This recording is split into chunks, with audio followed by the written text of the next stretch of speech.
Alright, we should be back. The Spire booted up and everything.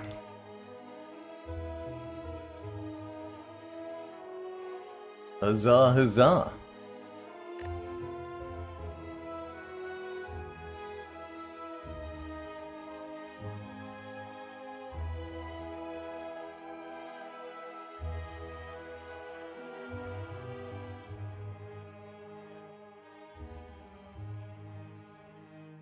You know, since I believe I owe a dad joke to chat, this, well, start of stream trouble here reminds me of the time I tried subscribing to a newspaper. I wanted the news from them, but all they ever gave me was issues.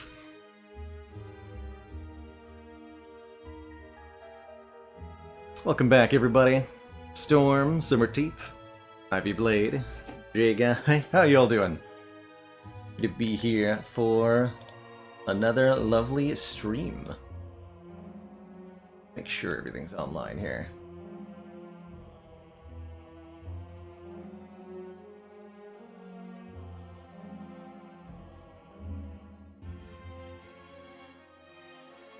Food.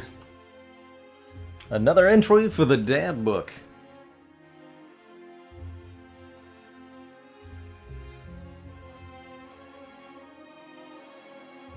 Cherished Manual of Dad. Puka shell necklace? No, that's actually the color of my shirt. I like that though. It does kind of look like a choker or collar of some kind. I'm so happy to be here, everyone. Some much cozy-age action today.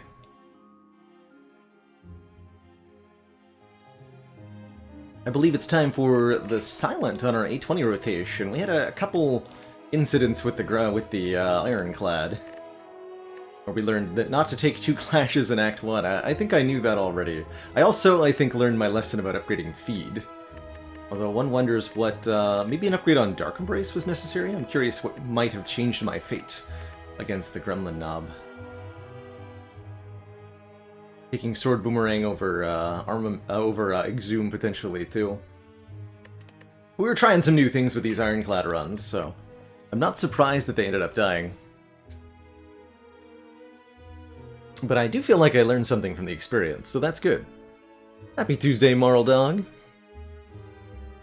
Yeah, Fractal, I do hope to play some more co-op with Teak. We did some on Wednesday night last week.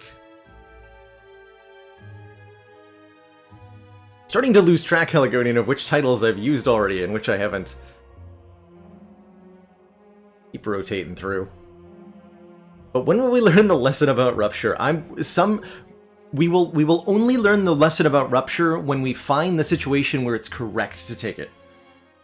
I think that's the complete lesson. There's like 3 stages to learning when to use a niche card in Slay the Spire, like Clash. There's the initial period where you recognize that you don't want to ever take this card. And then there's a period where you try taking the card and realize that it leads to losses a lot of the time. So you get confirmation that you've been, right to not take this card for a while. And the last stage is to find the few situations where it is correct to take the card. Find the start or the relic combination that supports taking, 2 or 3 clashes in Act 1 and being able to incorporate those into your gameplay on a regular basis. And that's where we're trying to get by losing, basically. Take the clashes, take the ruptures, take the sever souls. There's still a lot of Ironclad I have yet to figure out, and it is going to take some experimental play, I think, to suss out the fine details on, what can you get away with in early Act 1? What are acceptable opening combinations of cards? What can you use to skirt through elites? And what can transition into the late game? It's cool stuff. Really cool stuff. But we'll put that behind us for now, because it's time to dive on into a silent run Our record on Silent has been pretty dang good, right? If we look at the Silent... Yeah, we've won like 8 out of the last 10, which is very, very good. Had a couple 3 deaths in a row, unfortunately. But more wins than losses, that's for sure, over the course of the patch 2.2 existence with her. Put another entry in the book, shall we? Time for another try. I do like colorless card starts quite a bit. The rare colorless card starts, anyway. Looking at our act layout, I see a pretty comfortable 2 elite pathing. This is a relatively early store which could support a 100 gold start. I think losing 6 max HP for a rare colorless card is pretty acceptable on Silent as well. Especially if you get to start with Apotheosis. Never earn our masters in forethought, that's right. Right.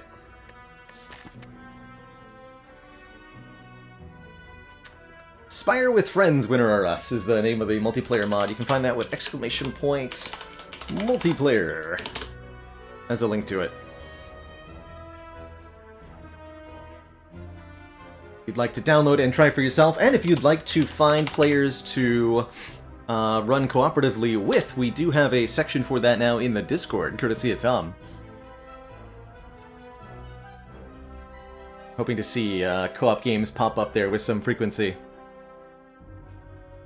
So the big hits from Rare Colorless card on Silent. Let's see, who's our boss? Fighting Hexaghost. Silent does appreciate Bomb a little bit with Ring of the Snake. The ones I'm most happy to see are, of course, Apotheosis is the big one.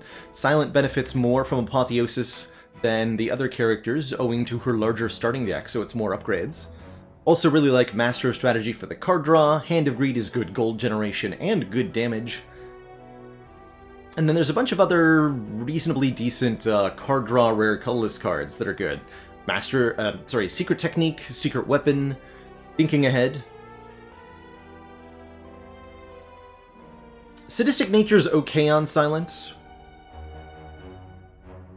There's a few others in there.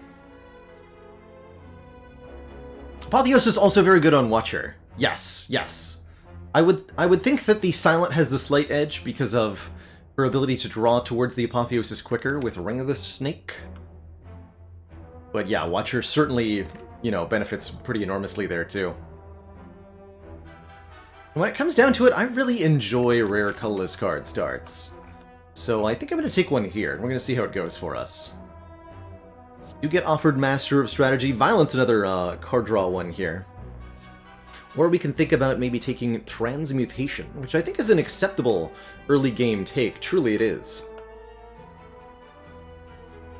Not the best in the world, but it's not bad.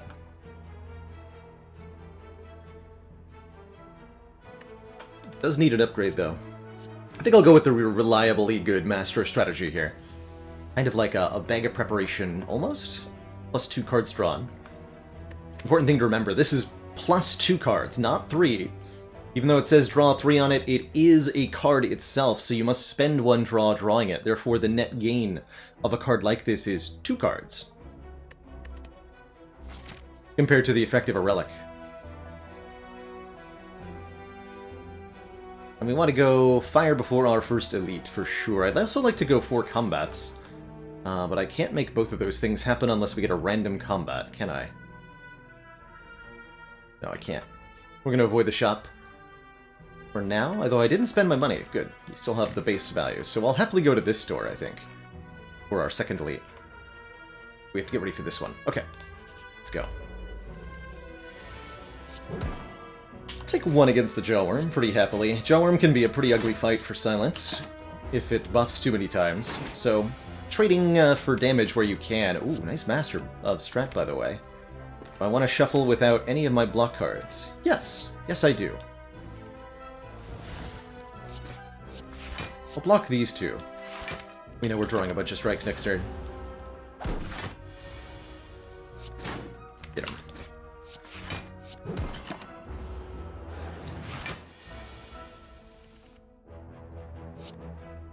quite have a kill here. But the 2 damage we're taking now... So we would have a kill had I taken the 2 damage earlier. Kind of works out to be the same here. There's a lot of little optimization to be had in your opening combats in Slay the Spire. Just that floor 1 with the starting deck is a fight you'll be repeating more frequently than anything else in Slay the Spire, since it's the only thing you get to do in every single run. And making sure you come out of that combat with as much health as possible is a great idea in general. Thrilled by these floor 1 offerings here. 2 damaging powers.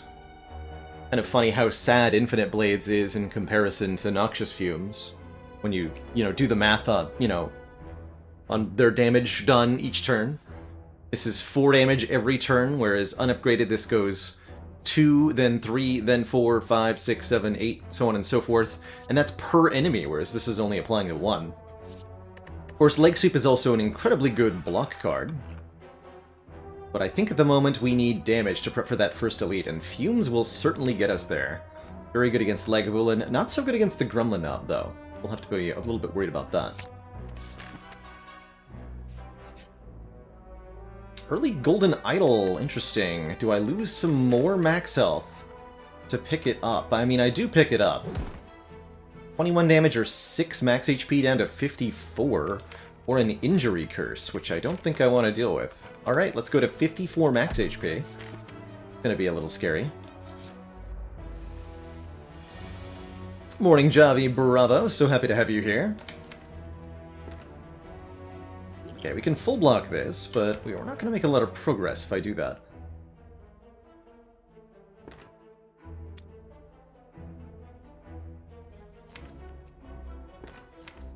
I'm going to use the Master Strat here. If we draw the Fumes, we play it and take a bit of damage.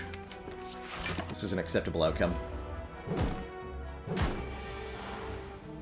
5. The next turn you're taking 3, so I still need to hit you, and that'll kill you. Okay.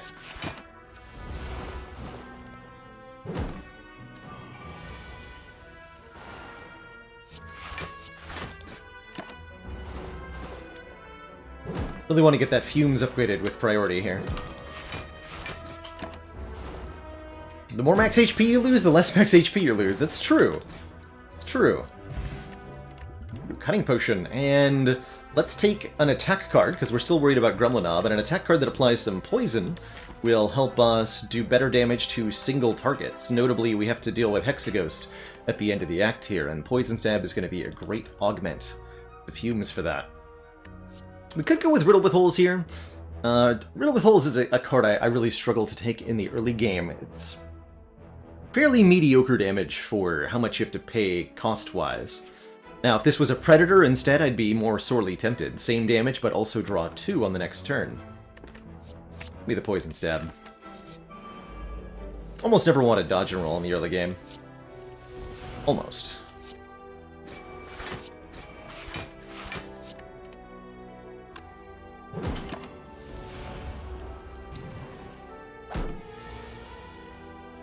Something important to remember with cards like Riddle with Holes.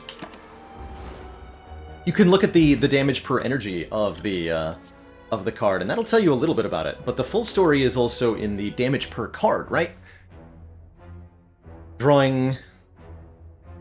Sure, 2 strikes can do 12 damage for 2 energy, but that costs you 2 card draws, whereas a Riddle with Holes is doing 15 damage for only a 1 card draw. That matters too. If you've got a boot, it's a lot better, because then it's minimum, what, 25 damage? And yes, that is super value, especially in the early game. Let's see, do I want Endless Agony for exhausting one-time damage, or do I want a Blade Dance for some shivs?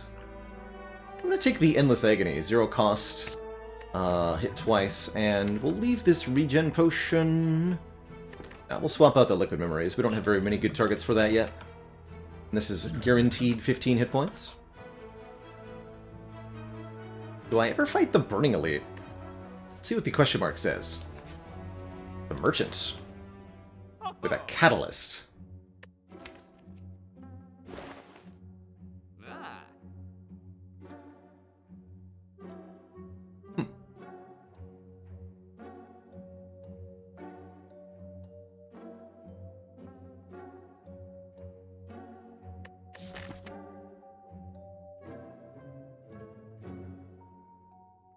either way, this is what? 3 fires and 2 elites. Yeah, 3 fires and 2 elites, either way. I don't have to go to the store if I go for the Burning Elite too, so we can actually opt out of this, we get another combat. Okay, so yeah, we get the most favorable overall pathing if I go straight into the Burning Elite here. Question is, can I survive that experience? I think the answer is yes, with the Shiv Potion and with a Catalyst. Definitely gonna buy a Catalyst here, triple the enemy's poison. We get Fumes upgraded, we get Catalyst upgraded, we maybe get Poison Stab upgraded, and we're starting to look good here. I'd like to remove a card as well. Going into a potential Gremlin Nub, I probably want to remove a Defend card here. We could also buy Footwork and be pretty happy with that.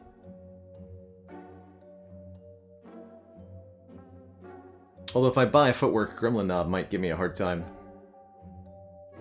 We could also go with a second Poison Stab, and that's really secure.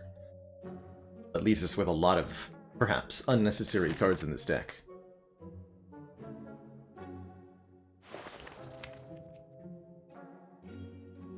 We're never dying to Knob. I'm gonna remove a Defend here. I do want to start getting on removals. It's plus Strength Gremlin Knob. Okay, that's pretty reasonable. We get Poison Stab Catalyst on turn 1. We get to play the Master Strategy on turn 1. Could just play all of this, but I think I want to get towards Fumes if possible here. Play those. No Fumes, but we drew some garbage. Good.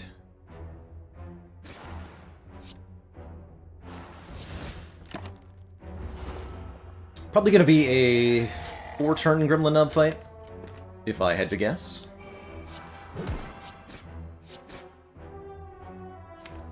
This does 18. There's no way we kill it next turn, right?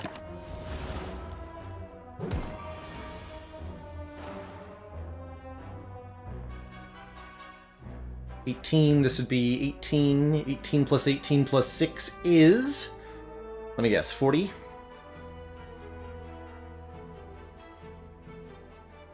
No, it's 42. Amazing.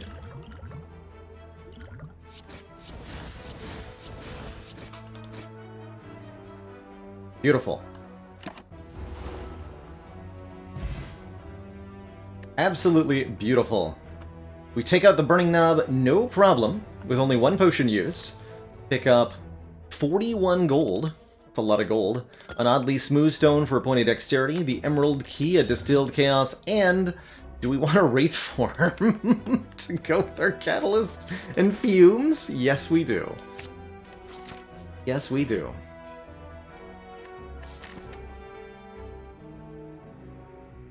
Gold Crystal with Doubt. And then we go to the shop. The best deal. It's 100 gold to remove that. So I'm only profiting by 50? No.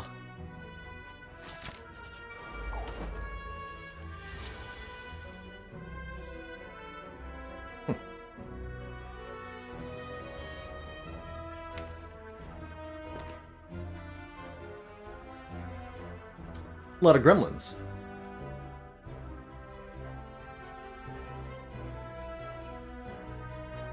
That is a lot of gremlins. So Zayugo, the gold is shown as 33 and 8 instead of 41 to highlight how much you're getting from the golden idol, I guess. To show you that you're getting that bonus.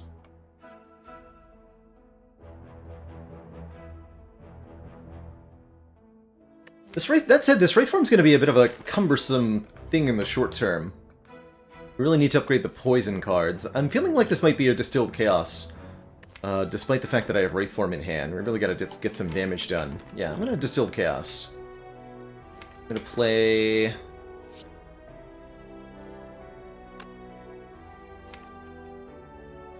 want to be able to draw off Master Strategy, so let's play one of these Agonies first.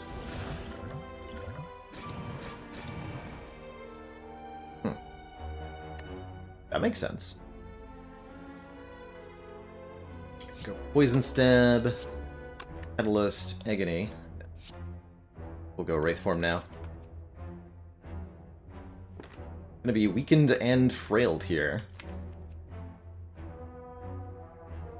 sure I'm going to be able to do enough damage quickly enough. If I don't play the fumes. But I'm going to take a lot of damage right now if I do play the fumes. 9 damage, specifically.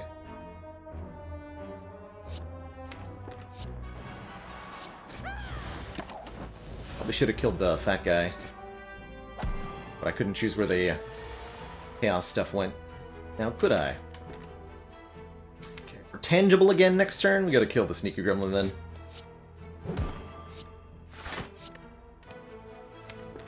As best we can.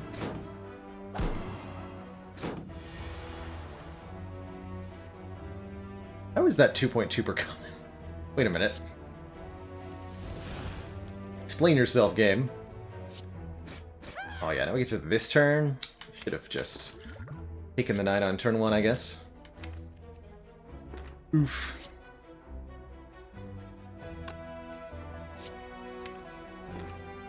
It's only 3. I'll take 14.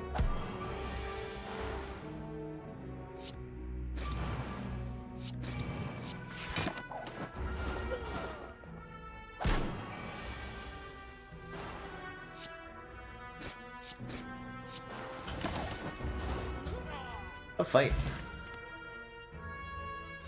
The dodge and roll is acceptable with a smooth stone and when with one removed, a wraith form though? No. I don't know. Oh! Paper Crane actually makes me a little bit regretting the wraith form here. Interesting. Okay, a much more reasonable combat. Good.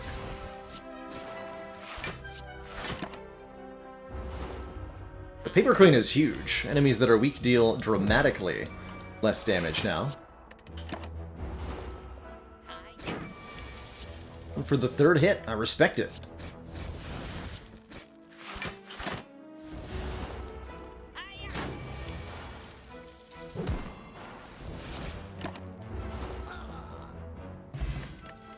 Money back. And yeah, I'll take a second poison stab. We need more poison starters here. We're gonna get that catalyst upgraded now. Ripple. Yeah, Crane, this is, again, a nerfed version of Paper Crane. It shockingly used to be even better than it is. Crazy. Okay, 6 plus 6, so we block that easily and get the fumes down. Hopefully we can kill this lad before he gets away.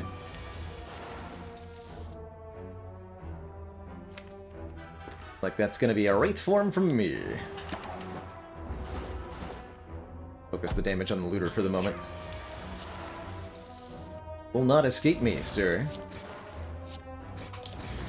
My money. I want it back.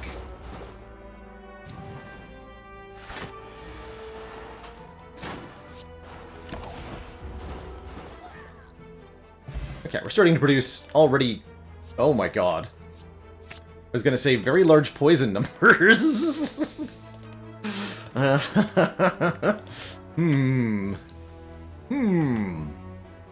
Okay. Sure. These 3 could be a bit of a problem, though. Although turn 1 fumes will certainly help us. Got Survivor so that I can strike. I'm going to use the regen potion here, because I feel like we're going to need it. Although I'd love to carry it to the next act.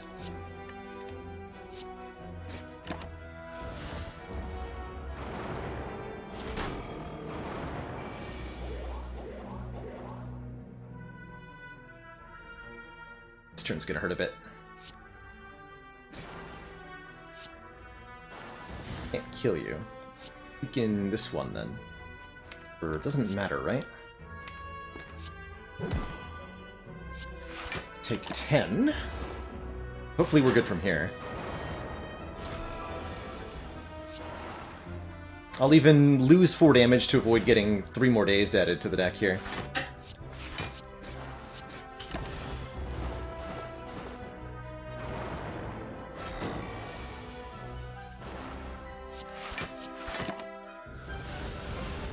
Okay, and we're at the very minimum going to survive this fight. Good. You're already dying, so hit you.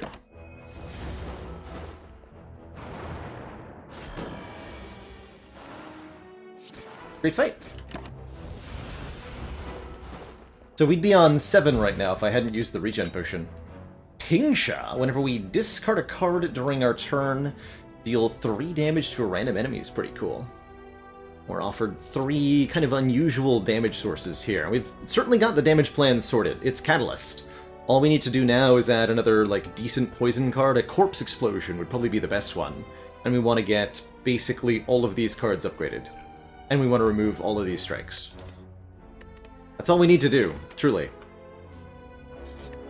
We'll start by upgrading the second Catalyst. This will kill the Hexaghost. And then our next upgrade will be the Wraith Form.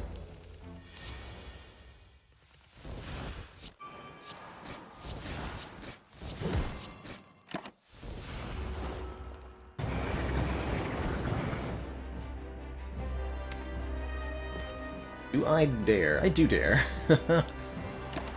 Play a Wraith Form here. This is going to be a really short fight.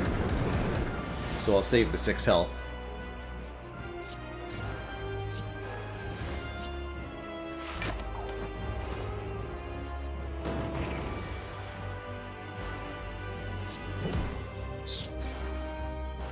Enjoy your 105 poison, sir.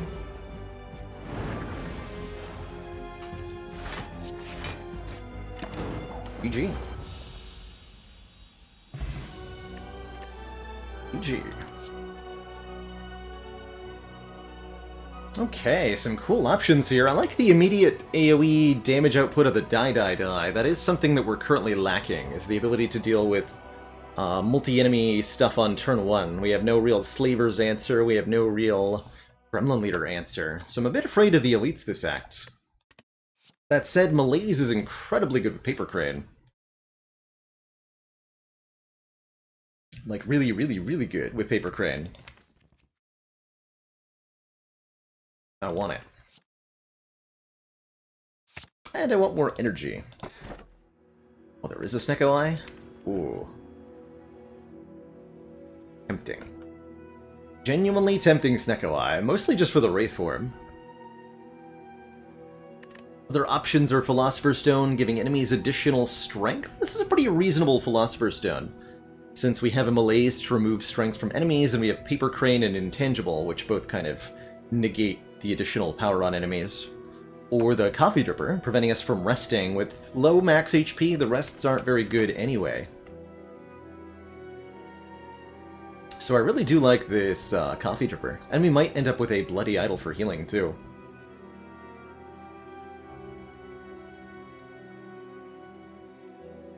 Choices. I think any of these could be good. I'm going to try the Dripper here.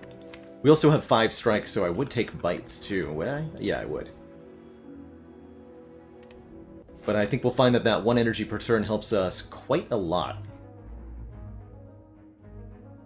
Now, when it comes to elites, we don't want to get too... well, we kind of have to get involved. Yikes. It's going to be a tough act. I need to survive this.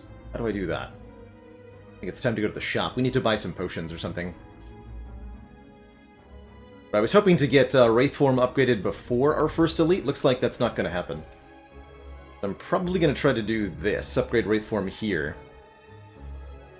Otherwise I'm going through like 5 combats. I don't think that's a good idea.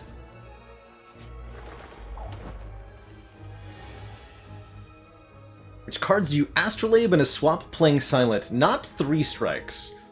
Probably 2 strikes and 1 defend, or 1 strike and 2 defends, but definitely not 3 strikes. Definitely, probably not 3 defends. Probably not 3 defends. Yeah, it's gonna be a tough fight too. Thankfully, we've got bonus Blanc.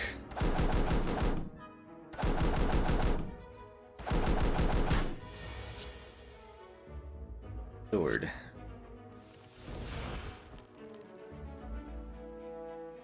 Okay, we can knock one of them out of the air. It's gonna be you.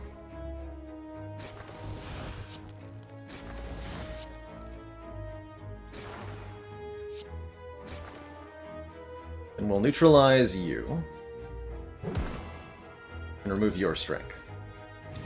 Take 7. That's not too bad. Yeah, pretty happy I don't have the Philosopher's Stone in this moment. That is a certainty. To kill the one that's going to be buffed.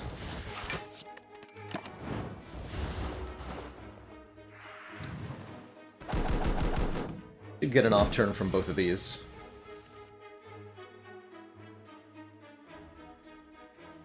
And can't knock it out of the air. We can do 7 damage. 7 plus 8 is not enough.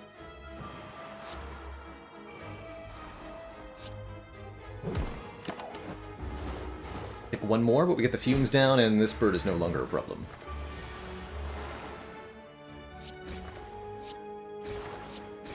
Okay, GG. 1 fight down, several to go.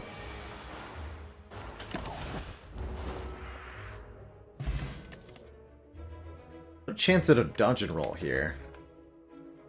It's okay with Smooth Stone. It's really not amazing by any means.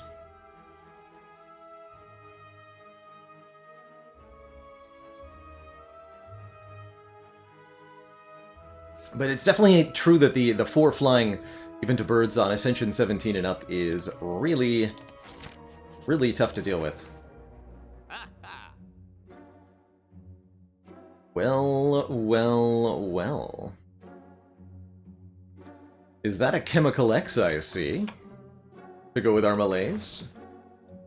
Active your cost X cards are increased by 2. We've seen several skewers too. It's a shame I hadn't bothered to take any of them. There's also Toxic Egg here to upgrade all future skills, which we would definitely appreciate. As well as a Piercing Whale for temporary strength reduction. Can I afford Piercing Whale, Chemical X card remove? I think I can. No, I can't. I'm 3 gold short? Dang it.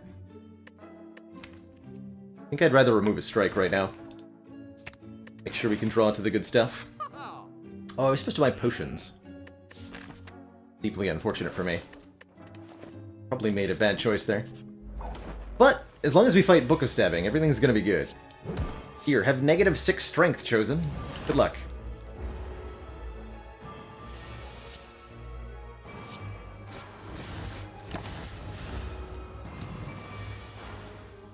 I'm not even intangible, though.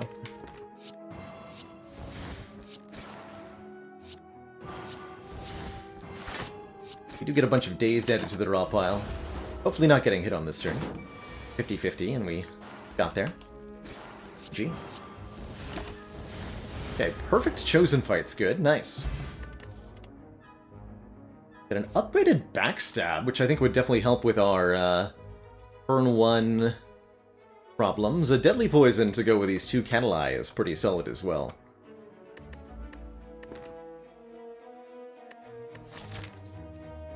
Don't have that many actual skills, so this Flechettes is not as good as I would have liked it to be. I think I'll take the backstab. Some immediate damage down. Take out a Gremlin on turn 1.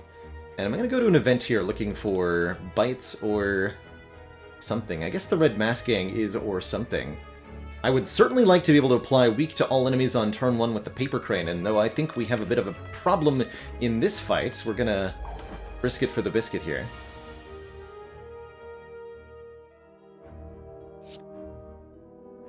Can't kill Bear on turn 1, right? We have 9 plus 9 plus 15, that is 18 plus 15 plus 6.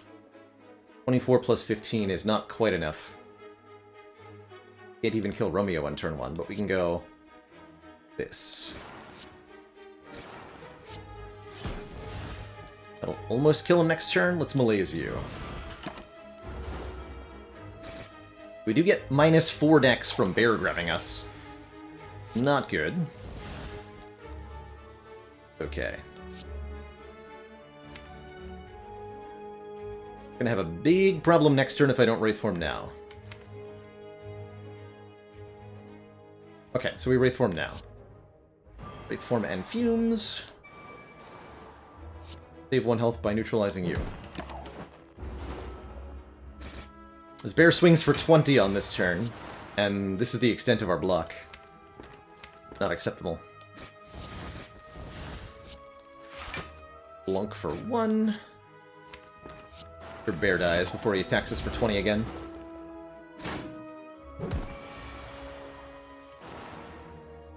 Perfect. Okay, that wasn't too bad. We lost a few hit points, sure, but the gain from the red mask alone will be well worth it, and an attack potion for some more turn 1 damage, and an upgraded backflip to draw 9? Sorry, to block 9 and draw 2, not draw 9. I'll take it. Says blues. Refuse. So I think this is backflip into malaise. Then we just don't have to deal with a snake plant who does very much damage at all, as it turns out.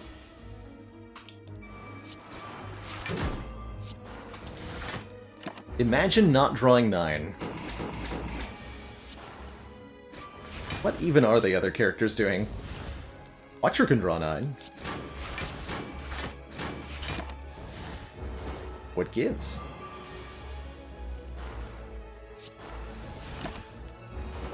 Wow, easy fight there. Still worried about our upcoming elite, though. You know, if a single one of these dodge and rolls had said plus on it, I would have taken it. Just any one of them. Don't think I want a finisher. I think we're going to boldly stride on into this elite. We're going to really, really hope that it's Book of Stabbing.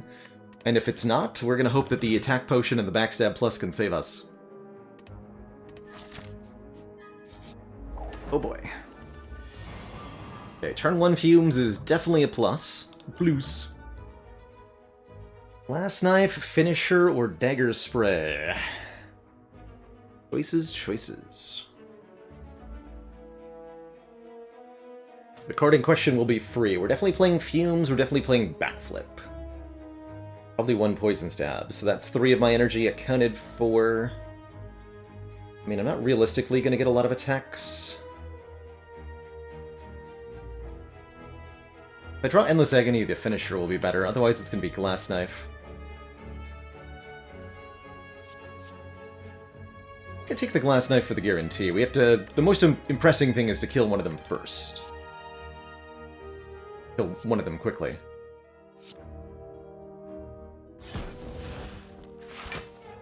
Yeah. I was right to go with the Glass Knife. Oh, we actually get an outright kill? Beautiful.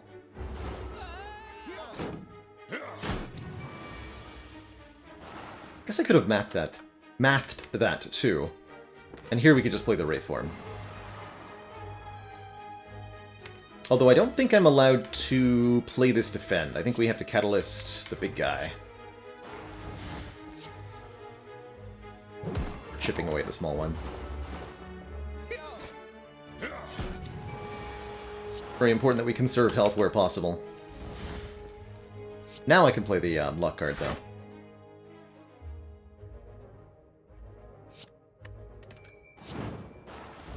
You die to the poison next turn.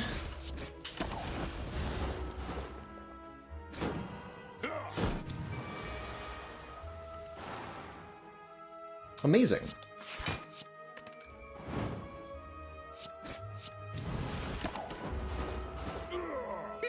We actually get out of the Slaver's fight without that much loss. Call it lucky. We'll definitely take that. We want another backflip. Kind of? Want another one that says plus on it, realistically.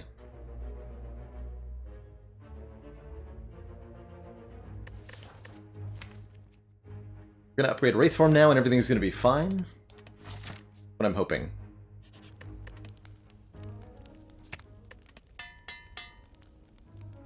Yeah, had we not had that attack potion, I think our health total would look a lot different right now. Oh, I'm so happy to see you, Book of Stabbing. This is -6, right? Which means you go to... none damage. Enjoy your none damage, sir.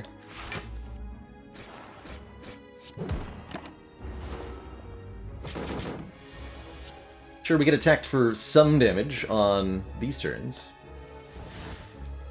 And yes, I am going to use Wraith Form to block for like 3 here. I need every hit point I can get right now.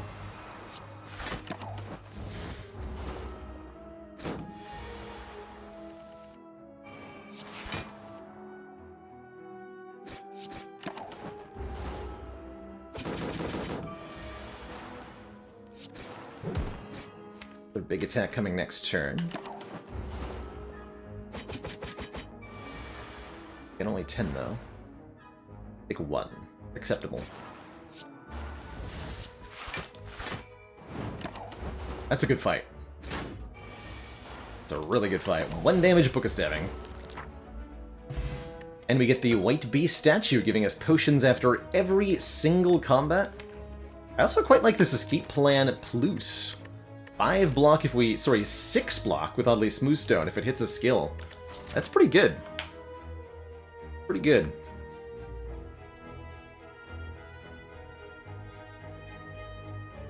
And I'm going to go for 3 fires. The question is, do we go through another elite? And I think the answer is no, with no potions. So probably this way. Need to make sure we can get to and defeat the Collector. Little pillow, coffee dripper, no thanks. Can't use that. It's not allowed.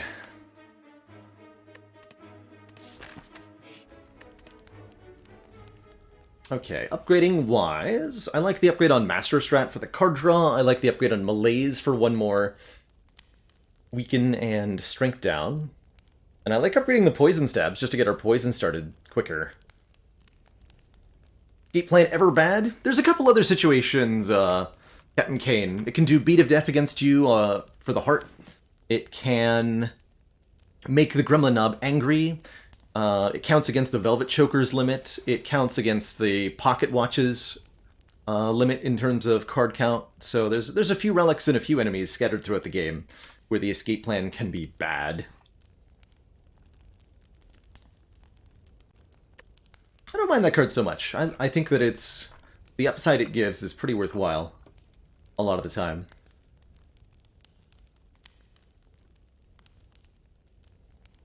Neutralize for another turn of Weaken is not too bad, especially when we're dealing with multi-targets. Go with the strategy upgrade, I think, though.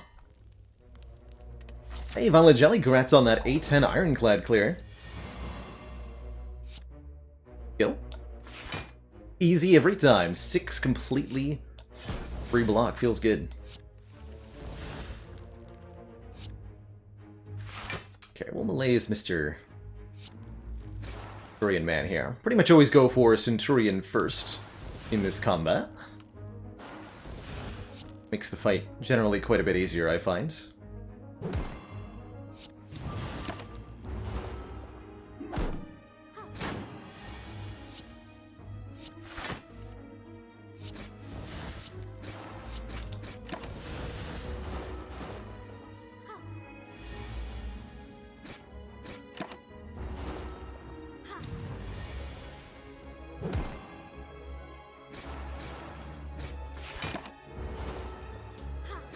Excellent fight. We got a potion from it, too.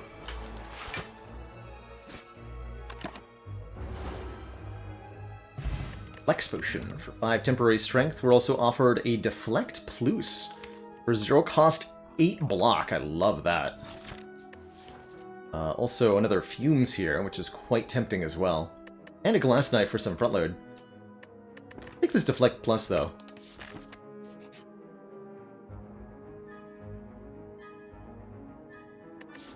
A heal is certainly tempting. Looking at a bunch of cards would be nice, too. We would appreciate a stronger poison start, a Bouncing Flask, or a Deadly Poison, or a Corpse Explosion.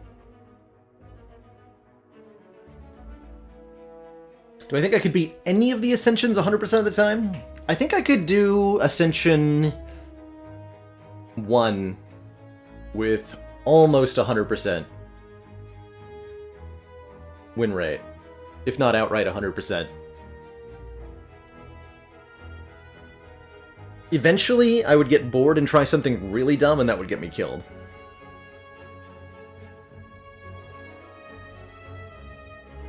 But yes, I think one can win Ascension 0 pretty much, or Ascension 1 pretty much all the time.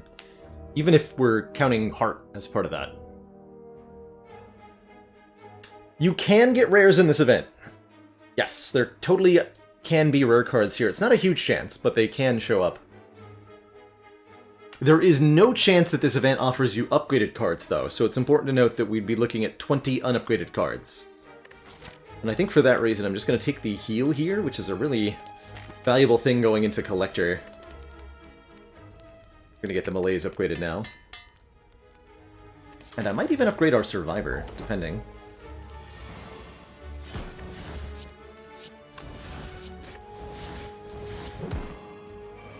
Just going to go ahead and preemptively Wraith form. This fight should be over in 3 turns.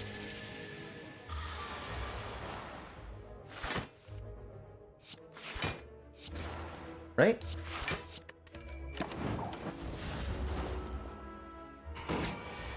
Gives me time to draw my Malaise.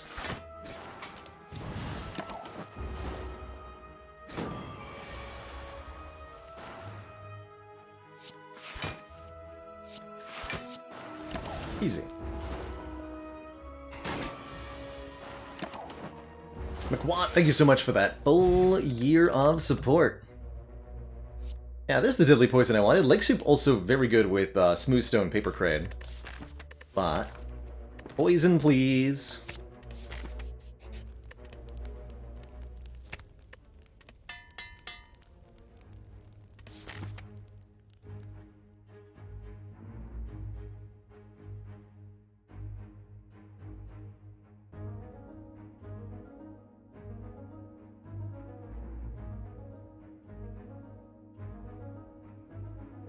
Violet Jelly, did you hear about the Act 2 boss that gives lessons to all of the other creatures in the Spire? They call it the Collecturer.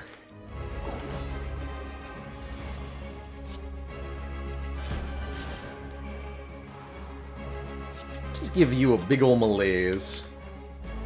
This is only 2 poison, because the poison does go down by 1.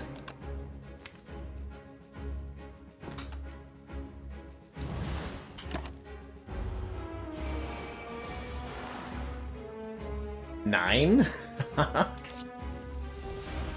Nice number, idiot.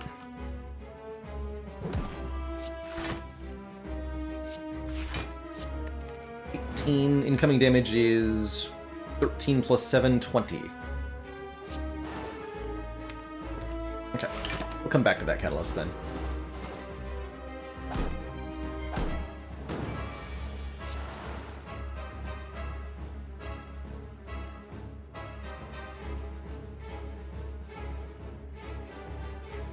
We're at 31, this is what, 9 plus 9 plus 14.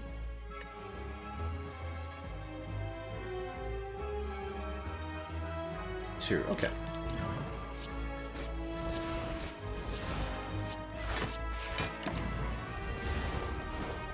Fill the front one with our potion there. We're gonna get a potion after the fight anyway.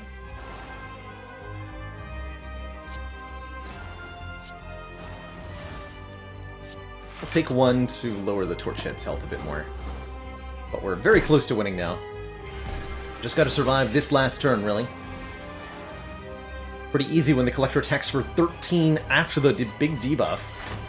It's just sad, really.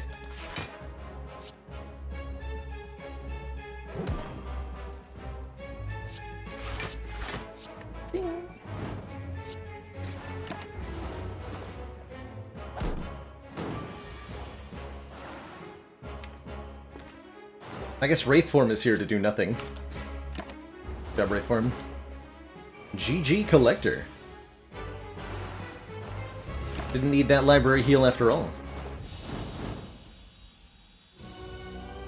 Here.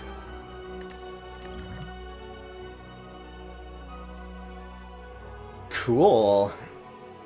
So after Image here, to give us block whenever we play a card, Phantasmal Killer could double the damage of our attacks on the following turn, although not a lot of attacks in here, mostly doing damage with our poison, but I think the winner chicken dinner here is going to be Doppelganger. Next turn, draw X plus 2 cards and gain X plus 2 energy. We have the Chemical X, which makes this card immensely more powerful. Immensely more powerful, and it lets us set up potentially super big malaise turns. Basically a big energy and card draw boon to what we're doing here. And if that wasn't enough, we're offered a Runic Pyramid, which allows us to retain our hand every turn, allowing us to get maximal value out of our Wraith form and our catalysts in particular. There's also a Sacred Bark here, doubling the effectiveness of potions. Double strength potions with White Beast statue is pretty good. Pretty good. Or even Transform 3 with Astrolabe. But I think a Runic Pyramid will be an easy take for me, guaranteeing that we can have our Wraith form on the turn that we need it. Guaranteeing we can have our Catalai on the turn that we need them.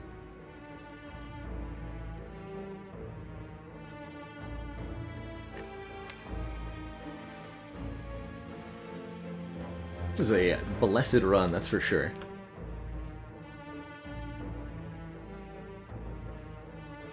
Oh my god, I can fight 5 elites? Let's do it.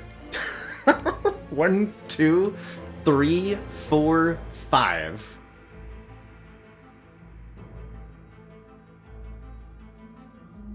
I'm going to do this thing. Because I can. To be 5 draws and 5 energy, let's... 4 draws and 4 energy. 3 and 3. Okay, do 4 and 4. I want to upgrade that doppelganger too. 10 strength malaise, anybody? Anyone?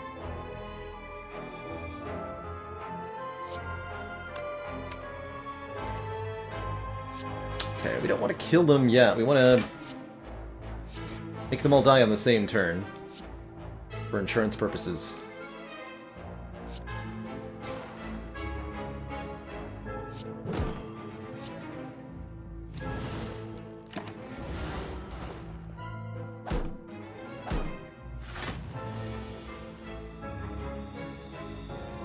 Must be an upgrade all kind of deck. We're mostly only getting the defense upgraded with that, right? I don't think so. I think this would be a take 999 gold for free kind of deck right now, if we get it here. Since we have Omomori.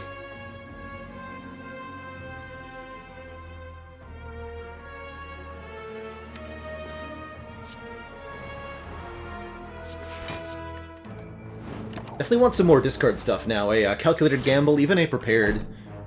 Something lets me discard the strikes out of hand. Would be truly appreciated.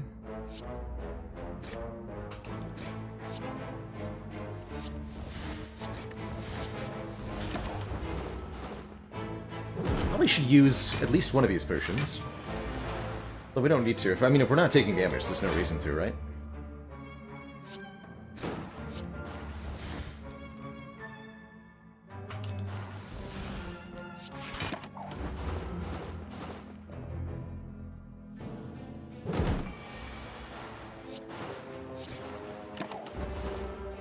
And we get to choose between 3 potions. For example, I don't want a Fear Potion. Or any of these unupgraded attack commons. None of that's what we're looking for.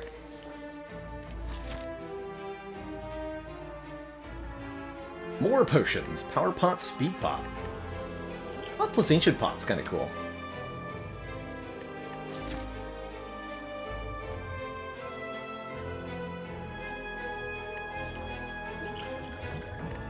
Explosive Pot could help a lot against Reptomancer. Let's lose this Ancient Potion for now, trade it for a Power Potion. Hey, Flannel Violin, grats on that A19 win. With the pre-patch Silent, no less. For extra difficulty added.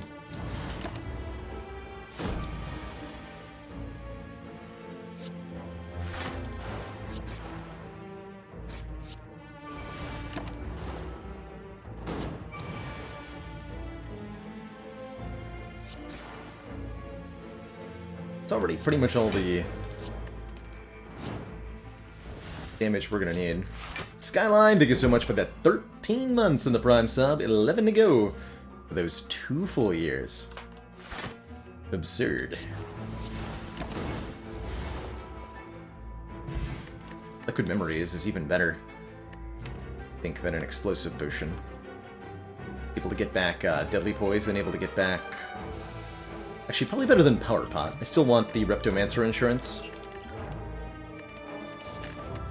We are going to go for 5 elites here. On second thought, this is, I think, where our explosive potion is going to come in. These jerks. I do want to full block here. I'll let their block fall away.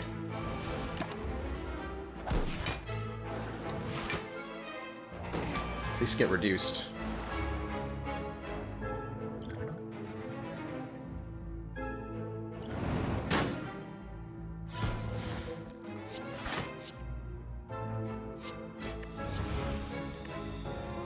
Foolish, foolish.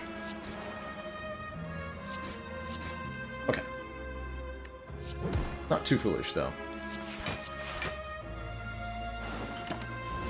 Bethlyn, thank you so much for the 14 months and that generous Tier 2 sub, celebrating 14 years. Almost old enough to drive now.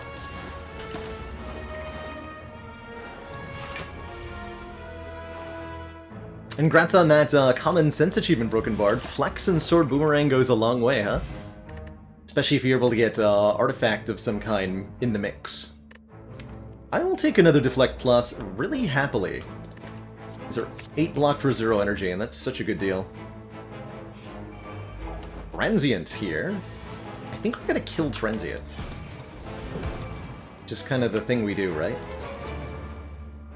Simple. We kill the Transient Man. With a lot of poison.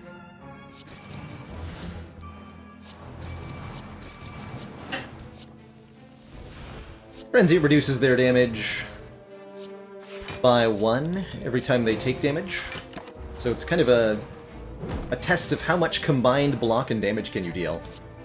Fortunately, for us, the answer is quite a lot of both.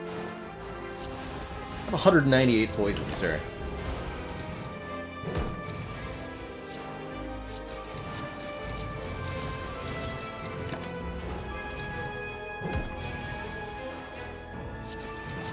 Looks like we're gonna be just shy of an actual kill.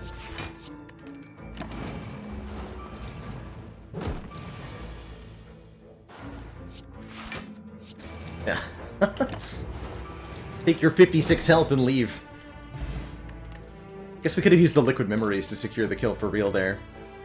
Skewer plus with Chemical X. Here's some front-loaded damage. Hits X plus 2 times 10.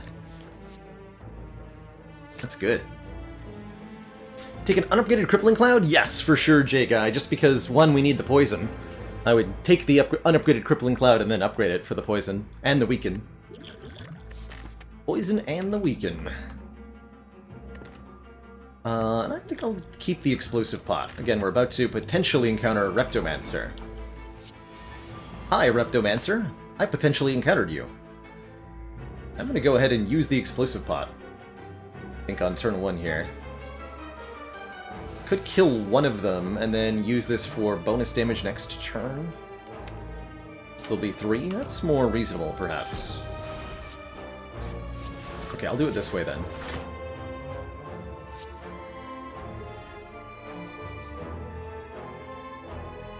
Make sure you die to the Explosive Potion.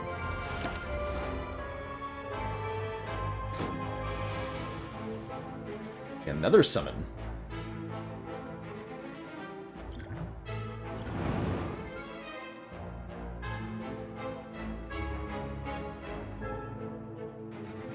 Oh yeah, something we determined, by the way, is that if Reptomancer is summoning when there's 3 daggers on the field, which she is allowed to do, she'll only summon 1 dagger, because there is a max of 4 on the field at the same time. Kind of interesting. Okay, we get the Fumes in play. If I can kill this guy in the back, that'd be good.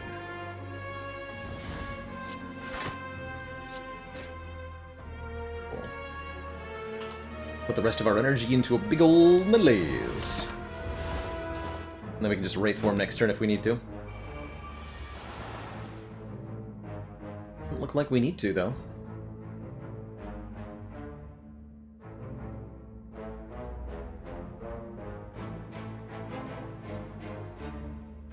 So I have to block for 30.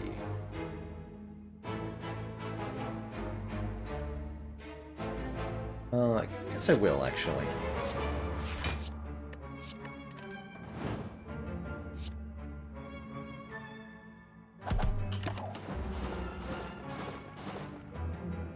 My life nice and easy.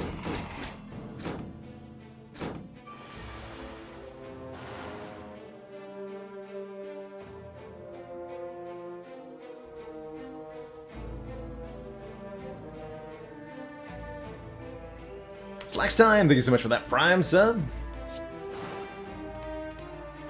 Greatly appreciate the stream support. Alright. Stinky Reptomancer defeated. With nary a point of damage taken, I think. We pick up a Preserved Insect, meaning the remaining 4 elites this act will be a lot easier to kill. And there's the Prepared Plus that I've been wanting. Draw 2, discard 2. We also could take a second Skewer, unupgraded with our Chemical Axe, but I really like Prepared here. It does a bit of damage with Tingsha, and allows me to discard those stinky strikes that are going to be in my way so frequently. Let's get our Poison Stab upgraded, I guess. Probably should have recalled there. Yeah, I should have. Definitely. Should have recalled there. It's okay.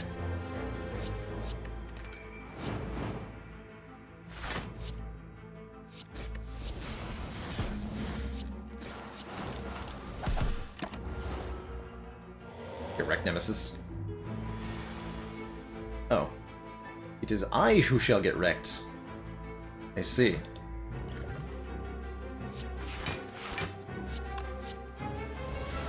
No, wait, it's you.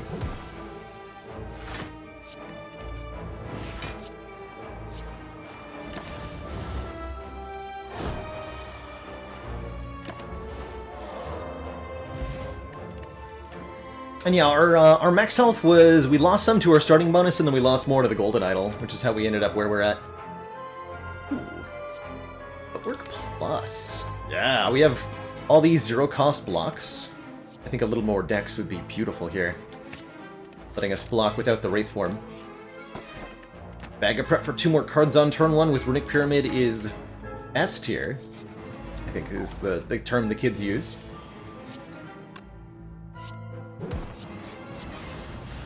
If it's anything that I know about kids, they have up-to-date lingo.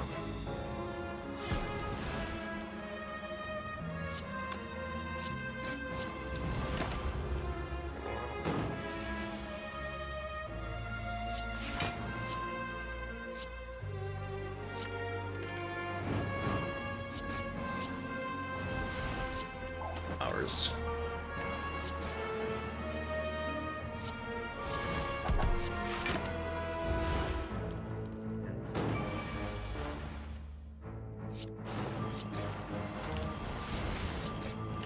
Smell you later, Giant Head.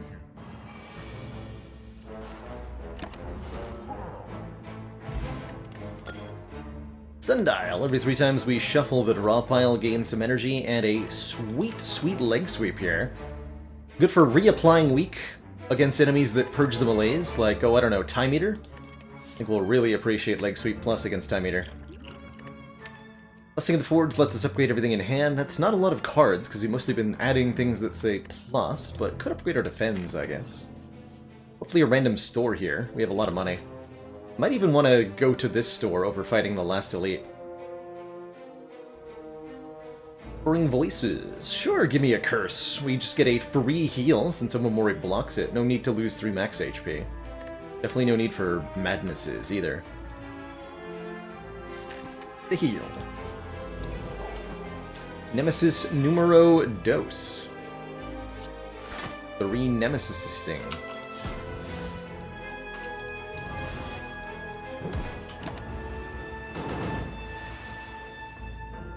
Try, nerd. On to you.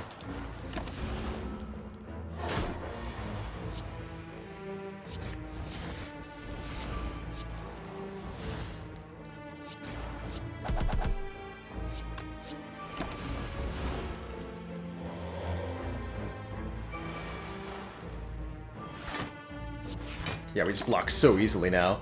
Paper Crane plus a bunch of dexterity is so premium. Pick ourselves up a Gremlin Horn, and I'll definitely take a Piercing Whale plus. That shuts down one multi-attack of our choosing. It's pretty much anybody.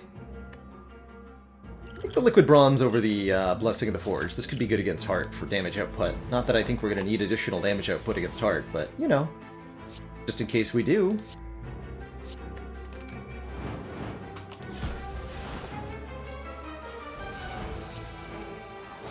In case.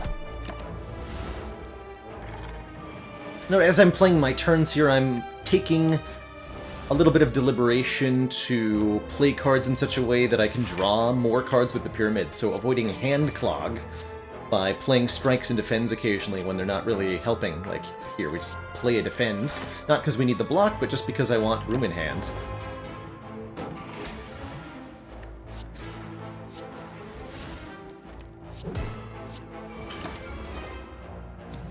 Blub, thank you so much for the Prime sub and the 11 months. It's one more to that full year of support.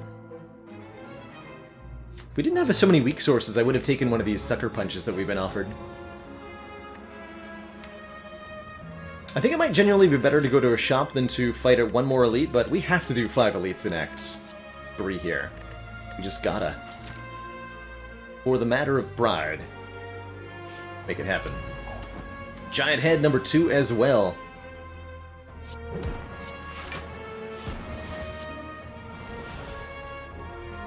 So for example, here I'll play the strike card. It's not... I mean, it's better damage to play the skewer, but the strikes will leave my hand. So we're doing that.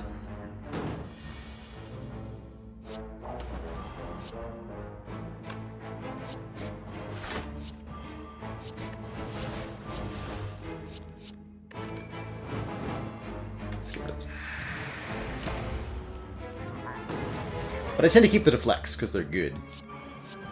Want to have those on turns where we're actually being attacked.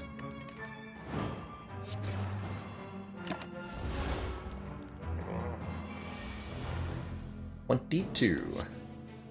Cute.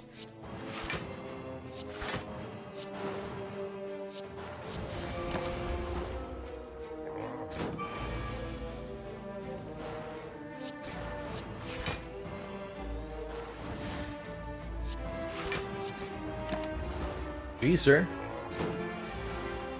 Giant Head, more like Giant had a bad time. Bag of Marbles, very good. This will strip artifact from the Spire Spear and the Spire Shield. Here's a Bouncing Flask. I won't be able to upgrade, at least not immediately, but that's a really good poison card here. Take that. Feel about Fire Potion. This could be relevant against Spire Spear, Spire Shield in a big way. I think we need more help against them than we do against Heart, so I'm going to discard the Thorns Pot, take the Fire Pot, grab our Recall here. Time Eater, meanwhile, I expect to have very little trouble against at all.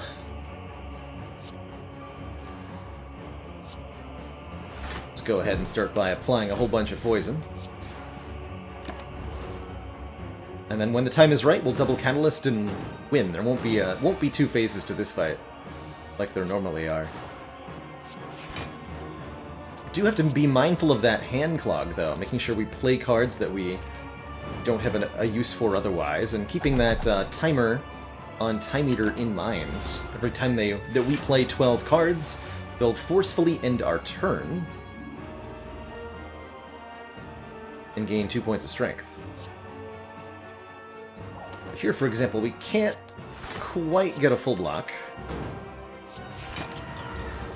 So I have to take a little bit because of that timer.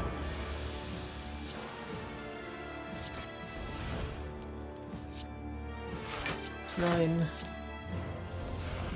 Here's Bouncing Flask. Good. The Doppelganger for a big malaise next turn.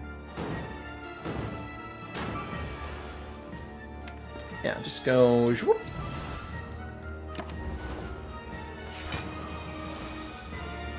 0 times 3, huh? Well, that's a real shame. Have fun.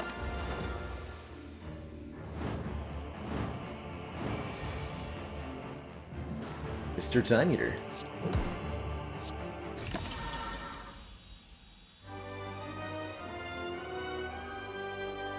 One down, one to go. Next up, it's Donu and Deka, -2 artifact on each of them to start here. Beautiful. Simply beautiful. And I see we have Malaise ready for next turn, too. We'll start by weakening the big one. Full block, and I guess I'll play the Flask now? Perfect. Don't have Corpse Explosion here, so we do have to be a bit deliberate with our choices.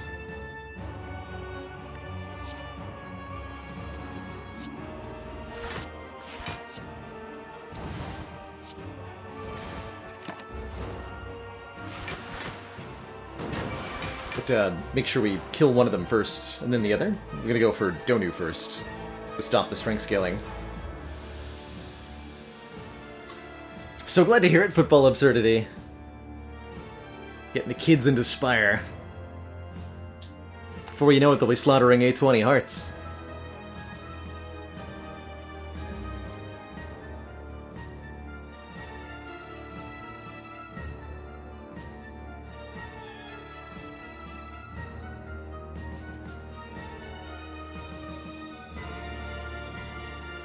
What do you need to keep a Runic Pyramid clean? A broom in hand.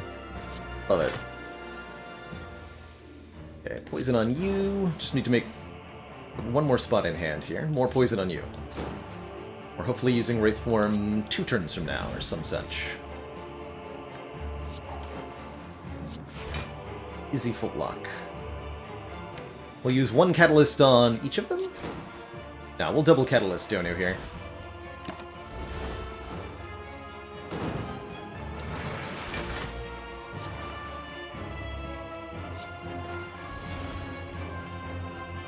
Kill Deka the old-fashioned way. With Skewer.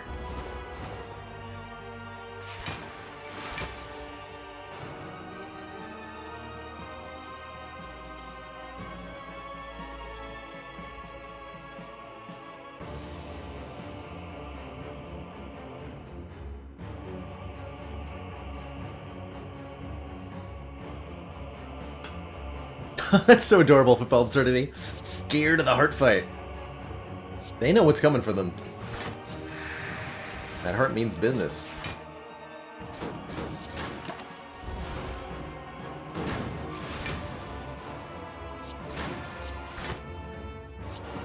Deka's gonna continue to just attack for the same amount each time, so we have all the time in the world here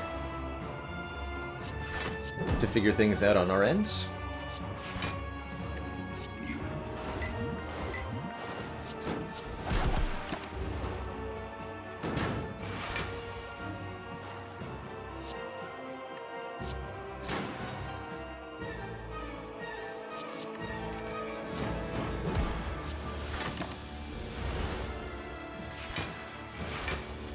Nothing to set up other than maybe Sundial. I'm not going to bother with.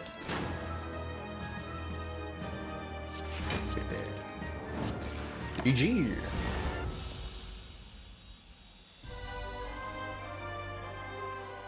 They get strength as long as Donu is alive, Lardos Villainhos.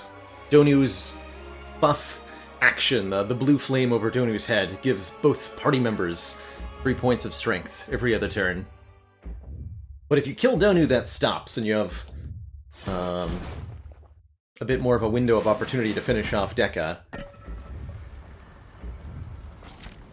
Conversely, if you are hurt by the statuses that Deca adds, then going for Deca first can be the right choice. Alright, 631 gold going into this store. Some interesting choices here. We could afford both the Ninja Scroll and the Shuriken, kind of cute. Ninja Scroll puts 3 shivs into our hand at the start of each combat, although we've already got 9 cards in hand, right? 5 base, plus 2 from Ring of the Snake, plus 2 from Bag of Preparation, so we'd be losing 2 card draws if we took this. Instead, let's just gain the last card draw with, I think, the Toolbox. Choose one of 3 random colorless cards to add start of each combat. I don't mind a Finesse here, 0 cost block for up to 6 with our Footwork. I think a card removal is pretty good as well. We could even take Violence as a source of potential card draw. I guess the Shuriken could do some stuff sometimes as well. Let us certainly remove one of our strikes.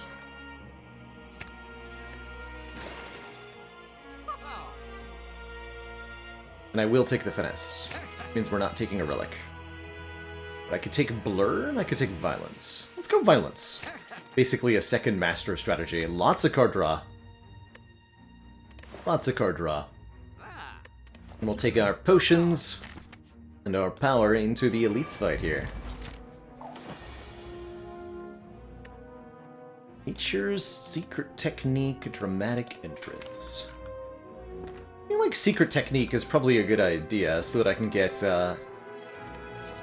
any important skill in hand. For example, Piercing Wail. Hypothetically. I'm gonna try to kill Spire's shield first. With the Malaise and the Piercing Wail, the spear shouldn't be much of a threat anyway.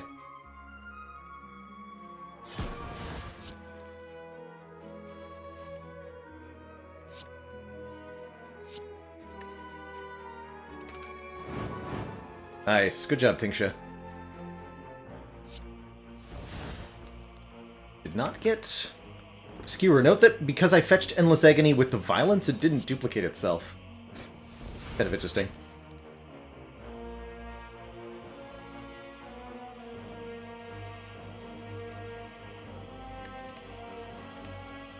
Leg Sweep's acceptable here as well. Leg Sweep. Make sure you're weak for next turn, make sure you're weak for this turn. And that's a much more reasonable number of thing. We get 2 burns on top of the draw pile, unfortunately, but we did draw Malaise, so everything's good.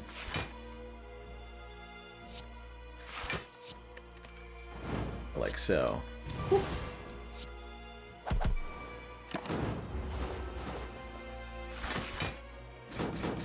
Yeah, Krogzar. And then on this turn, we should have the Spire Shield dead before this attack lands. As long as I can find a Catalyst here. Easy. Get dead.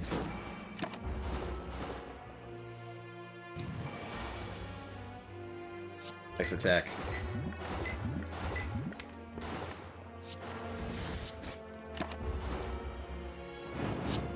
And now we have perfect sundial set up for the heart.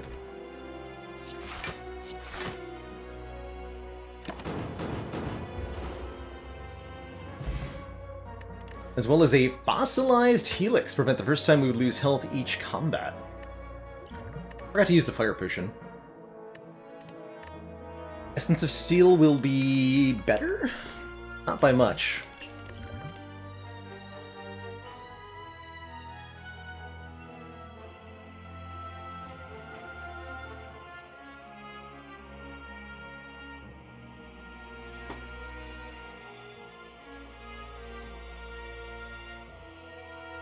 Plasmarb says, you played like 1,300 hours on this game and you've never gone infinite. A video on how to is an interesting one. Yeah, I like that idea. I have never done a video on how to go infinite, but I think that would make a really cool video topic. Like, here are some of the most easy to assemble infinites in Slay the Spire. Here are the pieces you need to go infinite in Slay the Spire. Here's why you should, and here's why you shouldn't. That's pretty cool. I'm taking a Discovery. Discovery can be all sorts of cool stuff. We don't really need a Dramatic Entrance or a Deep Breath. Although the Deep Breath would be 2 immediate energy from Sundial, for whatever that's worth.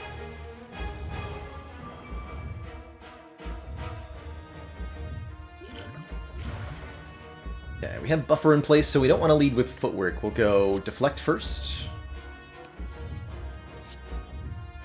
Then Footwork. Discovery.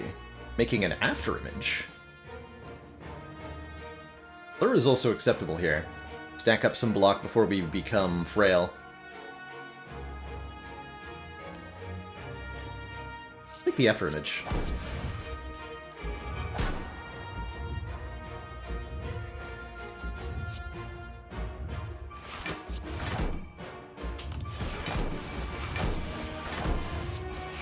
Just get rid of all those stinky attacks. And yes, how an infinite gets ruined, too. How to go infinite in the middle of combat. How to go infinite using a potion.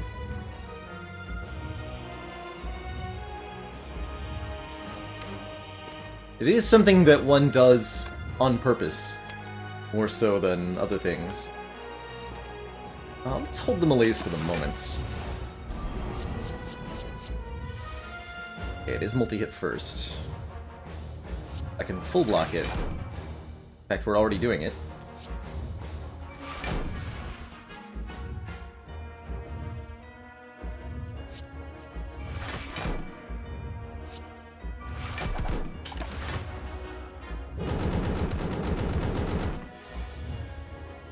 I'm gonna hold off for a second there. This we're just gonna buffer.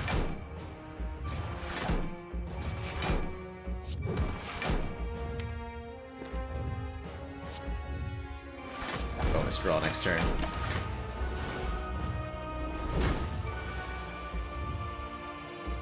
Perfect. Now we can start deploying our poison.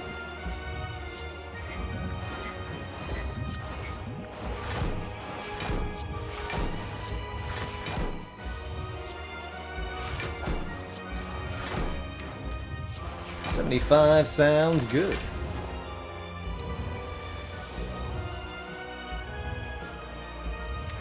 Second block the old-fashioned way, I believe. Now, Liquid Memory's Leg Sweep gets us there, too. In fact, let's do that. Make our life easy. And then this is what, -4 now, so this is already enough to ensure that next turn is nothing.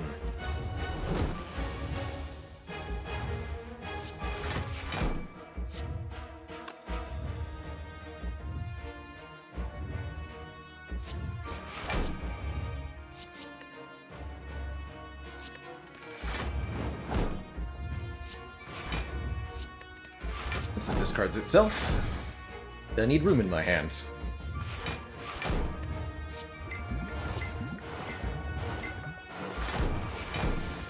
GG, Mr. Hart. Good fight.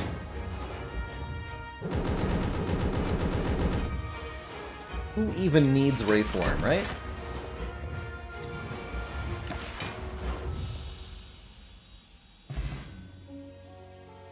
GG. GG.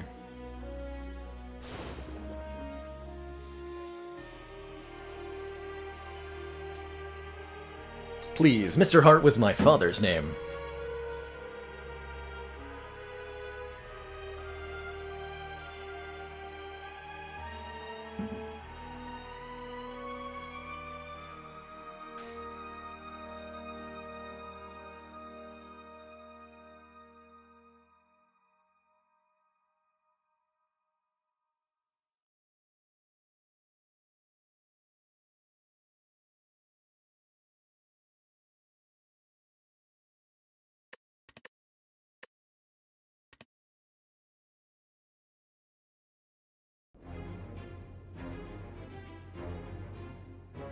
Look at me, I'm the Wraith form now. GG, everybody.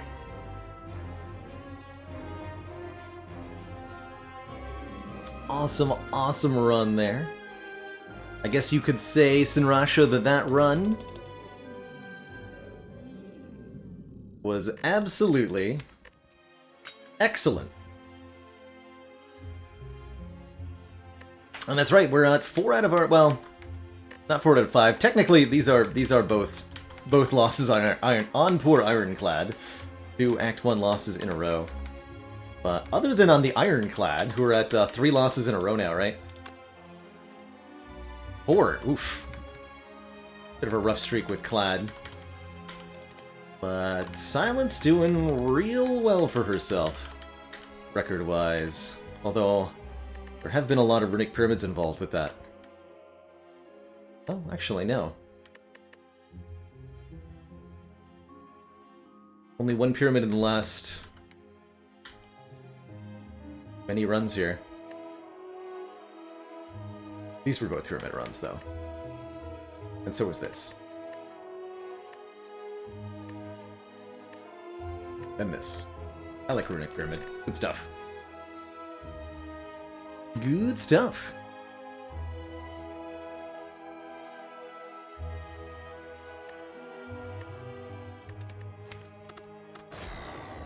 Next up is going to be the Defect.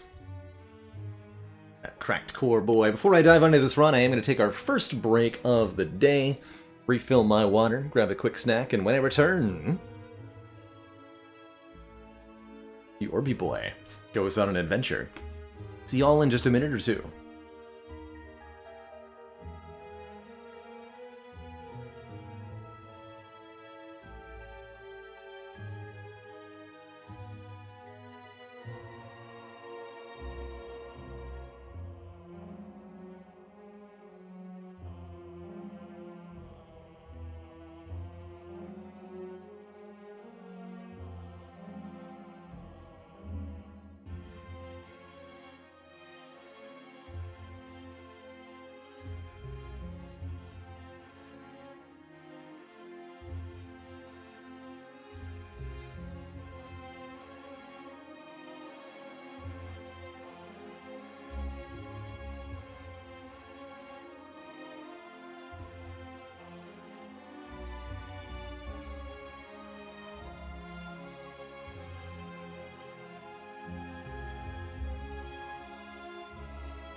Alrighty, everybody. We are back. 48.55. Nice time, Momney, there. For an A20 heart kill. That's certainly a speedy one. Ooh. Lose 7 max for 250 gold. One of the few starts I consider potentially a lot better than a boss swap. Though, I'd want to fight the Burning Elite. A couple ways to fight 3 elites here, yeah? In both cases, only 2 campfires. Would prefer to take out the Burning Elite if possible. But that's, I'd have to get through this elite without my starting bonus. I don't know.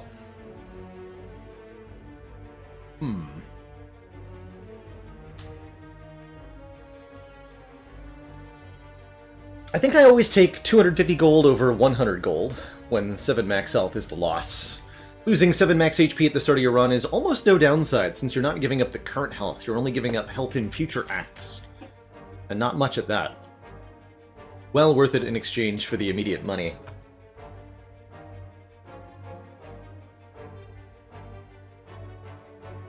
We're doing Elite before Fire if I go this way.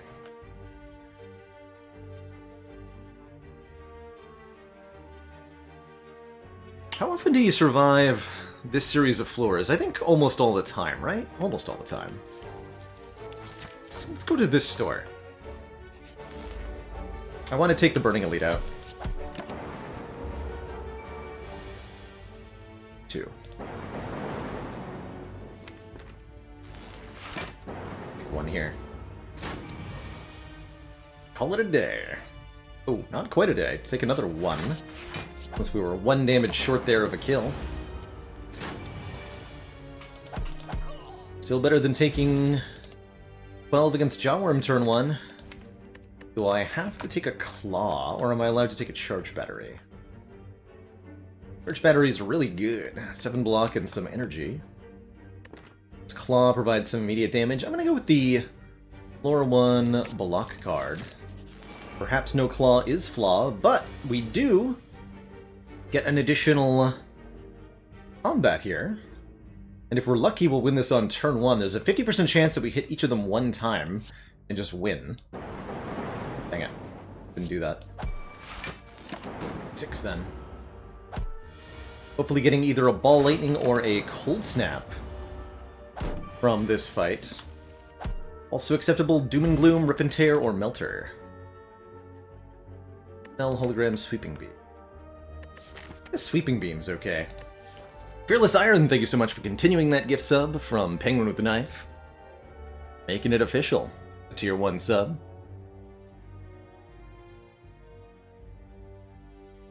This would have been a relatively easy hologram take had I taken that Claw. I think here we need Sweeping Beam. I don't have an attack to go with the Beam Cell. It's worse than normal with the Charge Battery. Starting to worry a little bit about Gremlin Knob, but we have 2 more combats with which to get a potion.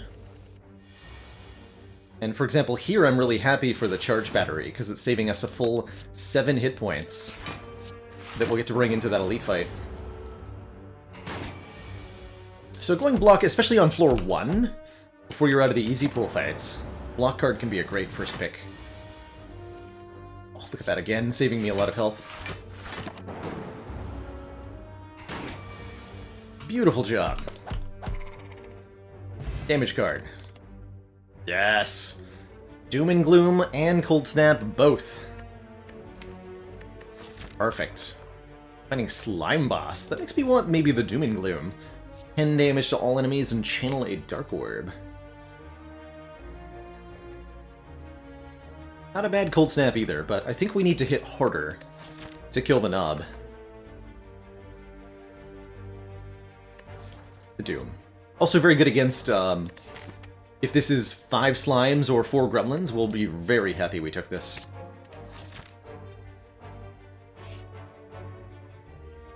Only an 8 health heal. Could remove a defend pretty reasonably.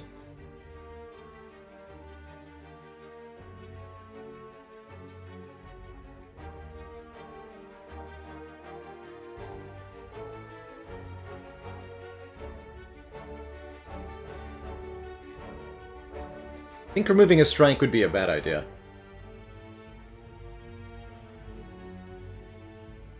Remove one of our defends.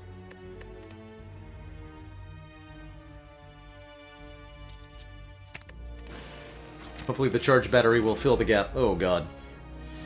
Oh no. Getting this fight with no potions yet is a big toughie here. I think we're going to take 12, go charge battery Doom and Gloom. But I'm not going to be able to evoke that Dark Orb until it's too late. This is going to hurt. So defend being worse than strike is primarily because of Gremlin Knob memory. We need to be able to get past our first elite combat here to get to our store. And if this elite is Gremlin Knob, we're going to need strikes over defends to be able to get out of that combat swiftly. But that's pretty much the whole logic to it. Oh yeah, our streak is now 1. We update that.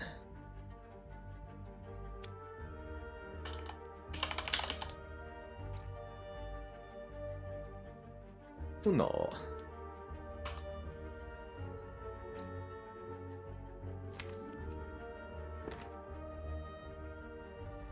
Okay. Get a sweeping beamed as well.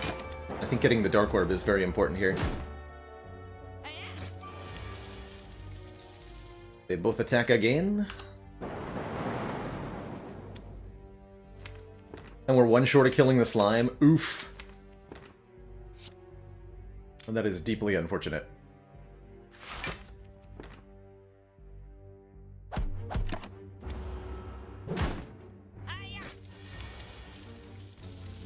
Big oofs.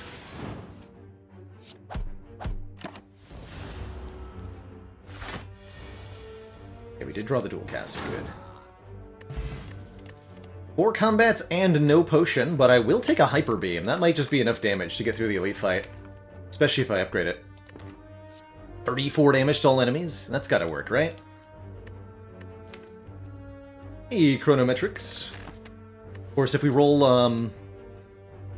Lagavulin, we might have a hard time. It's okay, good luck to me. Could be bad.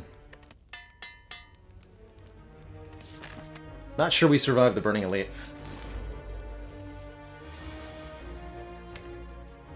Lumen Zap. It's unlikely that I'm going to get to dual cast the orb. So maybe it's Zap, Strike, Strike?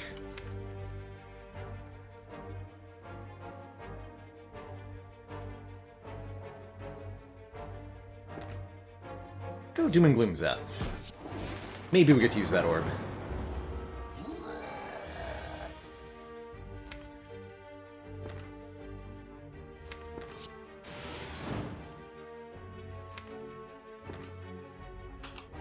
Do this.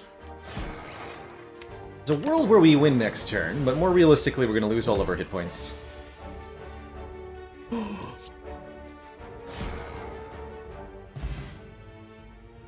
We're alive! Thank you, Hyper Beam. Thank you, thank you, thank you. We get an oddly smooth stone, giving us a point of dexterity, and a couple options for a block card. Steam Barrier is 7 block for 0 energy, which I really appreciate given we have very expensive cards. Or we can take an early genetic algorithm and start leveling that up.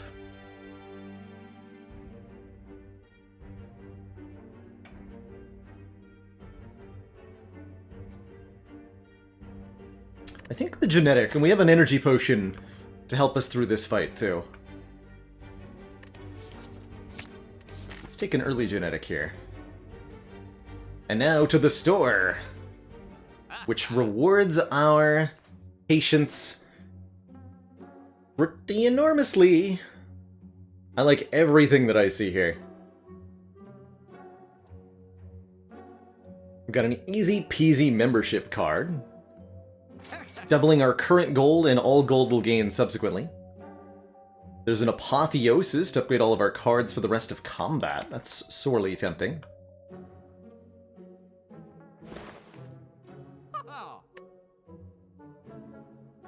I think there's some decent potions. I'm eyeing the regen potion. Not quite everything. I would like almost all of these cards, not the heat sinks. Not the blue candle, although it's better than nothing, right? How do I feel about Warpaint, upgrading 2 random skills? I think I'd rather buy the Apotheosis. This thing. Thinking Apotheosis, Regen Potion, card remove? Yeah, we can afford all of that. Ooh, I like that. Can I also afford Steam Barrier? Because I want that too. 96 we have 98 remaining. It is not quite enough, right? 6 plus 38 plus 40 plus 96 is 200. I only have 194.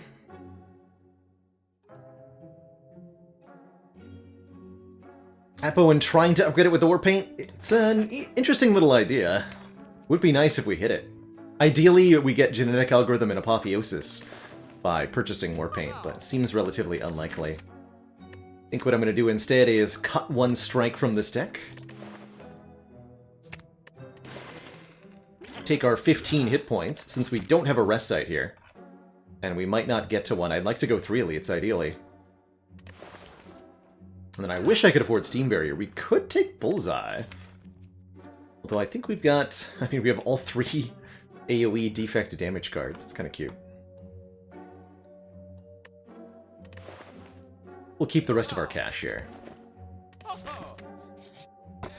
Pick up an Art of War. If we play no attacks during our turn, gain an additional energy on the next turn. A really, really good addition to this deck, I think, especially with Apotheosis. We'll definitely have turns where we play no attacks. And it's time to spin the wheel. We could get some truly fantastic outcomes here.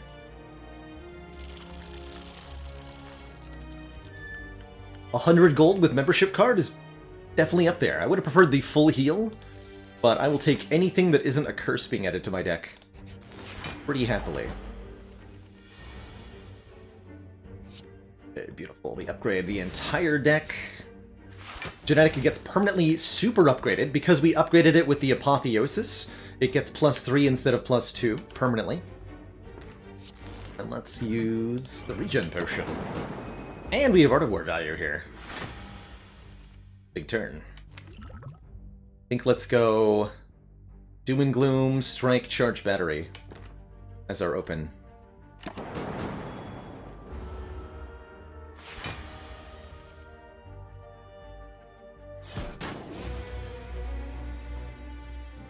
Or I could shuffle without this 1 strike. That's even better, theoretically. Depending on what I redraw. Could be a dud, though. Nope, perfect.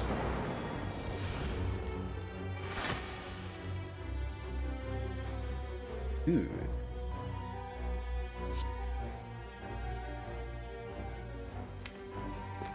Pepper Beam does 20 more damage than Doom and Gloom, but loses me 3 focus.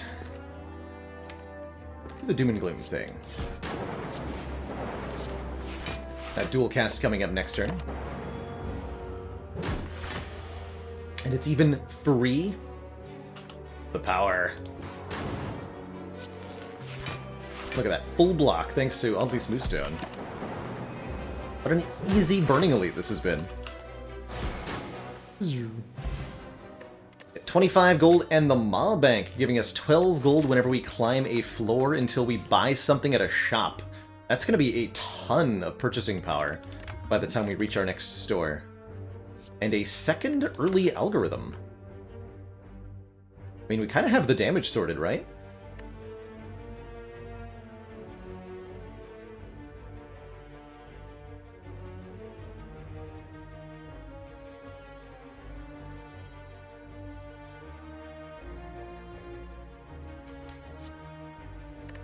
We want a Capacitor? Not really. Capacitor makes it harder to evoke Dark Orbs. Rebound's acceptable here, too. Although it doesn't play nice with our Art of War. Let's take another Genetic. Rolling Lego with Defect is like saying hello to an old friend that you kill. True. Calipers will be good here. One dearly hopes so.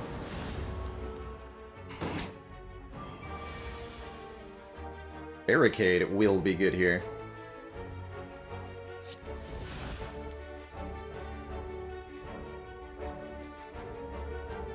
Art of War is good here. Win next turn? Okay. So this only blocks for 12. We take 5. I could Fear Pot and Energy Potion to save 5. That's a really egregious misuse of 2 potions, I think. Let's not do that.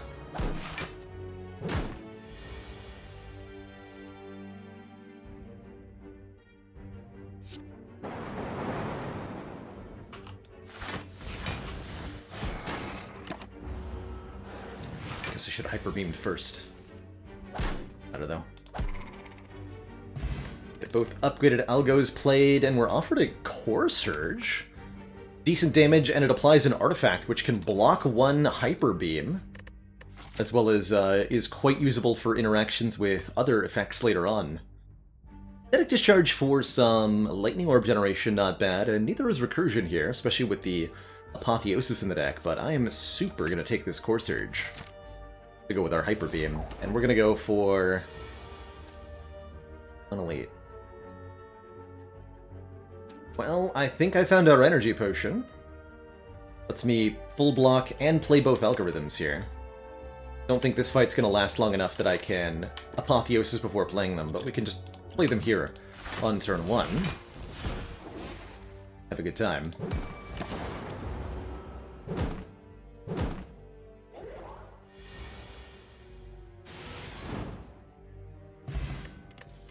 Our potion returns to us alongside energy generation in Turbo, or more direct damage in Ball Lightning. Would not mind a Turbo one bit.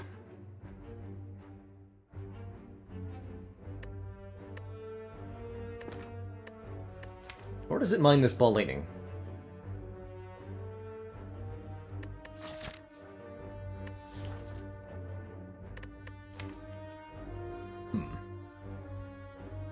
Take the Ball Lightning. I don't know if I'm getting an Energy Relic yet or not. A little bit more damage in here.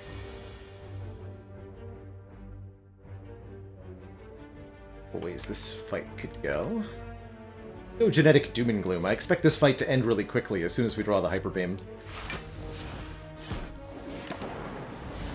Steam Barrier also not bad. We thought about taking one earlier with the Oddly Smooth Stone, but now that we have 2 genetics, I'm not as interested anymore. That's not the draw I wanted.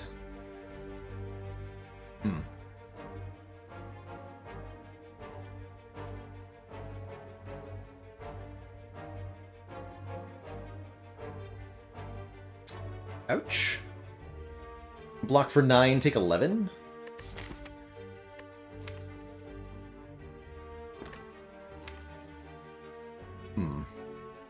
Okay. I could use both potions to save... nothing, really. Yeah.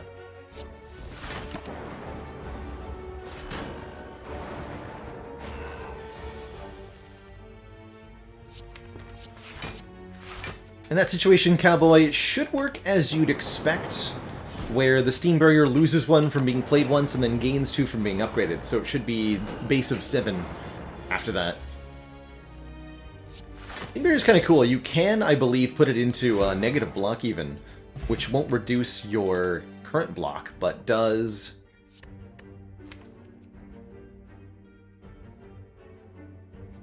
counteract stuff like Dexterity. More block cards. I don't think I want an FTL because of Art of War. Do I want a Boot Sequence or Charge Battery? I don't think so. I think we're gonna upgrade Apotheosis.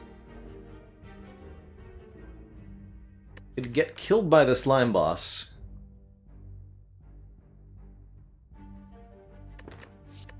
If I do that.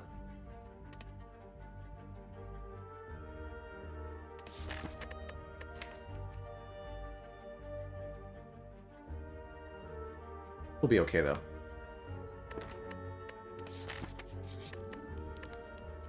I probably should rest here. Going to.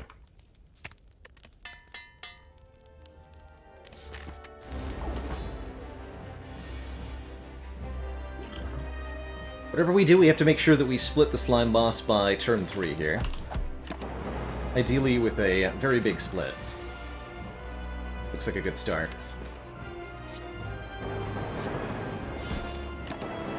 Just gotta draw Hyper Beam and we're good. Nice.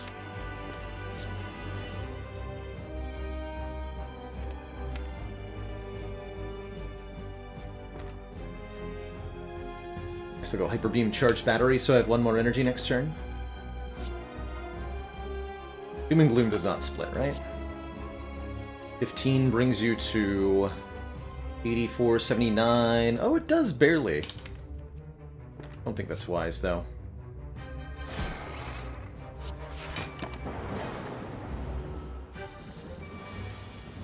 They are both attacking. Spooky.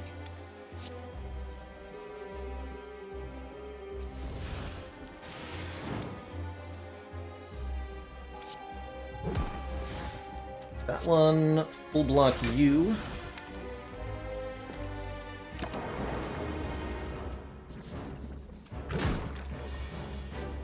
Don't draw Hyper Beam. Okay, we're not dead though, we have the weak potion.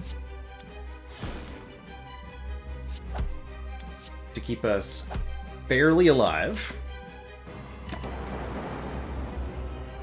Please draw Hyper Beam.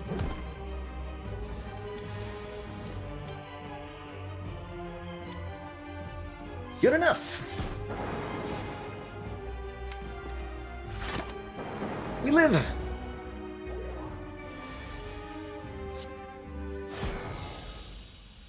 GG. 78 gold is ours, as is potentially a second Hyper Beam. During that, Ginger Llama, thank you so much for the Prime sub. And the 13 months.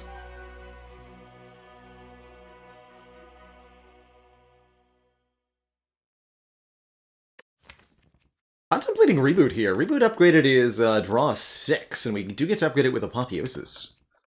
Be a cool way to try to redraw the one Hyper Beam we have rather than adding a second one. Let's do that. Let's take a Reboot here. And those who called the Snecko Eye were correct. It was a completely worthless upgrade. I should have taken a second Hyper Beam. Damn it. I see.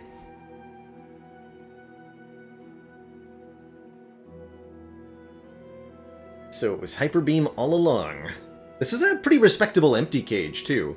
Remove 2 cards from the deck, dunk 2 strikes, and we're able to lean on our upgraded cards a lot more often.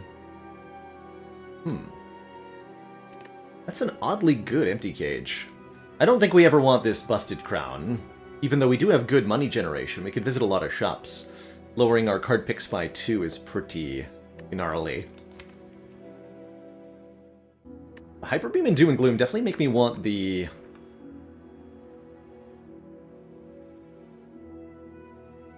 Snecko Eye. I'm gonna try the empty cage here. See how this goes. Dunk 2 strikes. Essentially optimize our Art of War a little bit more. I do think we're in immediate enough need to want to go to a store here. Probably even 2 stores with this much money, right? 373 gold plus membership card. Although we could get a lot more money from the Mob Bank by not going to a store for a while. I think we'd better not. I think we'd better cash in and get as strong as we can, possibly even going to this shop also, depending on what we see. So let's do that. Go to that store. See how it treats us. How will the birds treat us, though?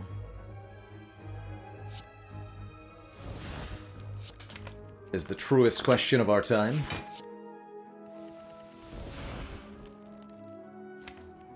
Oh no. Birds.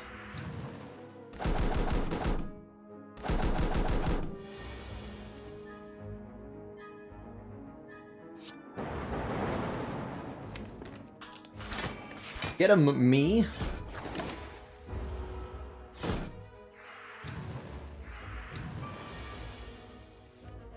Well, that's a bit of a yikes. Ouch. Could have even I don't think I thought that turned through. You had a strike there. I could have killed you instead of blocking for 9, so I could have saved 3 health.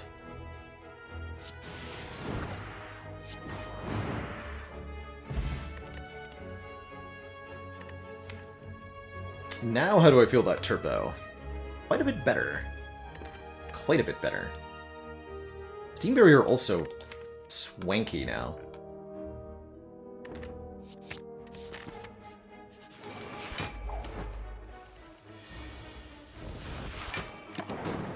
I have energy?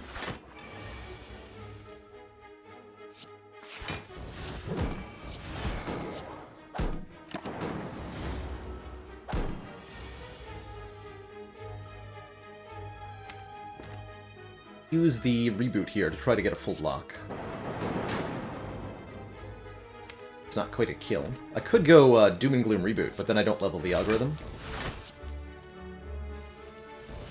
Let's do it this way.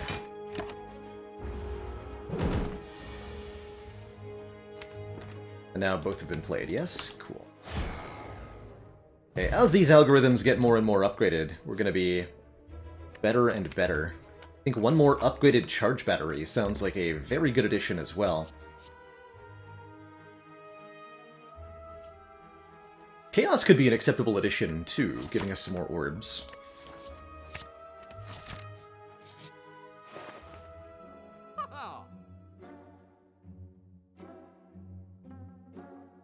$37 gold for a Seek. That is a criminal price. I need you to know.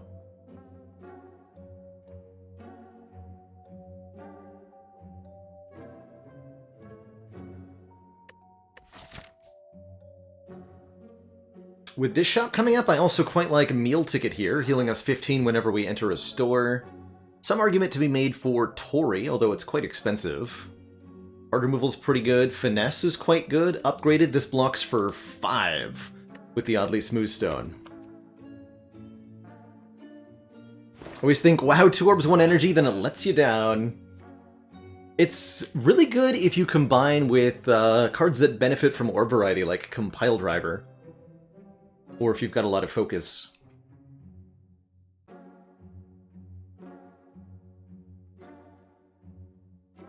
Let's definitely take the Seek. Let's definitely take the Meal Ticket.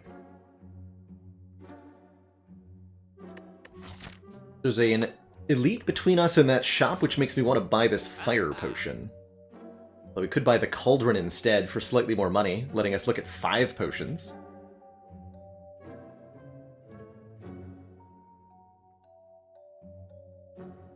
Thunder's not bad either.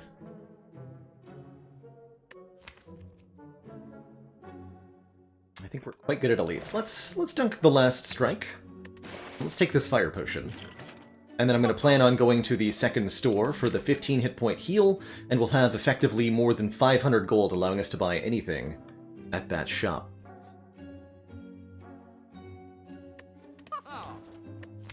Just pivot reprogram. This is an option, right? There is a reprogram here.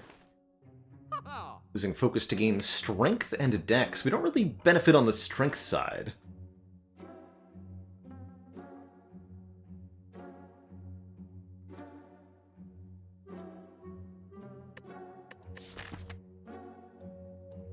Would beat Champ, though, wouldn't it? Well, I mean, a Dark Lord beats Champ? Nah, we're gonna be fine. Oh, I don't think I want to do that. Go here and then this event. Greetings, Stinky Centurion.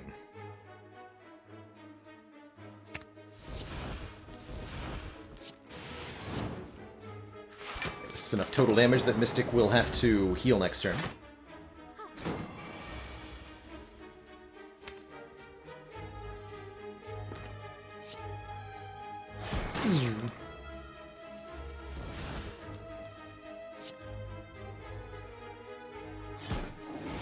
Kill one of them. What a swift end to their reign of terror.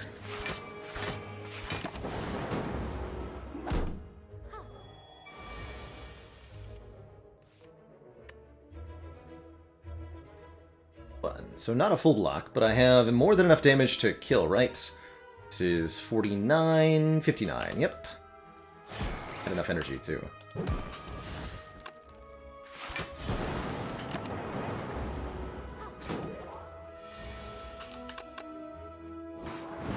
Okay, great fight there. Pick up an Entropic Brew, filling our potion slots with random potions. And I think at this point we're interested in a Beam Cell for some vulnerable to scale up our attack damage just a little bit more. Hey, Dark Saint. Appreciate that good luck wish. Yeah, Beam Cell Hyper Beam lets us kill Book of Stabbing quickly, which we're currently otherwise struggling to do. Does kind of work against the Art of War. An event here. Apparitions. Or intangibility at the cost of a lot of max health.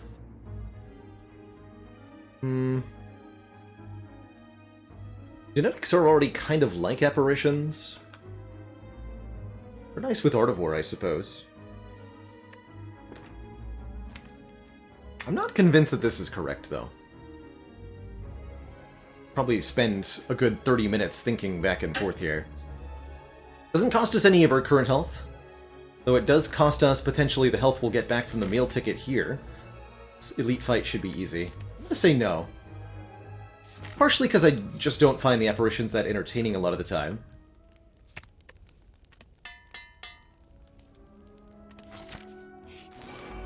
Is the Book of Stabbing.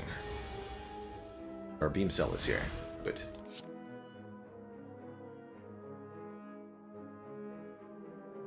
Me turbo and reboot. Let's have a big turn.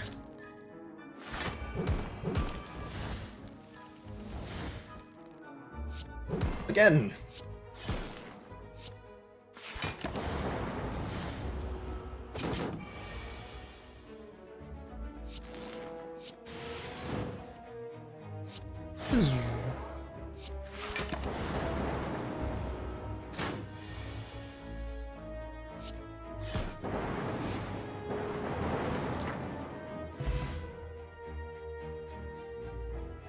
And to think that I thought I needed potions for that.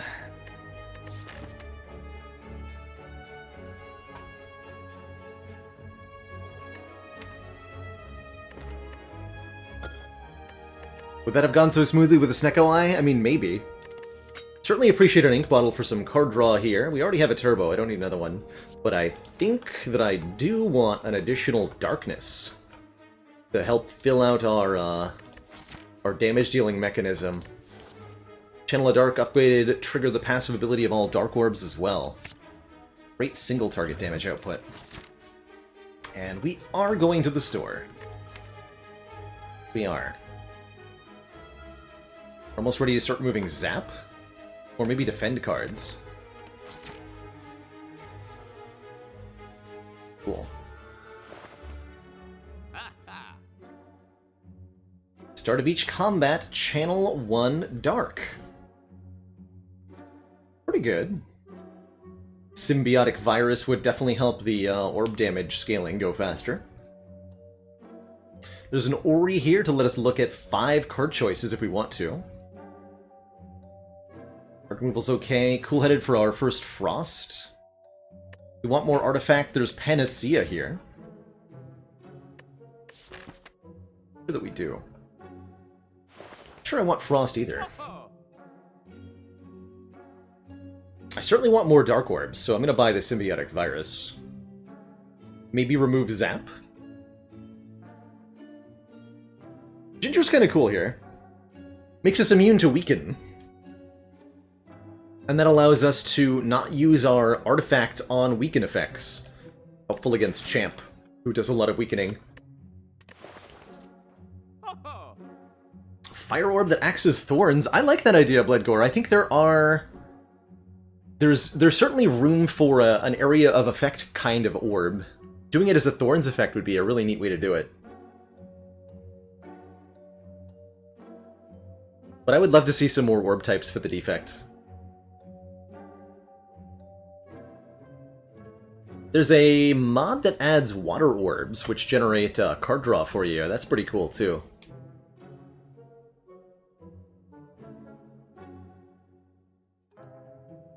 Okay, thinking ahead. I think this is going to be Virus plus remove Zap.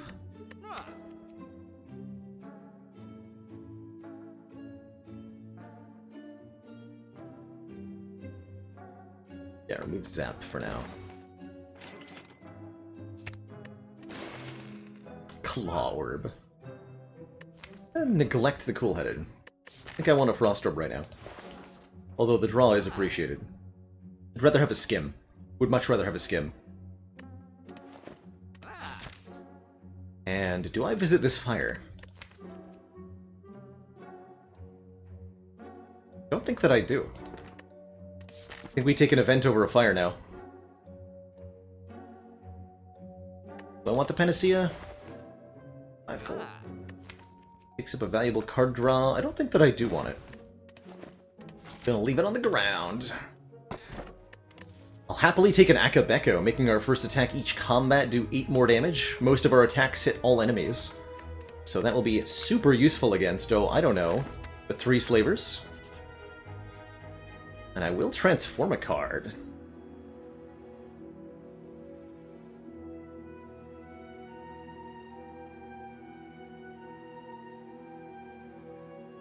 But what? Either defend or maybe Sweeping Beam. Lose the beam. Turn the Sweeping Beam into a beam cell. Neat. That has me beaming.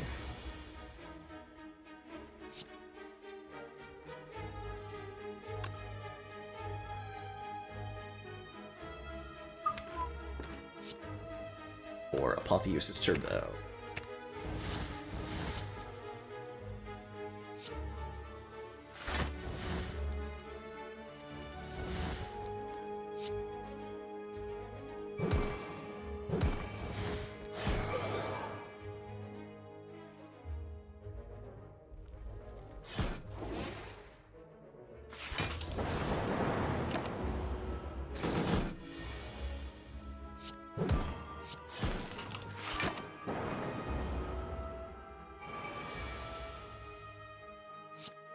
And Bloodgore, what's the defect's favorite fairy tale? Jack and the Beanstalk.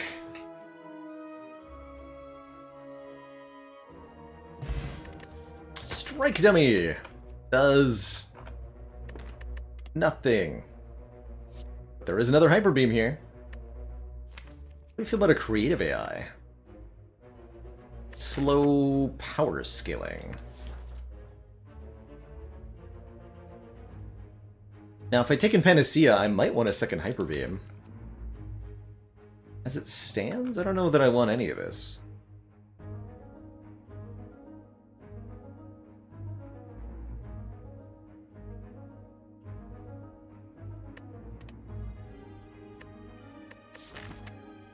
I think this is a skip. What am I looking to add here? We need, like, Equilibriums. We want calipers. I want loop. Loop is what I want. Loop and multicast. Those are things that I want.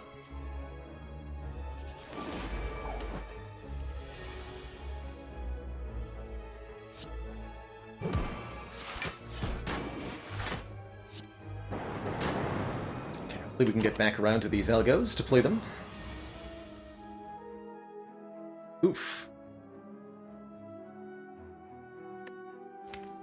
Card draw. Why? 14? Ow.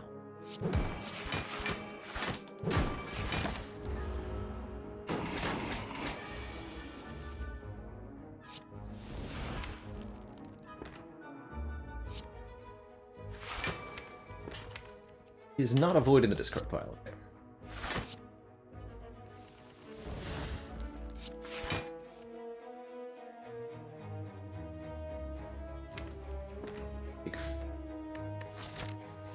Level those up? I don't need them leveled up that bad. I think I go for the eyes plus some weaken up with our mitigation problem. We'll go elite first. It's the Book of Stabs once more. This time it's personal. Or something.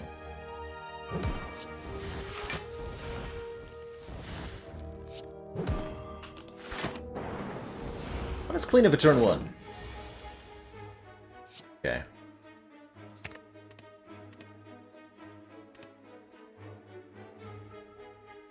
Apotheosis Church Battery defends. Play 0 cost.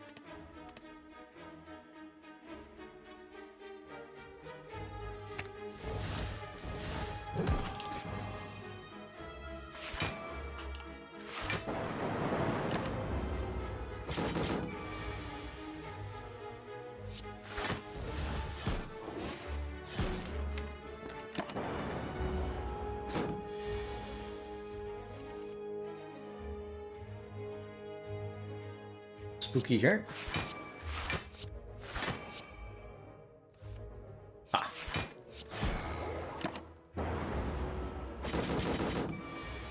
Not even a problem. Blood Vial will heal us 2 at the start of each combat, and here is the Meteor Strike with Strike Dummy. Now, had we taken a Snecko Eye, we'd be beaming right now. Do we want this? It does do +3 damage. Although it's pretty hard to play. We need the turbo to make it happen. Or maybe like Art of War plus Charge Battery. That said, I can seek for it. Not actually helping us, though. Our primary damage against Champ is going to be the Dark Orbs. Pass. I will swap out the Fire Pot for the Skill Pot.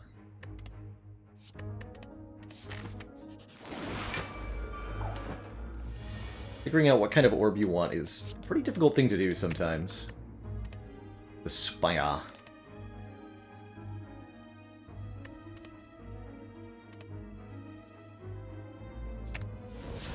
Cinder's Bane here.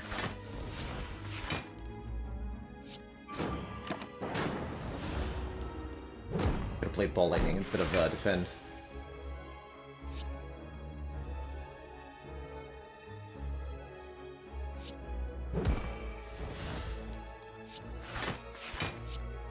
Try to use our artifact to block vulnerable here. Like so.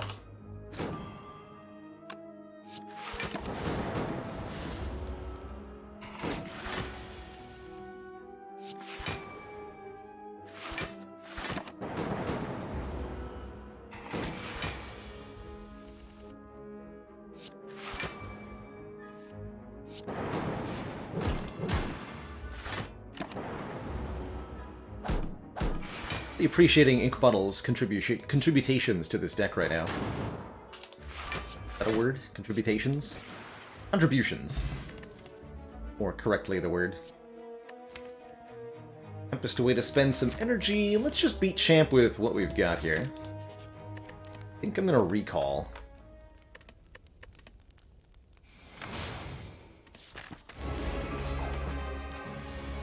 Since we have the Apotheosis after all.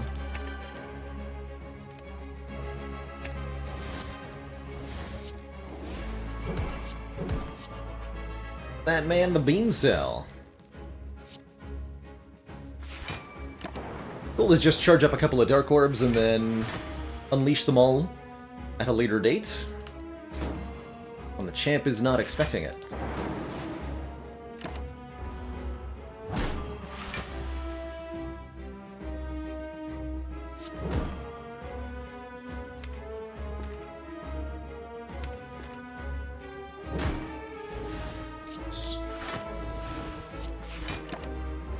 Just let these 3 cook.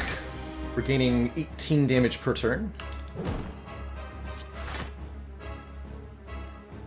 Let's cash this one in. But I can channel another one.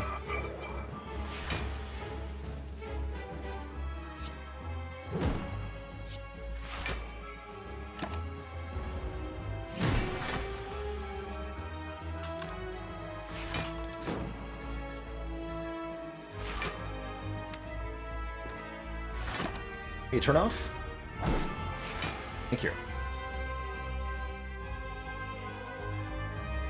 So this would do 120 damage. Currently at 334, so that would bring Machamp below half health if I were to dual cast, but it won't bring him below half health if I just play it regular-like. And I'm a little closer to that half HP mark.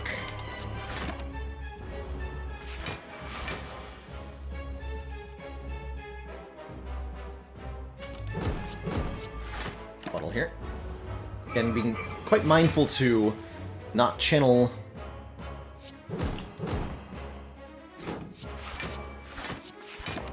additional Dark Orbs, except when desired here. And I believe we're now at the point where it is desired.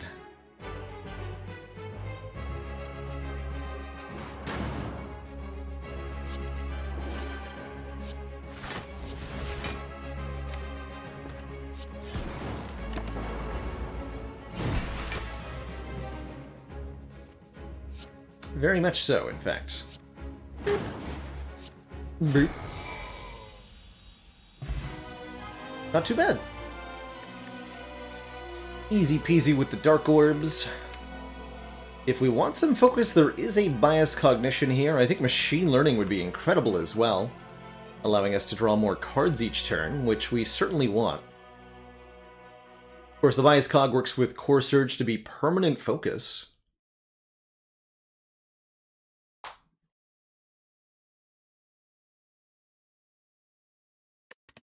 This is tough. Also another Seek, which is pretty good too.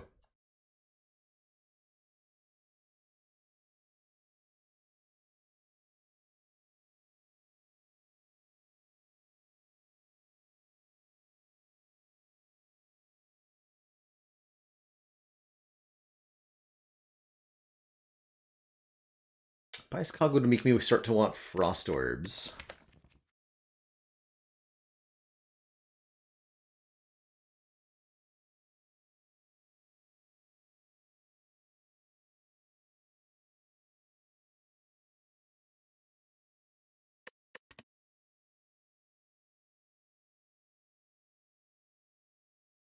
I want to try this machine learning for the additional card draw.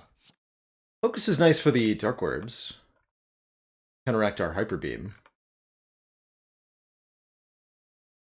I need to be able to draw back to our block cards over and over again. Machine learning. Fusion Hammer seems pretty reasonable here, preventing us from smithing at rest sites. With an Apotheosis, that shouldn't be a problem. Could transform and upgrade 3 cards, although I have almost nothing worth transforming. Or Cursed Key will give me a curse when I open a non-boss chest. That would be 6 max HP in exchange for a removal. There's possibly a world where this ends up being better because of that. Although we're free to spend our money on things that aren't removals if I take the Fusion Hammer. Let's take the hammer. Don't have to worry about upgrades, so we make our pathing pretty much as shop and elite heavy as possible here. Fortunately, those are kind of at odds with one another. Could do 4 elites, but at the expense of no shops, otherwise it's 2 shops into 3 elites, which seems reasonable.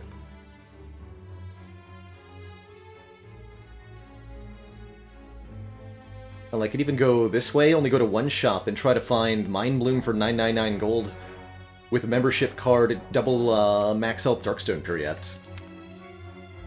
And then we would go this way. It's 2 fires? I'm not doing that. Okay, we'll go to 2 shops then. 2 fires. Ridiculous.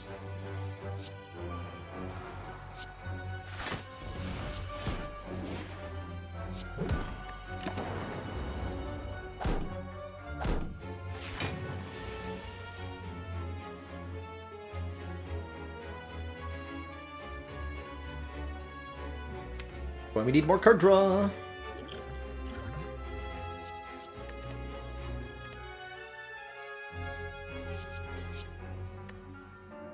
Teen Blanc. Still not enough unless I can kill the front line, which I think I can here, right? Yeah, I totally can.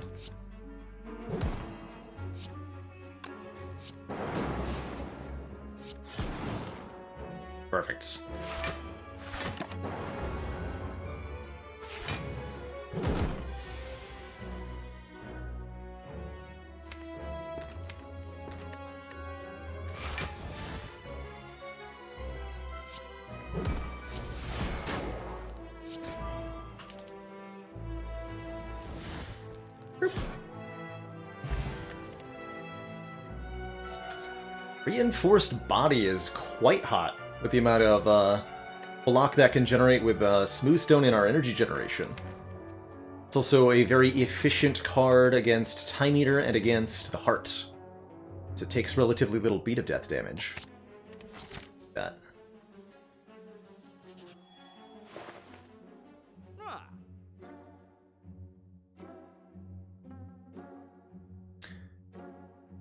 Second chance at reprogram. How do I feel about it now?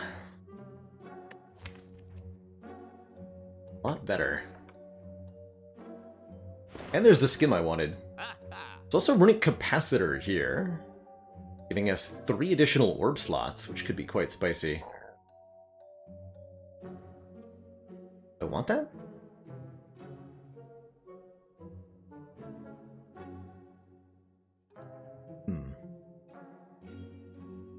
Certainly I want this skim. Buy that no matter what. Do have another shop coming up. Stone Calendar here for 161 gold. Not bad, truthfully. Helps us against the Heart substantially by providing a big chunk of damage at an important timing. Not so useful otherwise. We're primarily scaling with dexterity.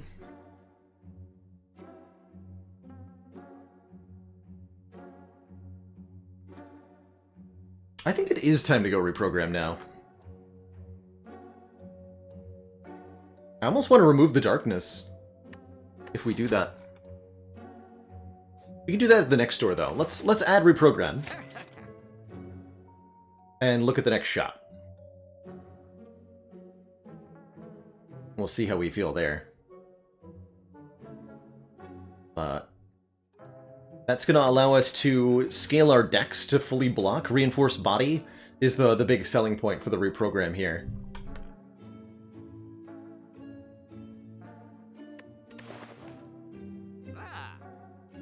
And because of that, we're not going to need the orb scaling, I think.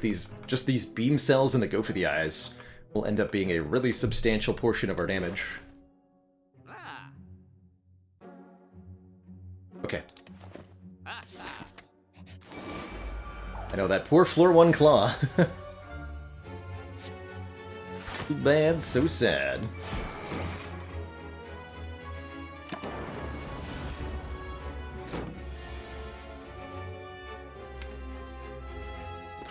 Play it with Algo. Or with Apotheosis. Get there.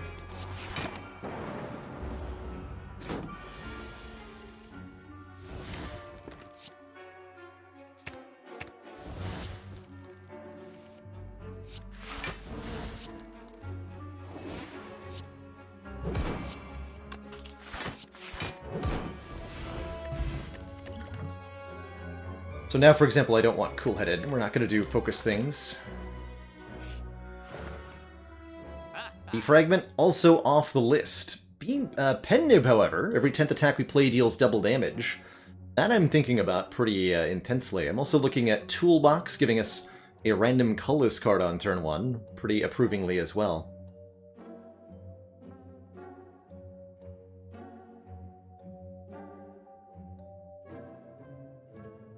The power of motivation, eh, J-Guy?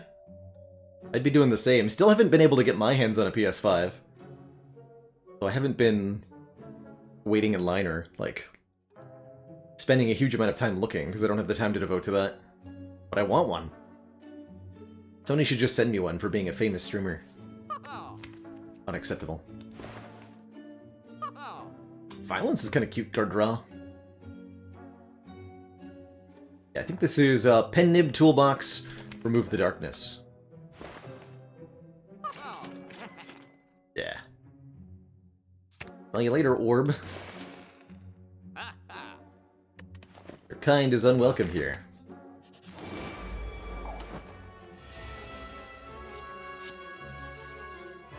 Okay, Transient's a fun little opponent to have here.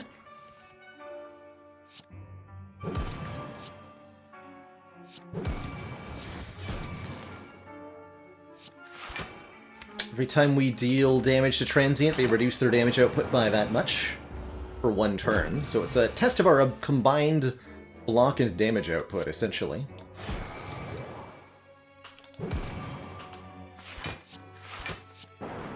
Playing every card possible to get the ink bottle activating as much as possible.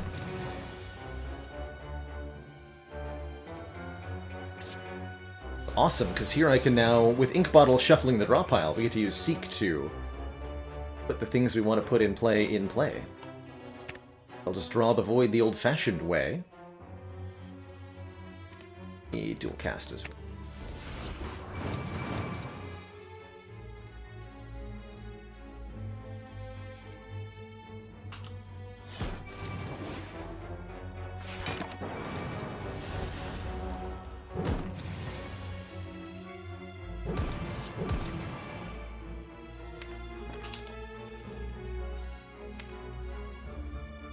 And then Hyper Beam next turn. Let's get this weaker algorithm played then. Wait, no! Freighter Bottle. My Hyper Beam. Oh, we got it. False alarm.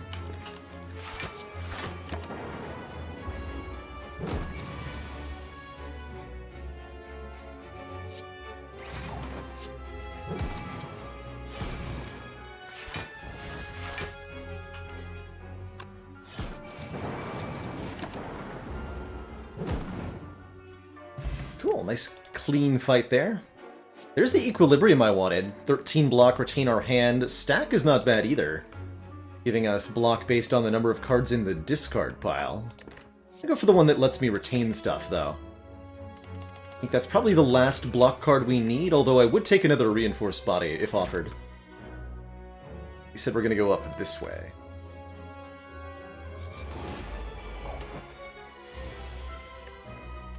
3 random skills. 0 cost, huh? Sure. It's the worst that could happen.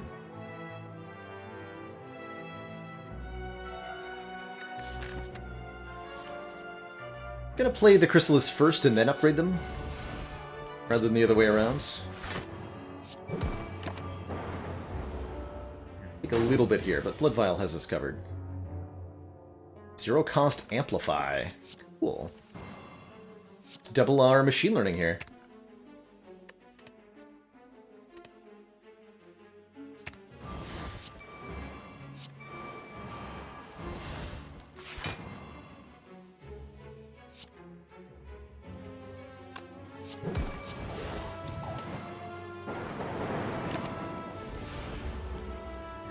Now we're drawing 7 cards per turn.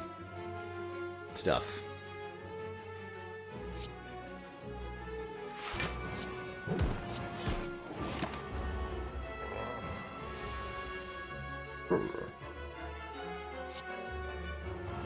Play this Amplify for the slow value.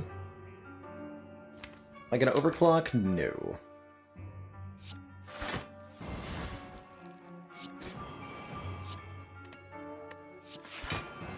Yes.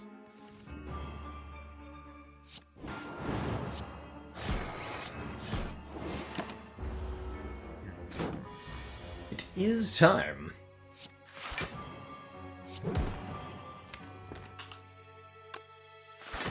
So this guy says, anyway.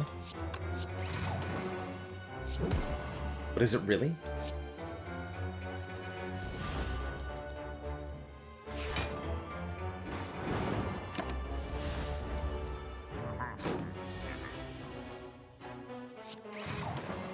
Defends blocking for 15, that's pretty much what we're looking to do with this run.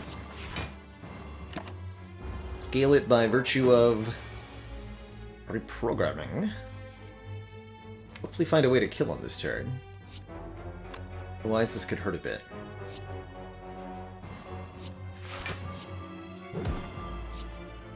Oh yeah, we got it. Sweet.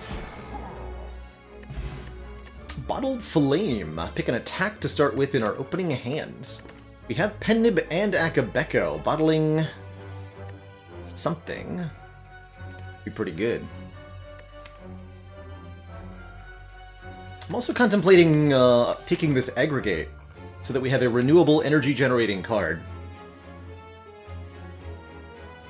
Melter's not bad here.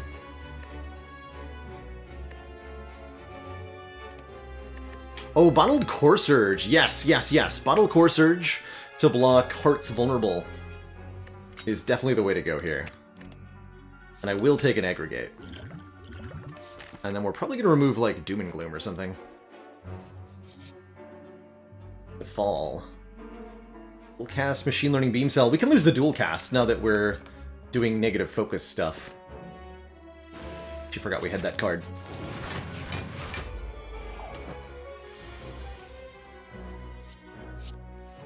Secret technique to find the Seek, except the Seek's already here. Let's go Aggregate Apotheosis. Generate a ton of energy.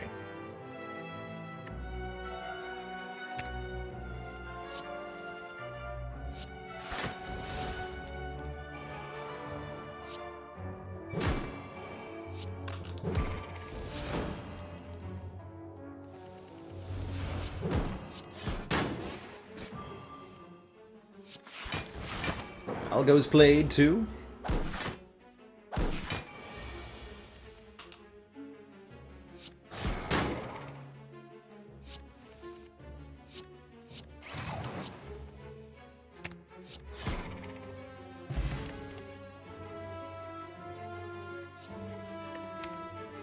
Rippentear could be a nice strength scaling card. Not sure how our damage is going to look. I think we need a second reprogram or something.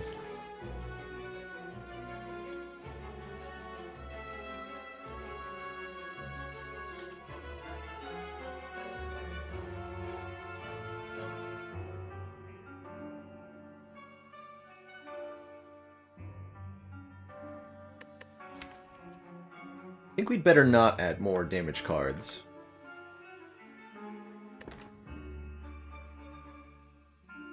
Yeah, doesn't this slap? With Akabeko Penniv, this is what? Plus 8, 17, 34 times 2 from Akabeko Penniv. That's pretty powerful.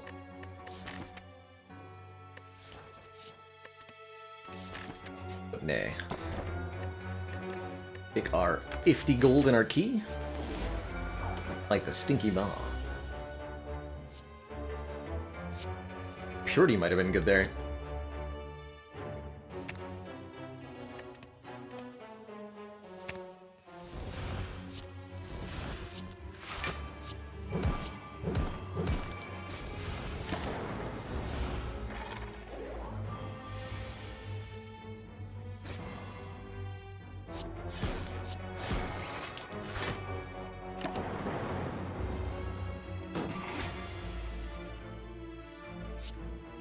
Output remains favorable, though.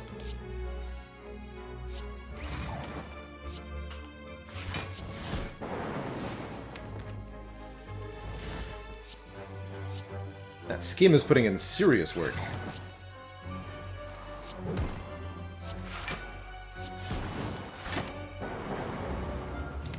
Oh, an algorithm. A pile. Can't kill right now, even though I kind of want to. More accurately, shouldn't.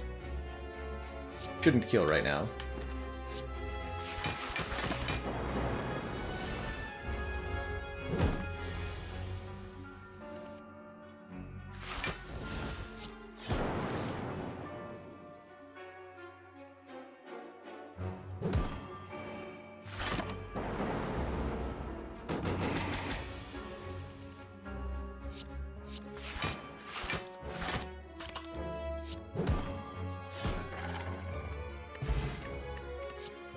Still, Chaos plays the top 3.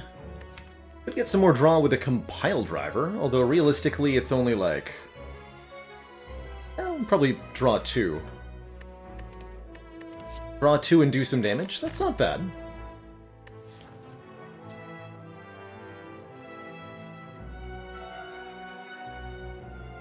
It's better than Cool-Headed would be.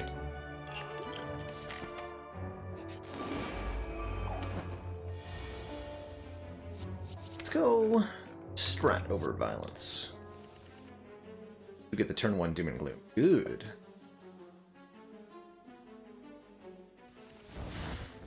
Turn 1 Hyper Beam, even better. Double good. Go. Beam Shell. Core Surge. Hyper Beam. Got 2 more, get more energy.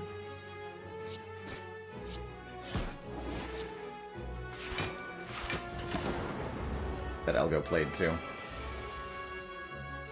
Will I play Luck Be a Landlord? Probably at some point. I've heard that one suggested more than a couple of times. So it's on the radar officially.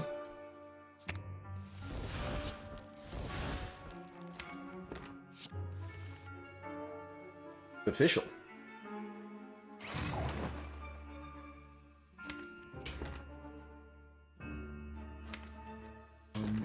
Gonna distilled for that.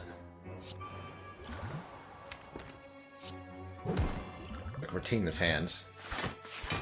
Want the algorithm for next turn. Mostly.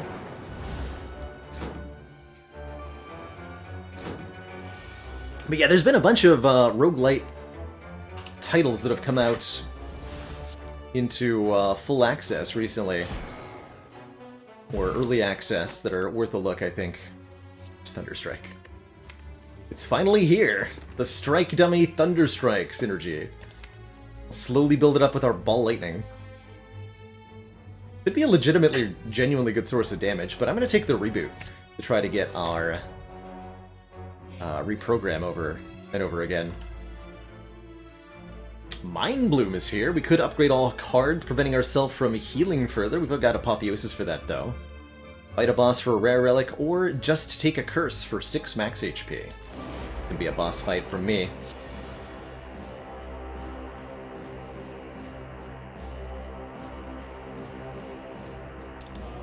I get a Loop Hero review code? I don't think so.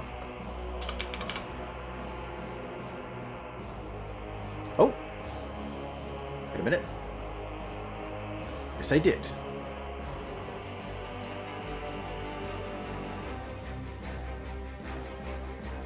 Totally did. Cool. Okay, I've got so many games to look at. Nice. Gotta dig through the email folder someday.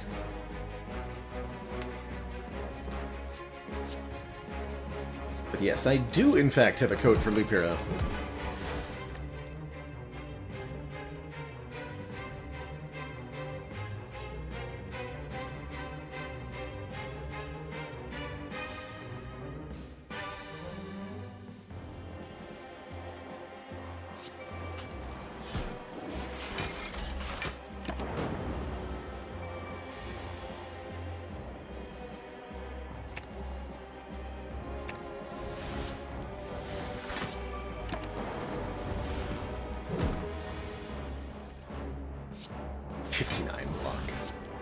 Okay.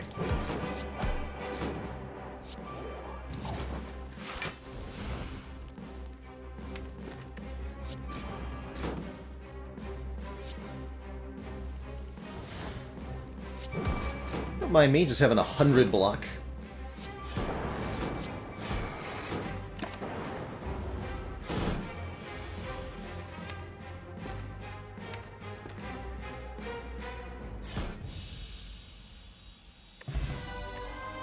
East Pipe lets us remove cards at rest sites, too.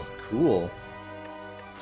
Probably won't utilize that or the Smiling Mask. We've already gotten basically all the... Actually, wait. No, I will utilize that. We're going to toke Doom and Gloom.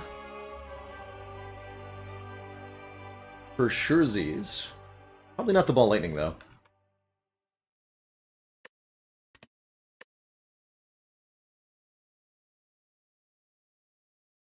Chaos could make for more draws off the Compile River, but I don't think that's a good enough reason to add it to the deck here.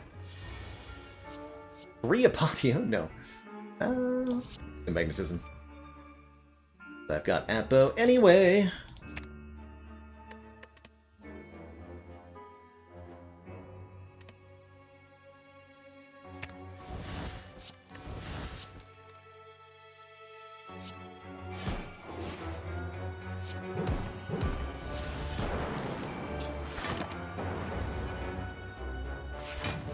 Howdy, fast-ass panda.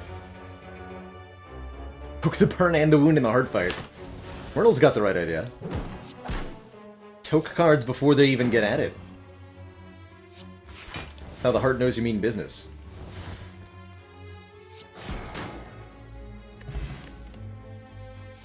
Yes! Second machine learning? The one thing this deck would really love is some more card draw. And I will definitely take that in the form of another power. Badrag, thank you so much for that Prime sub and the 13 months. The Baker's Dozen. The blind here.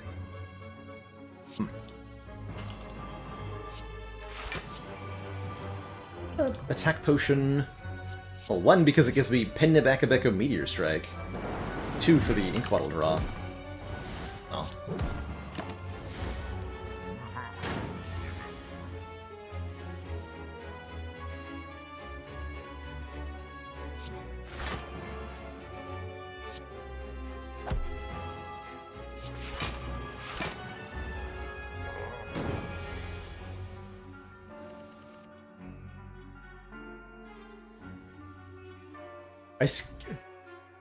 What are you on about, Fast Ass Panda? We skipped a card during the no-skip ladder. A very serious allegation, young lad slash lady. Young person.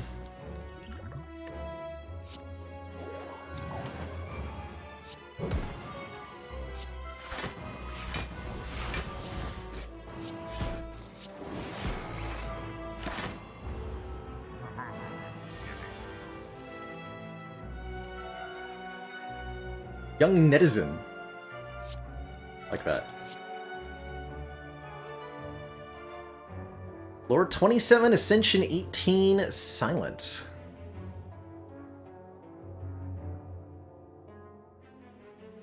Oh my god, did I? Nobody noticed in the moment. If so. Oh my god, that's so funny. I believe you.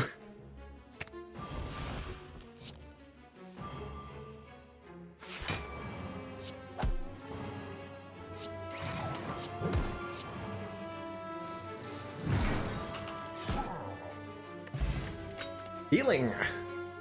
Stinky focus. Upgraded focus? Ew. Who needs focus? Certainly not me. Certainly not me. Focus.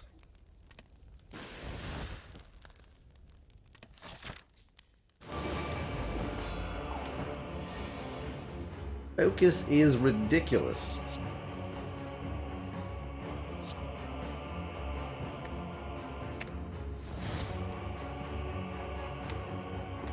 First. It was all a ploy. Finally, they figured it out.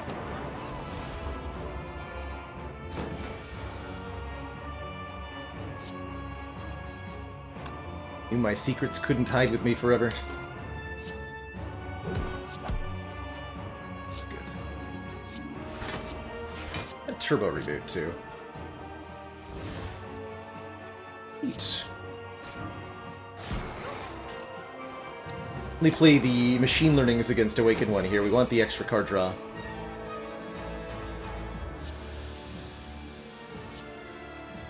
There's Zeppo.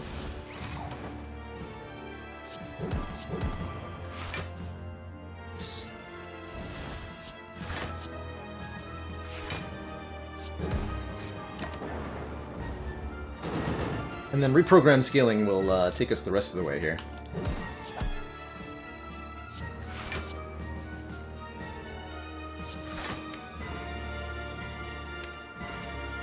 Just gonna seek that and play it. Oh, dang it. That's fine.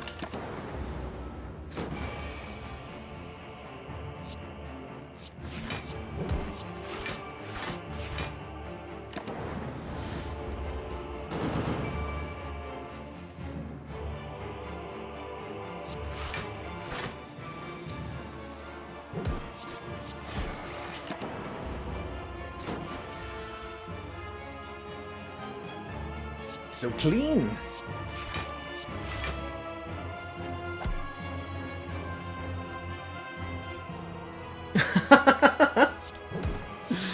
It was all a ruse.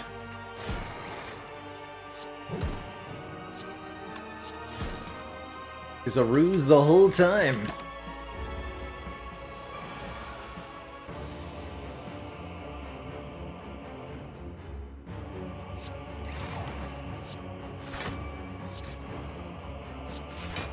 I'm talking about an easy block.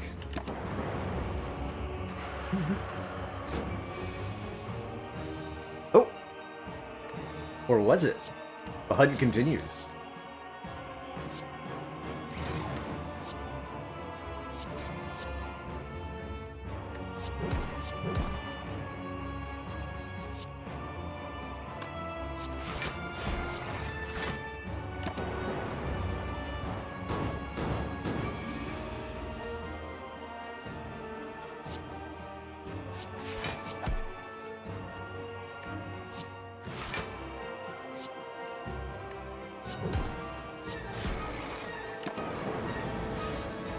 Get beamed on, sir. There's 8 points of focus. 10 points of focus? Or strength? Minus 25 focus, oh my god.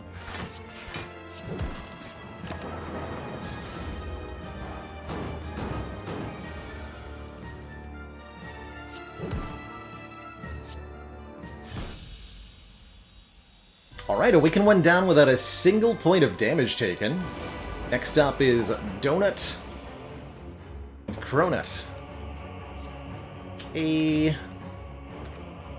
Actually, I think a deep breath will be very useful here to let us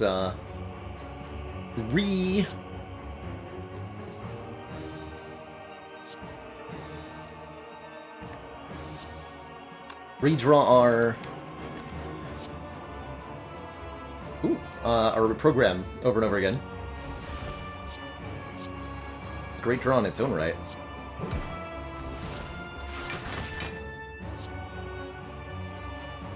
Decimate the donut, that's right. So for example, now I can seek Deep Breath, Aggregate. Keep this turn going. Draw the root program again.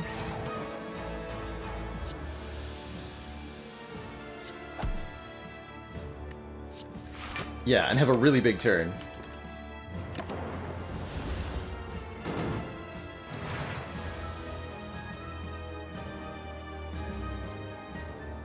A really big turn.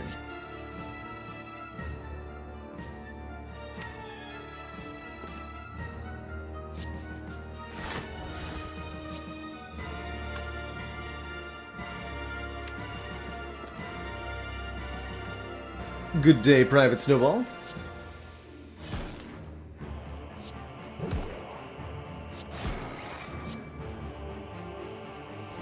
Pen nib ready.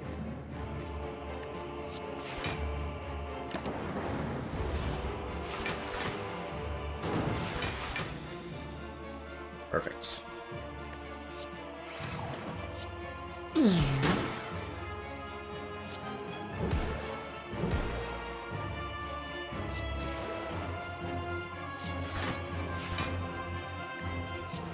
Dang, we are strong.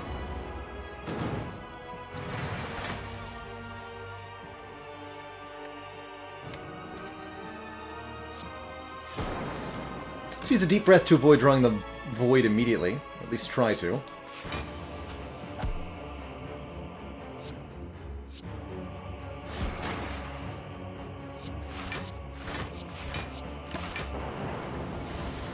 Jace428, thank you so much for 3 months on that Prime sub, the full quarter of a year.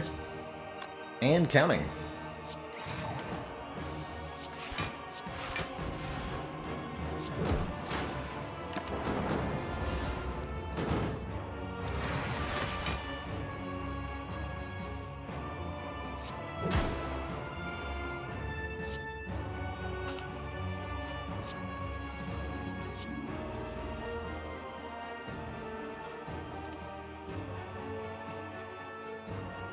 I'd like to pen back a Becco here if possible.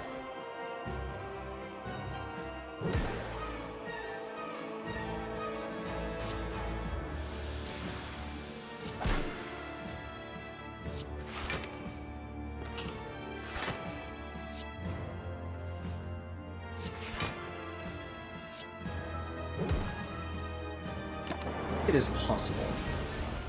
Let's see what we can do, though.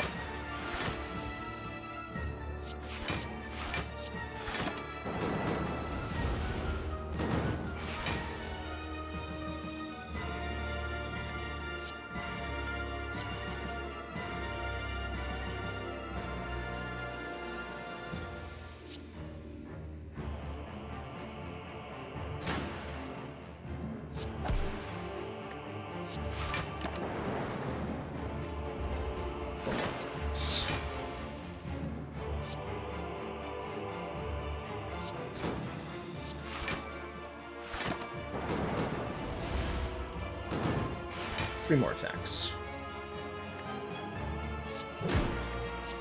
2.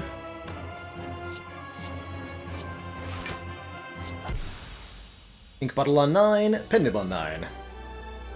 This will give us the best turn 1 possible against our upcoming elite fight. Thump to thump, a deep pulsing dread can be felt throughout the room. Is this the heart of the Spire, the source of all these block cards that we're somehow scaling with?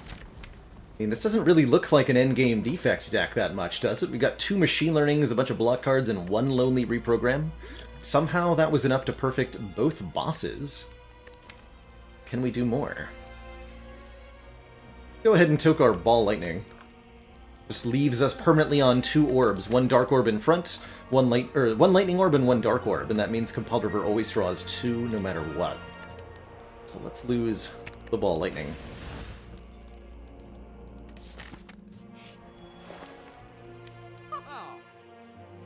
Beautiful. Beautiful, beautiful set of things here in this shop, but before I make any decisions here, I am going to take a quick break, use the bathroom, refill my water, and when I return, we'll see if we can't get this reprogram defect all the way through the heart fight. Be right back. Don't go nowhere.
Alrighty, everybody.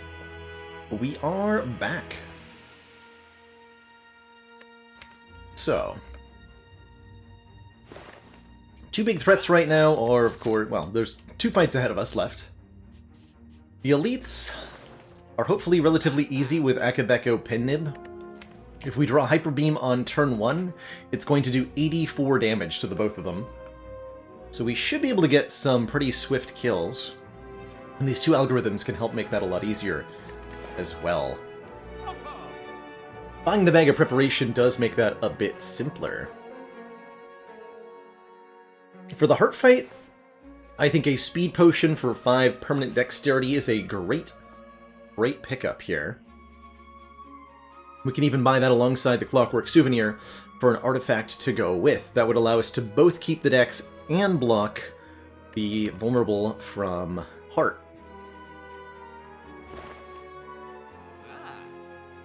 FTL and Flash of Steel are not terrible here. Doing a little bit of damage, getting me a card draw, helping us work towards our pen-nibbed Hyper Beams, which we're going to want to use multiple times on the Heart.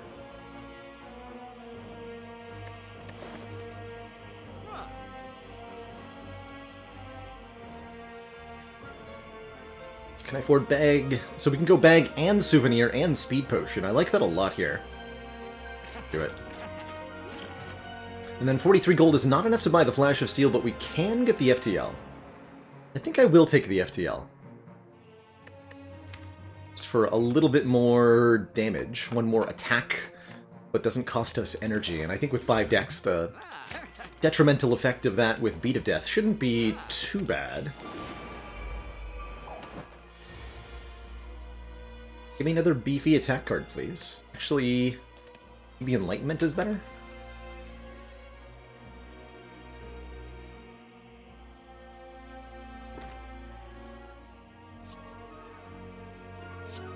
Integrate.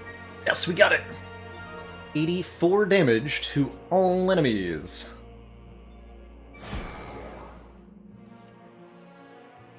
Beautiful. Simply beautiful.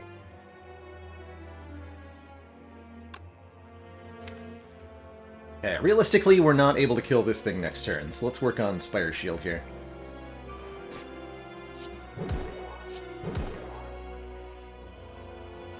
Probably Algo.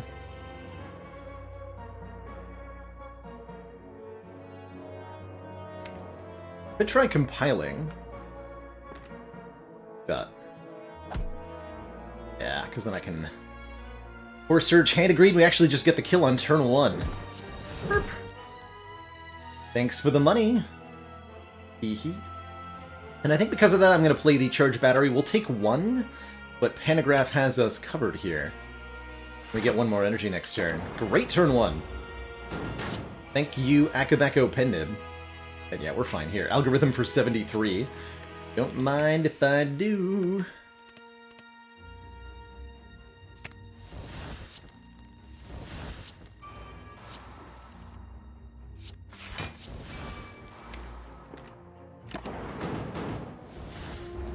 Kellogg's Allbrand, thank you so much for the 1 heckin' year, the 12 months of support.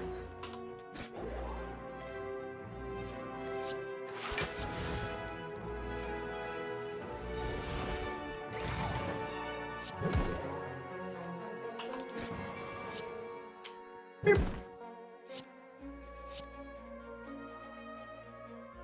A great setup for the Heart, but I don't think we're going to need a particularly good setup here. Get the Captain's Boot thingy. Start of our 3rd turn, get 18 Blanc. I can't do 10 decks in the way that I would want to. Are we doing streamline things?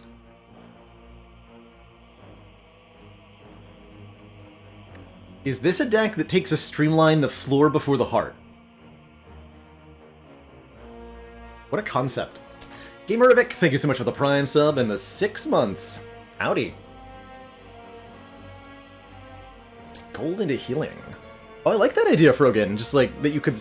I like the idea of a couple of relics that you would kind of activate at a time of your choosing, rather than being a passive effect.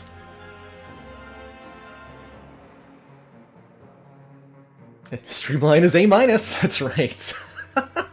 I think it is genuinely useful. We want a little bit more damage for Heart, and I am not worried about our block at all. I'm gonna take it. I'm not gonna take the Speed Pot. We have both of our artifacts spoken for, and I can't do the thing where I block both Speed Potion debuffs with one artifact charge. With the way that these are set up, it won't work out that way. So, we'll take our Entropic and our Speed Pot, and bring them both to the Heart. Hey, there's that Flash of Steel. I'll take a Flash of Steel.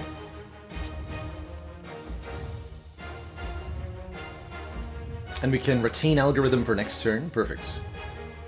So this is Equilibrium, Apotheosis, Core Surge. Hold on to Machine Learning, hold on to Genetic Algorithm. Probably play the Beam Cell and the Flash of Steel, though.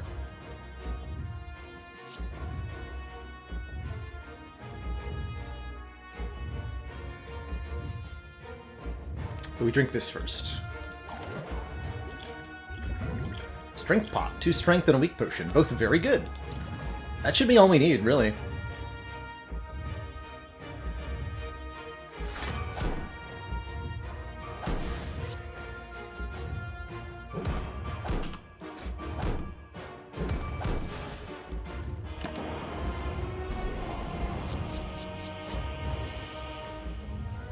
Ah.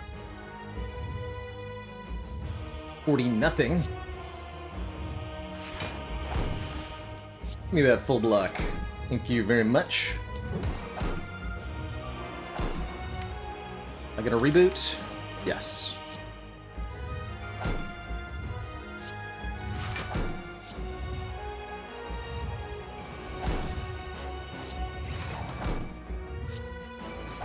Play this for Ink Bottle. Don't need the weak potion yet.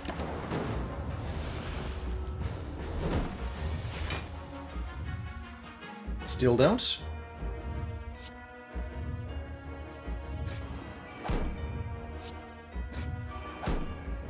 And nibbed Hyper Beam, right on time, for 85 damage.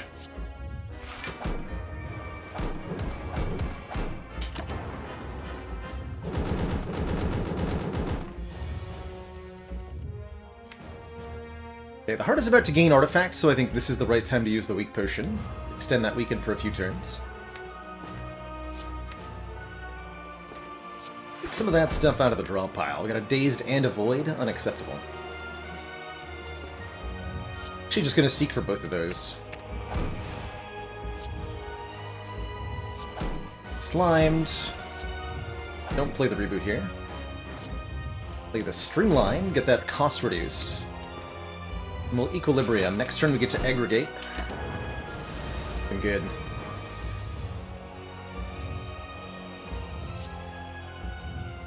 J Mark, by the way, thank you so much for the 18 months, the whole year and a half.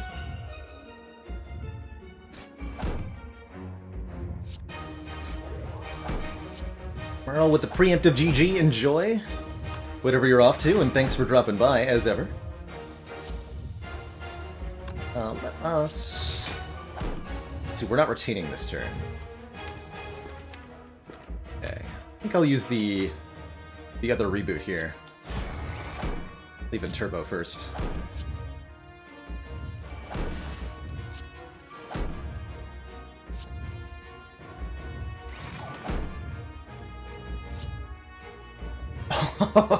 It's happening! We can pen nib the Hyper Beam again, although it actually doesn't matter because we're damage capped. I'll expect this to cap the damage? I didn't expect it to do that. We save the pen nib for next turn then.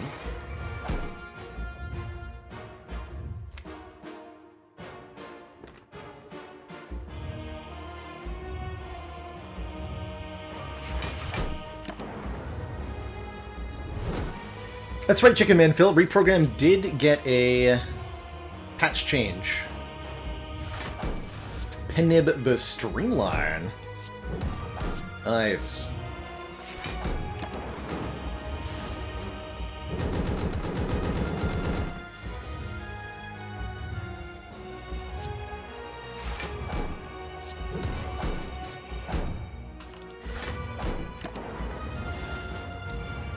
insane.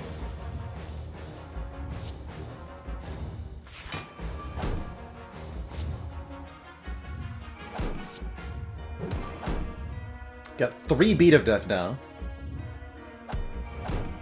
Bit of an obstacle. What is it really?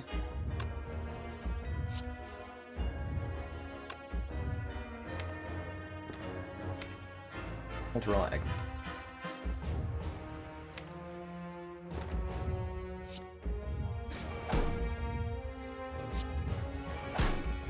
Whoops. My perfect.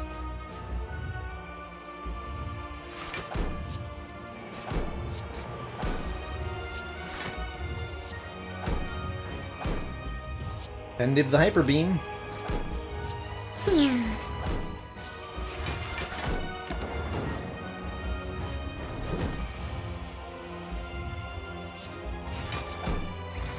And GG. I think that was a lot easier than quite a few of us expected. Quite a lot easier. Almost, I could have made that perfect. Almost got there too. GG, everyone. GG. 0 focus, 0 orbs, no problem. GG. That was a really awesome run.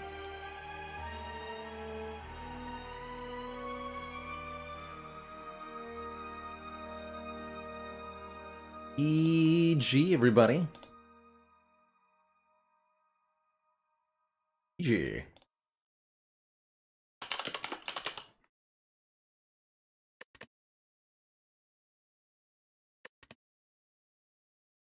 $223. Right, Karoku? That Compile River was a cool little addition. Just a little bit more card draw thanks to our orb relics. And then removing with Peace Pipe every orb generating card to just make sure we were always at 2. Pretty cool. Why we didn't pivot when we saw the first reprogram? When was that? It was early on. Curse and Steam Barrier. Was it before Act 1 boss? Reprogram is truly bad in Act 1.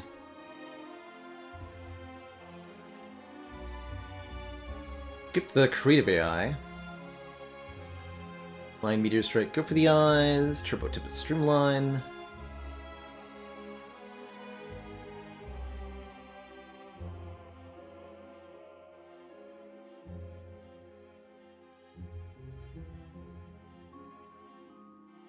Wait, where was it?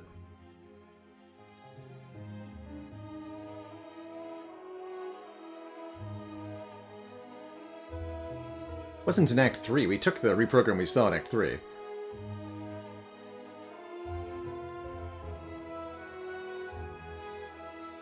We bought it at the shop, floor 36. So where did we skip it? Oh, it was in a fairly early shop. So it was maybe either here or here. I think it was at this shop on floor 20. And at that time I was looking at Champ and thinking we were going to need to kill him with Dark Orbs. Which we did. And that worked out okay.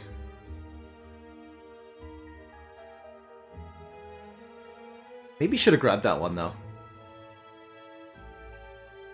At the time, we only had 3 energy. Hard to spend 1 on the reprogram. But yeah, I think it would have been reasonable to take this earlier one that we saw.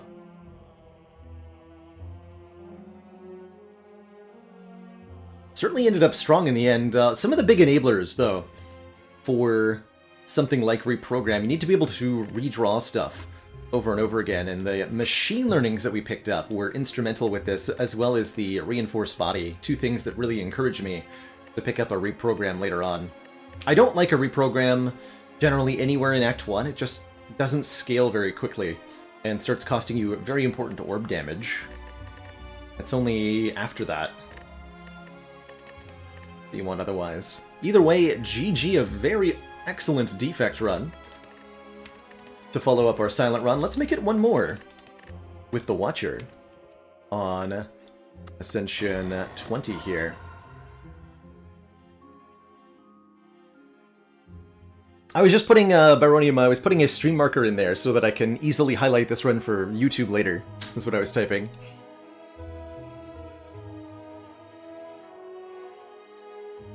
Lee Nana says, this is exactly why you love watching Slay the Spire. I've never seen a completely remove Orb Generation Compile River with Virus combo. Such a great interaction that you would not have probably experienced yourself. Indeed. How often does that get? We just needed the nuclear battery for the 3-card Compiled River for free. Hey, Anti-Time, I am having an awesome day, and here's hoping it gets awesomer with... probably going to be a boss swap. Oh, we can go 4 elites. 1, 4. Well, if anybody can beat 4 elites in Act 1, it's the Watcher. I think valid starts are Transform here. I maybe could take 6 max health. Don't take a Curse for 12, though. It's not worthwhile. For a random boss relic. In exchange for the pure water. I'm going to take the random boss relic. What do we get? Sozu, no glugs here. Only energy. Gain an energy at the start of each turn, we can no longer obtain potions of any kind. If anybody's going to start with Sozu, I think Watcher's the best, since her baseline power level can get so high relatively easily, and the 4 energy per turn is really, really significant in the early game. As usual, we're going to go several combats to start, and then I'm hoping to do 4 elites, although with no potions that could be extra challenging.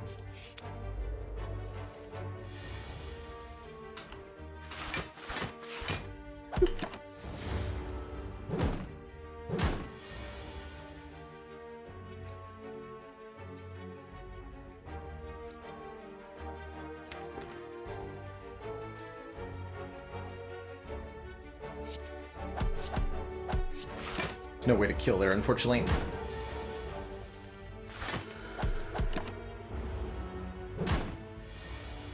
Eruption is a lot easier to play on 4 energy, that's for certain. Immediately lose a very valuable strength potion, but immediately gain a very valuable empty fist.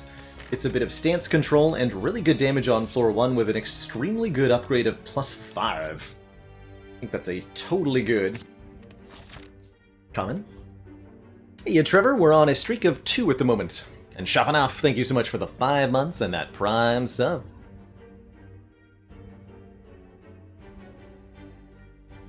Ever picked a floor 1 warship? I don't think so. Don't think so. I don't know what I would... I might do it if I had maybe Damaru as my starting bonus, or if I'd transformed into another mantra card, or a meditate, perhaps. But otherwise, I think it would be really hard to justify a floor 1 warship. Take some more combats. Look at that, 39 damage on turn 1. Easy peasy like, very easy cultist fight.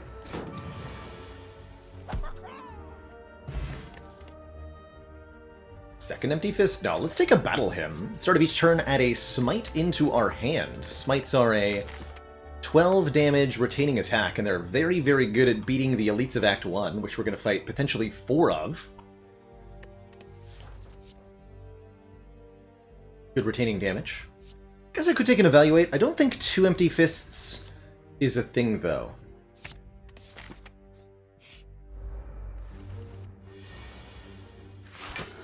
I think it's a thing.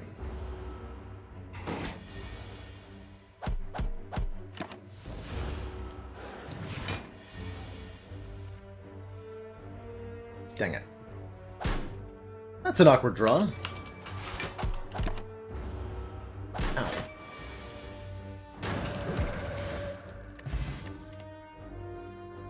Bruh. Talk to the Hand gives us block whenever we attack the foe. Very, very good. I also like Crush Joints a lot with Smites. Meditate lets us put a card from our discard pile into our hand. Let's get Eruption back, but I think that's going to be a Talk to the Hand for me. We just take the first tantrum we see.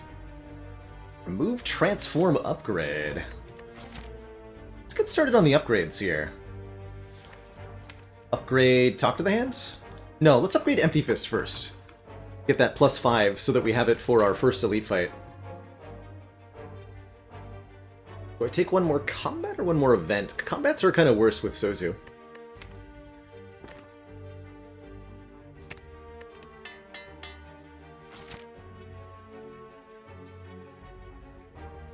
Event could be a heal, could be a card remove.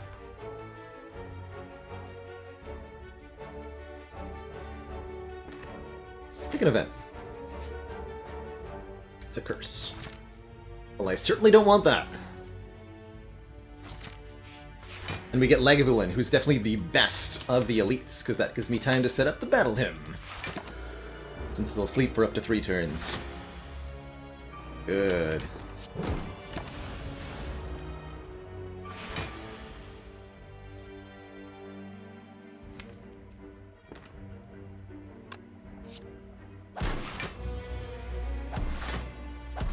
We'd play the Smite for, well, not for, yeah, for free. We'd rather retain it, though. We can use it on a Wrath turn. It's gonna be next turn. Good.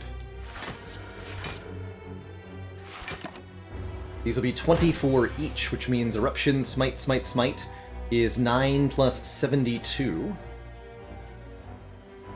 And then we can strike for 12 more, which is a kill, right?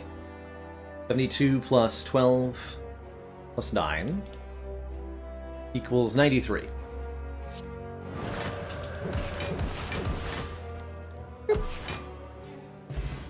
You score a Teardrop Locket. Start each combat in Calm Stance already, meaning that we gain additional energy without having to play the Vigilance the first time we leave Calm, either through Empty Fist or through entering Wrath.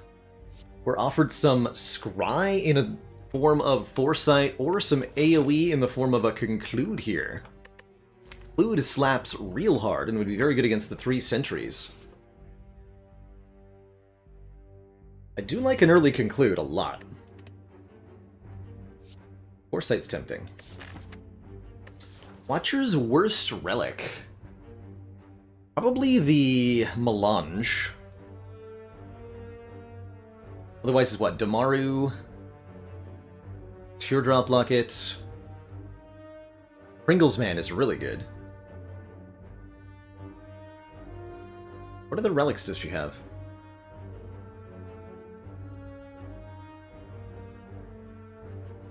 Cloak Clasp? Oh, that's even... yeah, Cloak Clasp is insane. Duality, also insane. Holy Water, all the boss relics are good. Yeah, I think it would be Melange. This Foresight is quite good, letting us scry through the Dazed of Centuries or the Burns of Hexagos, but let's take the big slap AoE card. Make sure we don't get dunked by Gremlins or something here. And we'll upgrade that right away to be 16 to all enemies. 32 if we're in Wrath.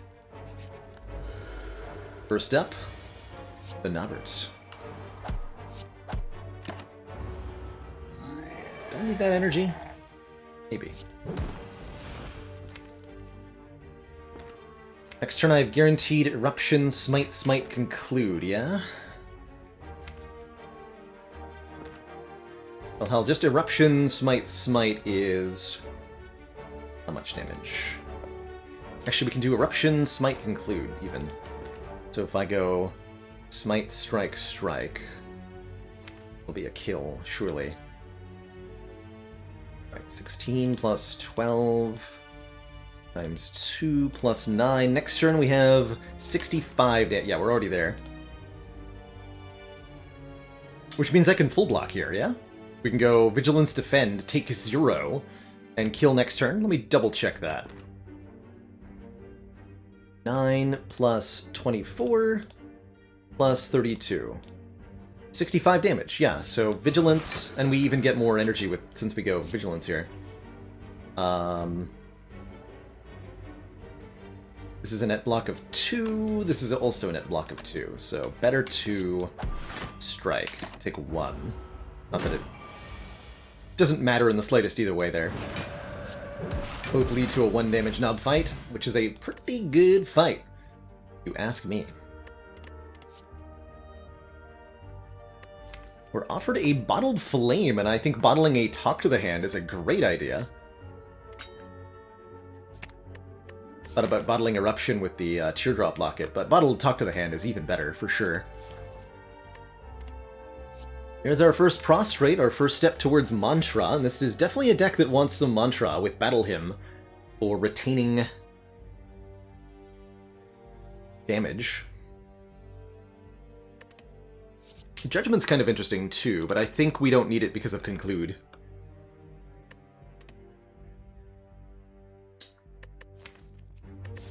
Sure, I'll take our first Mantra card. Do it. Ooh, and that goes great with a Letter Opener. Play 3 skills in 1 turn to do 5 damage to all enemies. Feat number 3 is going to be these guys. Great question, One True Leaf asks, when do you take a Judgment? Judgment for me is a card I take when my deck lacks an ability to deal with low health enemies. So if you don't have a way to kill, for example, a Gremlin on turn 1, then a Judgment can be really good. So if your damage is setup required, if you're relying on, say, Battle Hymn or Conjure Blade, if you need to put Alpha into play to do any significant amount of damage, having something to kill off those low health enemies on turn 1 and turn 2 is where you're going to find the benefit from Judgment. You don't, says Merle. I think Judgment's pretty spicy sometimes. But it's serving basically the same role as the Conclude. 32, 42. We have to use the Eruption here.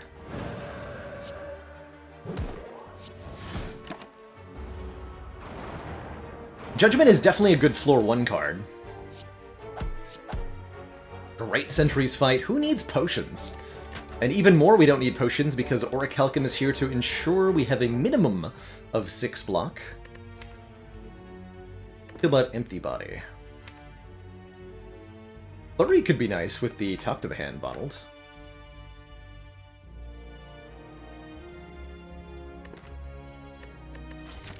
Slucky's pretty good too.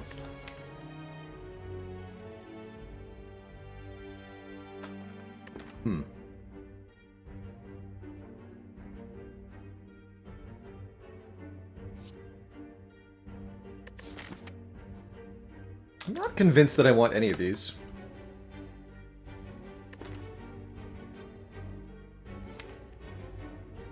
I want some Scribe. Maybe I'll take a Just Lucky so that I can take a Weave. Let's do that. Really a big fan of Flurry in general. Clogs up my draws. All annoying like.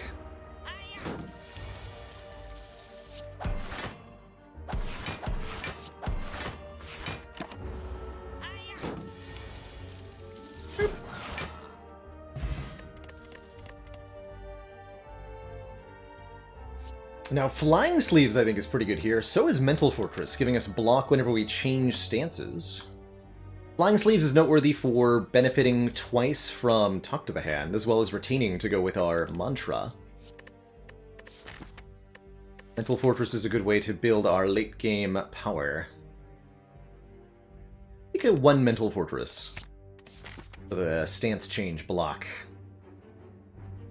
And we're going to go up this way. Take out our Burning Elite in Act 1 so that we free up the pathing for future acts. 54 gold for a relic? That's a good deal. I'm certainly not going to give you my Conclude. What you got for me, Ranwid? A Vajra, giving us 1 point of strength. It's slapping time.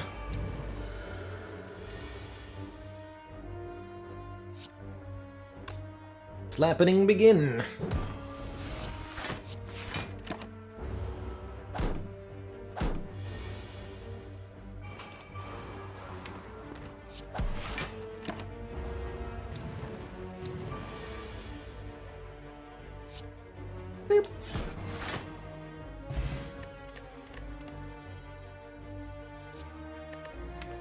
Second chance at Flurry, although I'm noting that this Crescendo actually looks pretty spicy for some Retaining Wrath entry.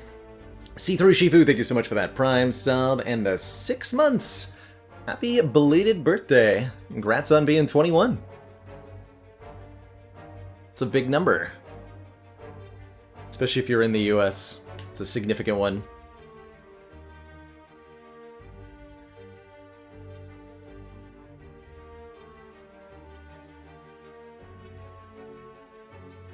I like Crescendo a lot with our smites. I'm gonna take this. I think a Retaining Wrath card is just what the doctor ordered.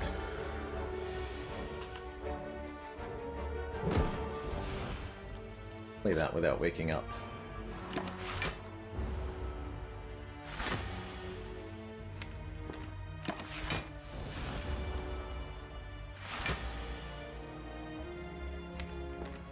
Wow. Great. Oh, Empty Fist and Conclude are kind of awkward with each other, aren't they?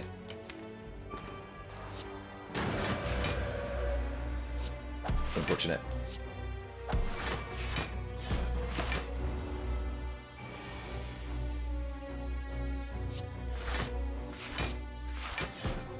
Get him, Letter Opener.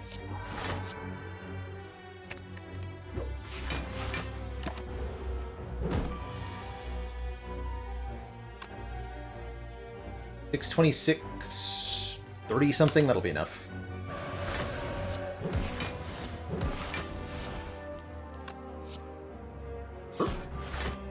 Yet another perfect delete. Now we score the Shuriken. Play 3 attacks in a turn to gain a point of strength. And here's a Tantrum. I mean... okay. Now I feel like a dum-dum for taking a Crescendo, though. Prey is pretty good too, right? It's got Letter Opener things, it puts us to 5 mantra per cycle, so it'll let us go Divine against Hexaghost.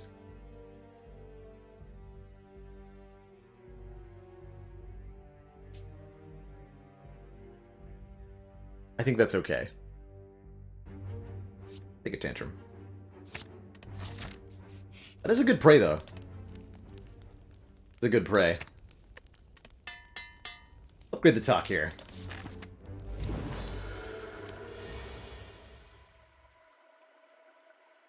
Do I dare? I don't think I do dare.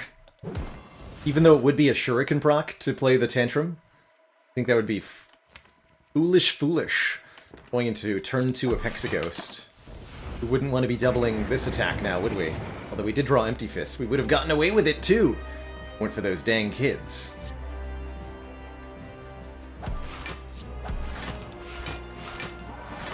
That's alright, we'll win the fight pretty handily. Tantrum or no?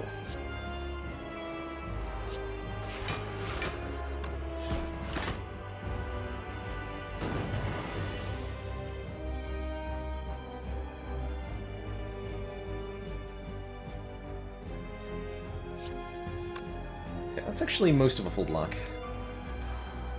It's not going to play the Eruption here. I don't want to be staring down a doubled... Oh, it does block for 7, right? We're fine.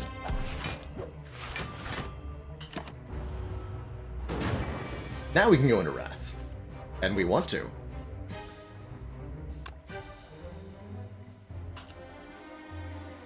We can do it this way. We can double the damage of this Tantrum. Plus strength. This turn is a non-attacking turn, and then I think it's going to be dead. The turn after that. Oh yeah. This fight is going to be brought to a swift conclusion. GG. 75 gold. I'm kind of hoping for a Devotion here. But a Lesson Learned will do just fine. Deal 10 damage if fatal, upgrade a random card in the deck. Fully upgraded deck sounds great. Don't want to Master Reality as we're only generating smites with Battle Hymn. This would be plus 4 damage per smite, but it's a whole nother power card to play, and another copy of Judgment, which we don't want. Let's take a Lesson Learned. And for our boss relic, we're offered the Slaver's Collar, more energy during boss and elite combats. The Cursed Key, gaining us an energy at the start of each turn whenever we open a non-boss chest to get a curse. Or the Violet Lotus, giving us 1 more energy when we leave Calm Stance. A bit more interesting with the Teardrop Locket. But I think in general I really like the Slaver's Collar as my 5th point of energy. I'm certainly looking for something with no downside here. No need to take the Cursed Key, I think we'll be fine.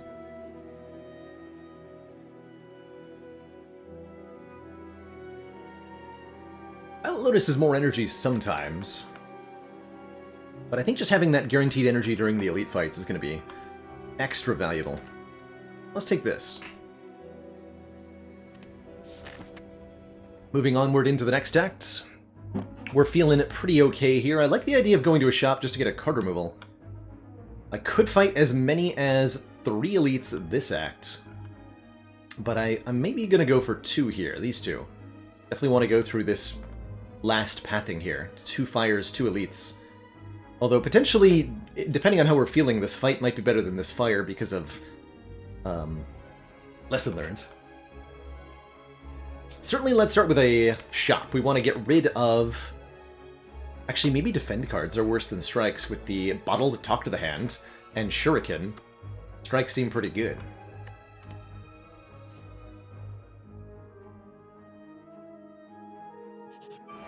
Start here.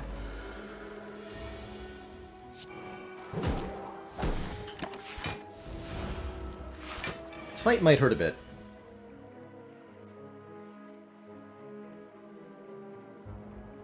If I can kill right now without... Even without landing the lesson learned, we have to do 80 damage. Let's see, 12 plus 26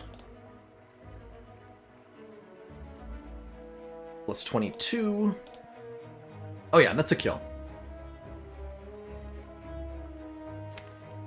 Okay. We miss a lesson learned here. I think I'm going to be okay with that. Yeah, I'm going to be okay with that.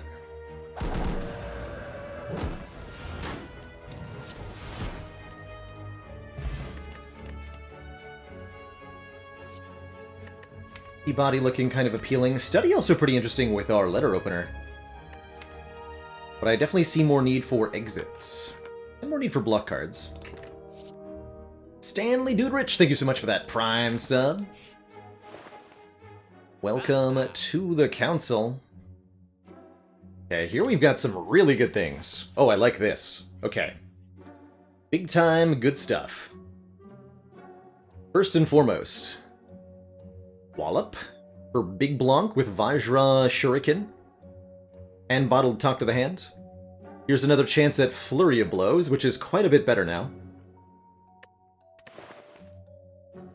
Second Prostrate is here.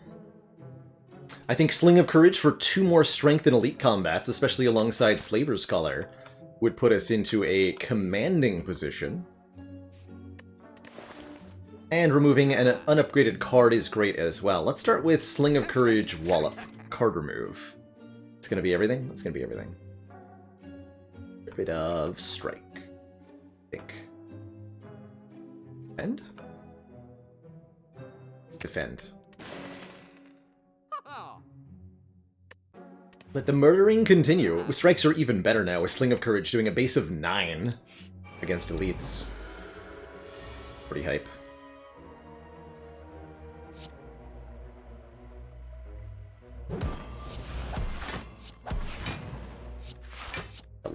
Ouch.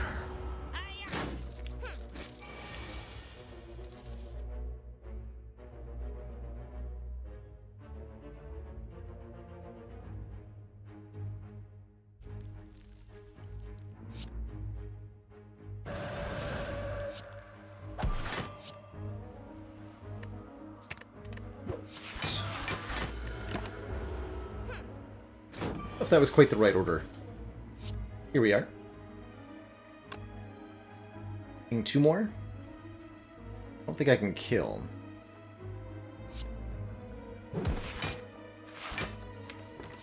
But we do get to lesson learned. So that's good.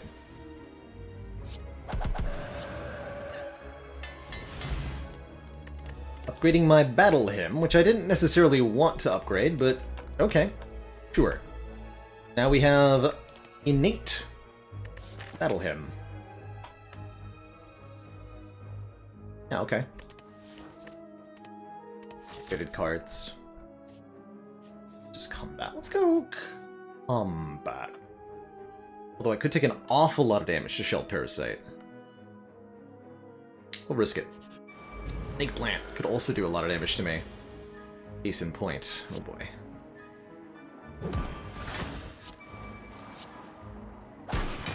Ouch.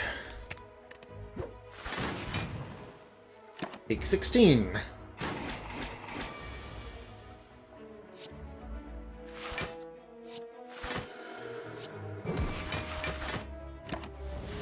But now we're good. Now we win.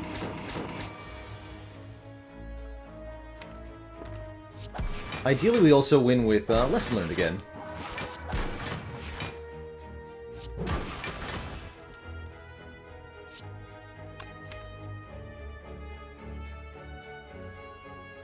We're not guaranteed to draw.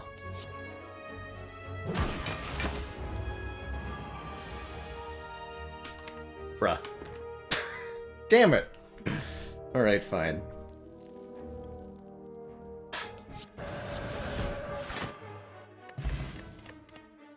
Rude.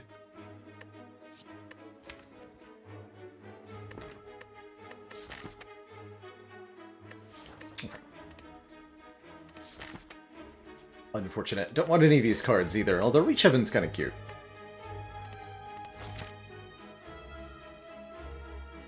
Take an event here.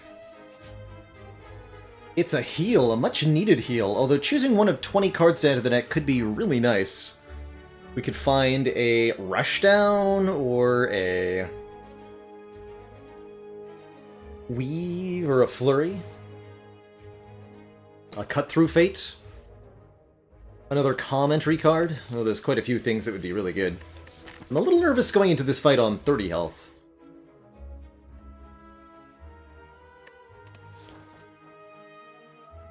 Wouldn't necessarily say elites are easy. We could absolutely end up taking 30 damage to Slavers on turn 1 if we just don't get a good enough draw. And we've had more than one occasion where we draw a Tantrum turn 1 and we can't play it. Because we're being attacked for too much. The good news is they can never kill me on turn 1. Because of Orichalcum.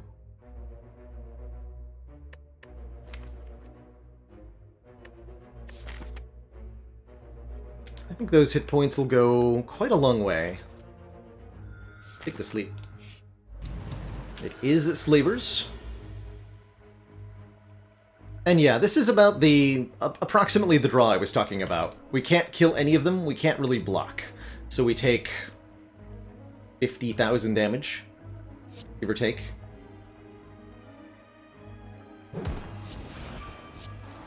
Battle him as a big part in that. Well, 21. Certainly happy in this moment for the thingy.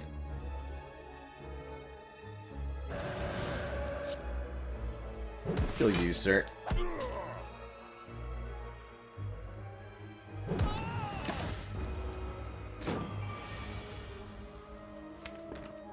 Oh yeah, I have Lesson Learned? Well, that's not happening. Oh man.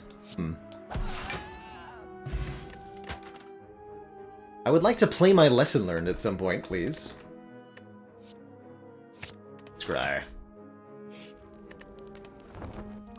Okay, we got through the Slavers, so our next elite should be pretty manageable. I go up this way. Fusion Hammer? No. Yeah, I want to go to a fire now. Too angry to learn lessons. Hard truth of it.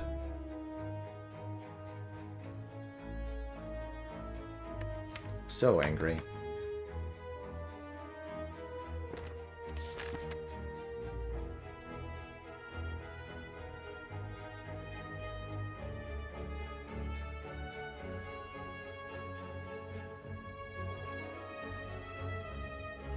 Might need to rest, too.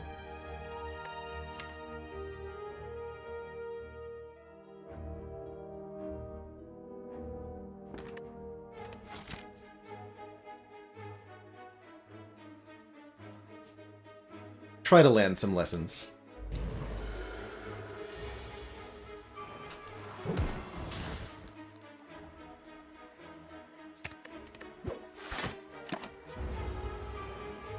Question is, will it work? I think is yes.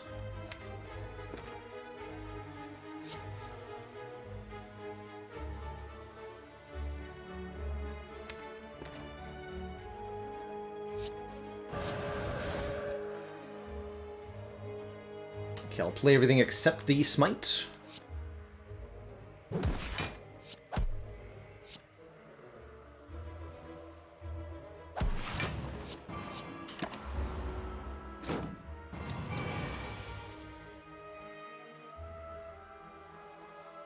Fine.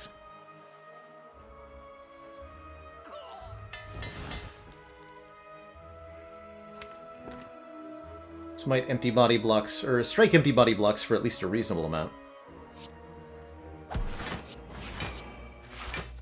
Though I do still take 10 entire damage here.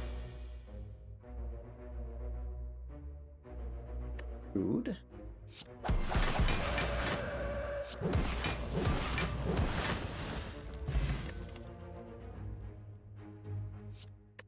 Ability's cute.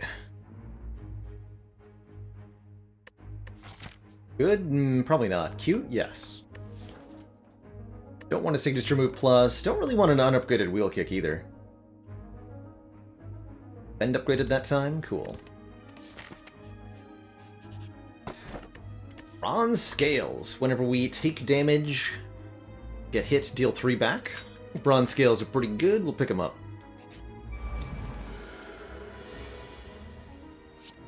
Okay, not a bad turn 1.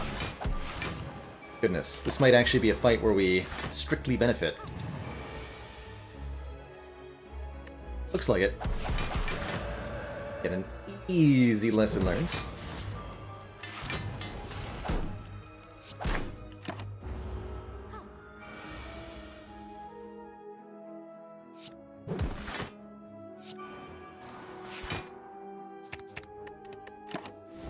Good.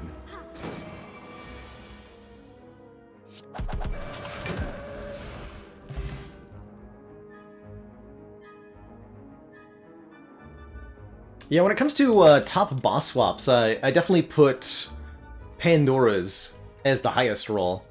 Pyramid and Snecko are amazing as well. As is Astrolabe.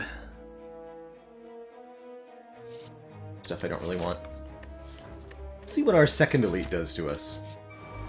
The Book of Stabs. Unfortunately taking a turn 1 24 damage hit, and again we drew Tantrum that we can't play. That is really stinky. Dang it. Ugh. Okay, we'll keep the Eruption at least. That's deeply frustrating that we keep drawing this. On our already strained turn 1s.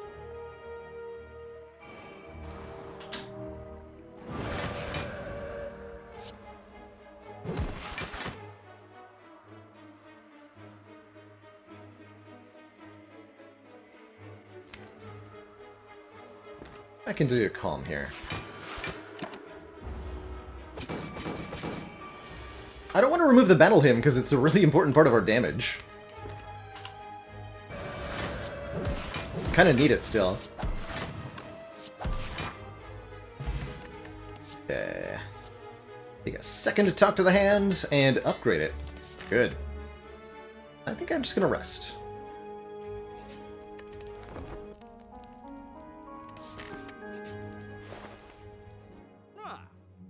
Second Tantrum is here. Double Tantrum, double talk to the hand. Pretty good.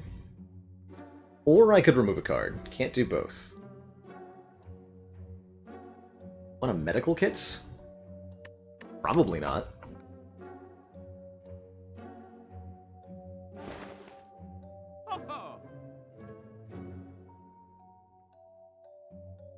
I think Tiny House is a pretty good boss swap, Tavqua. I really like the floor 1 potion and the 50 gold especially. But yeah, I think Tiny House is a good outcome from the swap. Better than it is, you know, presented as an option from your boss reward.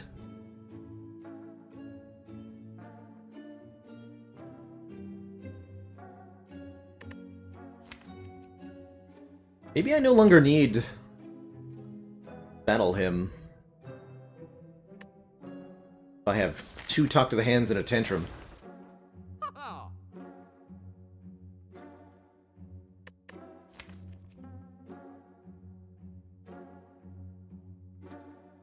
But it is really nice to have. Just gonna remove a strike here. And I will take maybe another third eye. Yeah, I like getting some really good scry in here. Let's try that option. Didn't get slavers again, that's good. Did get attacked on turn 1 though, that's not good. Unfortunate, in fact. I could double Talk to the Hand the Sneaky Gremlin. Take almost nothing. I better win the fight quickly from there, and I think I can. Let's do that. Feels like sacrilege to do this. But here we are.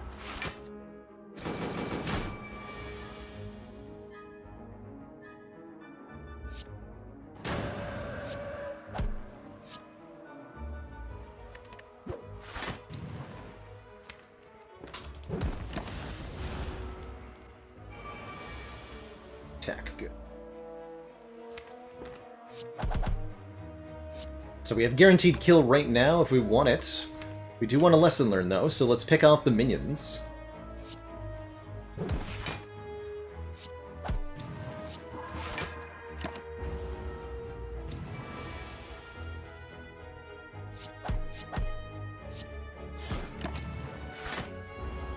Perfect elite fight, good. Thank you, Gremlin Leader, for being agreeable. Get ourselves the blue candle, allowing us to play unplayable curse cards, and I'm contemplating a halt here with this many sources of wrath. I think we just want to keep the deck small and upgraded. So we're going to skip here. Our Sash Whip's pretty good, though. Sash Whip for some much-needed weaken.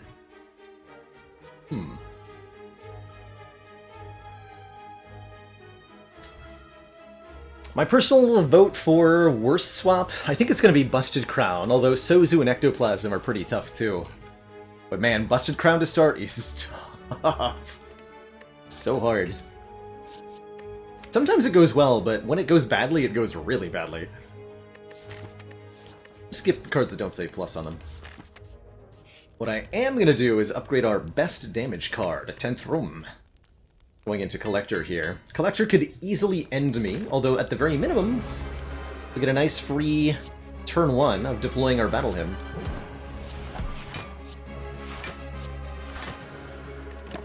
Play those for basically no reason. Beautiful. Okay, let's kill some nerds. You, die.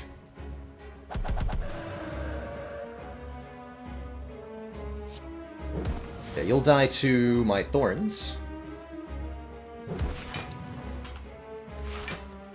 This turn I want that Empty Fist. Could play this for 5 AoE, don't feel the need though.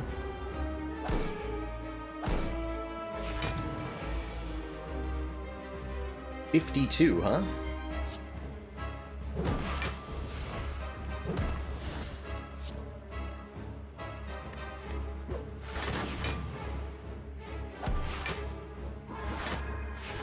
Xaxes. Have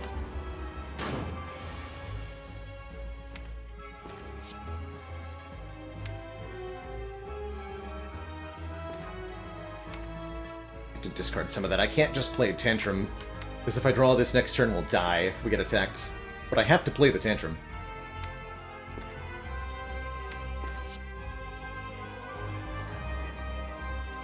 I'd like to play it for double damage. Third Eye first. Discard everything. isn't a block card, or an exit.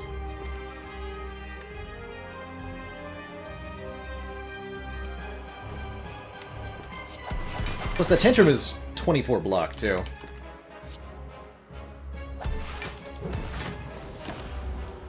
But if we're lucky, we get either a buff or a resummon here.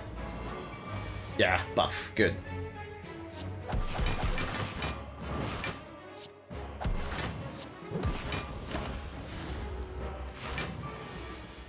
And a resummon. Beautiful.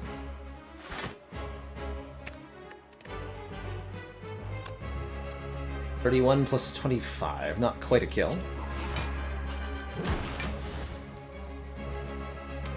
We're likely to draw the lesson learned.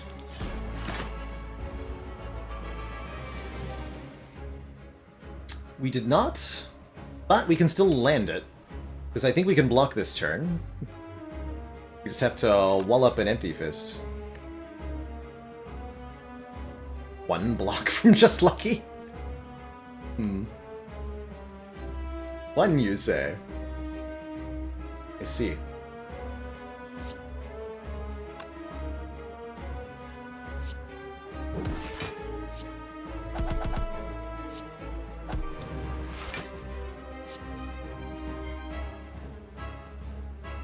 Oh, I can't play that, though.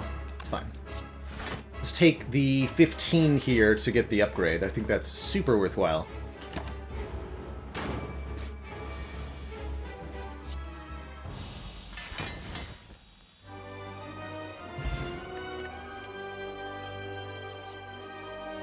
Gotta love a vault. Gives us an entire extra turn. Scrawl also extremely good, drawing cards until our hand is full. Nothing wrong with either of those. The good rares. Love to see it. I think this is Vault. Vault draws many card and generates an additional smite with Battle Hymn. I super appreciate. Now what we need is to bottle the Vault, so our turn 1 can be play Battle Hymn, play Vault. Have a good time. Only wrong pick here is indeed Alpha. With this much strength scaling, Vajra Shuriken, and a Tantrum and 2 Talk of the Hands, we want to make sure we're doing attacks for our damage source, and Alpha is not an attack. For the unfamiliar, Alpha, at 1 cost, puts a Beta into the draw pile. You then pay 2 for Beta, which puts an Omega in, and Omega is a 3-cost power that does 50 damage to all enemies every turn. Basically a big old win condition. Taken Vault.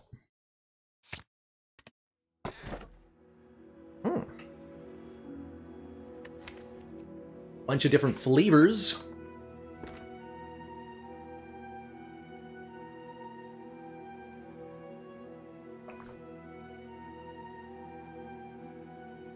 So we can take either Empty Cage, remove 2 cards from the deck, the Calling Bell for a unique curse, and 3 relics. Exhaust that curse with a blue candle. Or the Pandora's Box. Transform all strike and defend cards. To be 6 transforms. Notably, 3 of those cards getting transformed are already upgraded.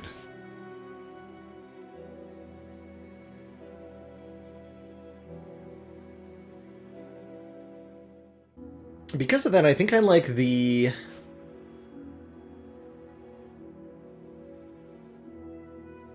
Empty Cage a little bit more.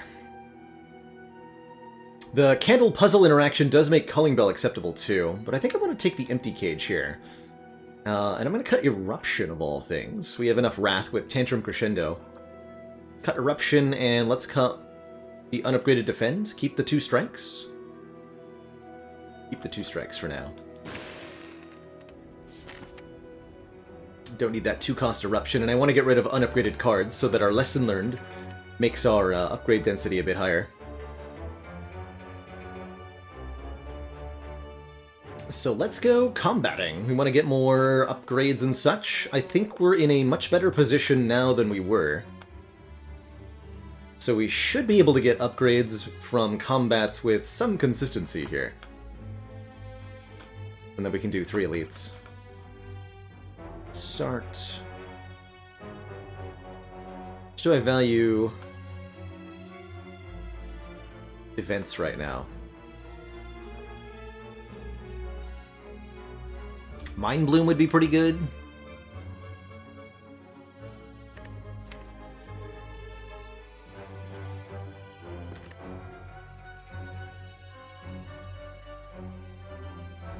Too many enemies I'm scared of. Let's go 4 combats to start. Although this is going to put me on collision course with this store, isn't it? Guess we're going to a store either way, huh?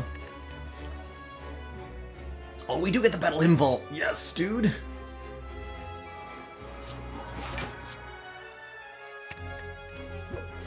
Miss out on the, Talk to the Hand, but it's okay in this fight. Tough.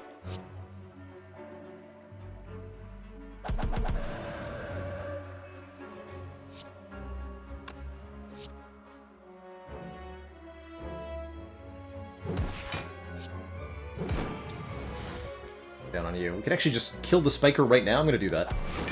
Will definitely make my life easy.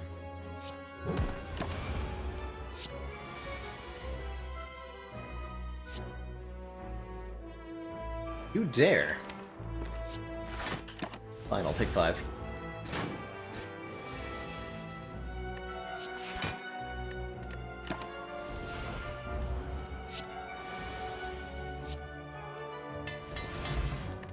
Learn upgrades itself. Offered an upgraded flurry, which is a lot better. And now I have third eyes to discard it with. Yeah, this is a good flurry. Not a bad Nirvana either. Giving us block every time we scry.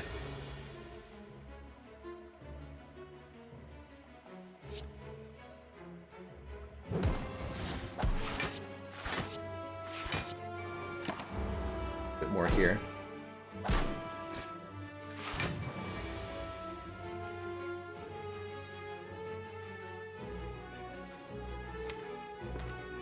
So the only way to get the bonus from Lesson Learned in this fight is to end the fight with it. They all have to be dead.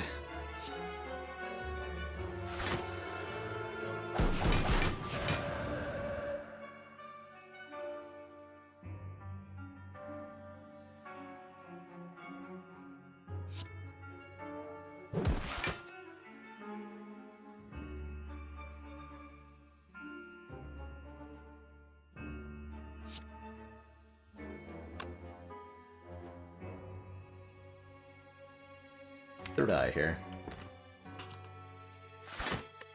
Ah.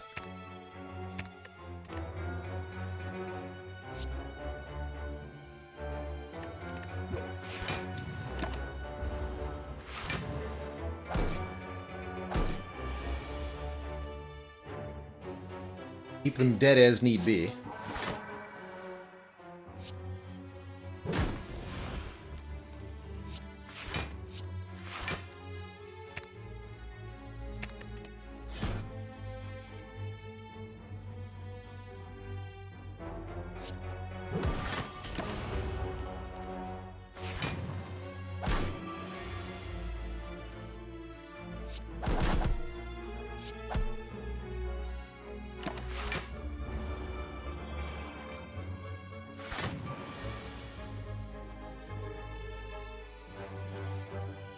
Room temperature usually for me, Zuthis.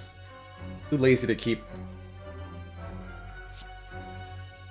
refreshing my water all the time.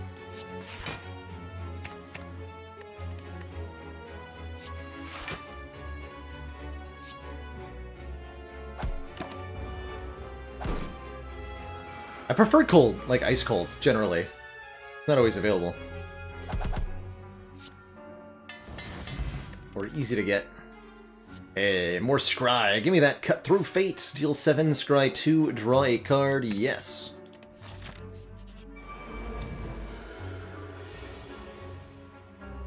Dude. Ouch. Oh, big ouch. Oh, this blocks for 13. I guess we're not playing Battle Hymn. It's fine. This is very much a stay in wrath kind of fight.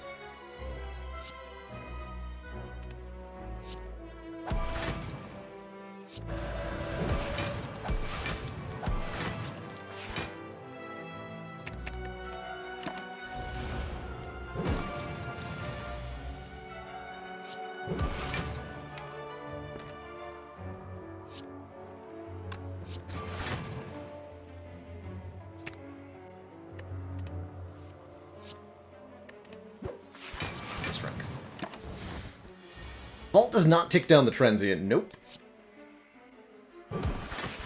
Does not.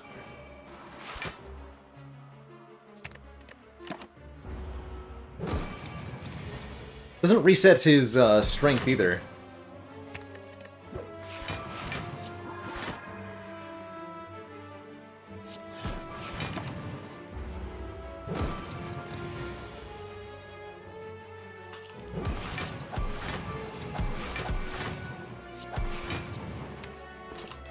Next turn. Not a bad fight at all. Certainly that could have been worse. Heck yeah.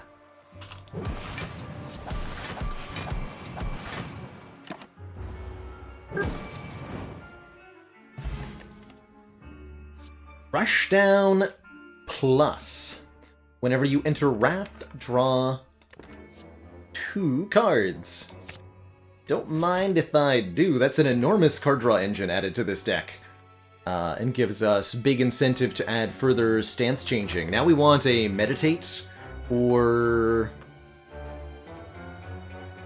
even a Tranquility, just anything that can get me out of Wrath and into Calm. Study! Study.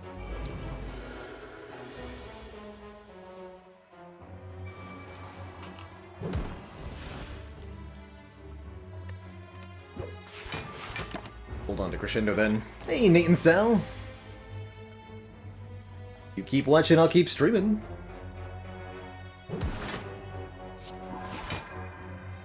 Do I want to use the Ascender's Bane to draw here? I don't think I need to take any damage this fight.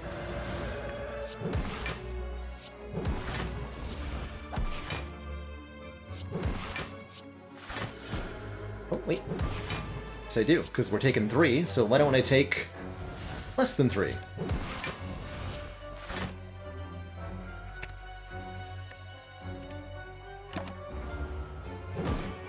The second relic is the Teardrop Locket, which starts us in Calm stance. Every fight.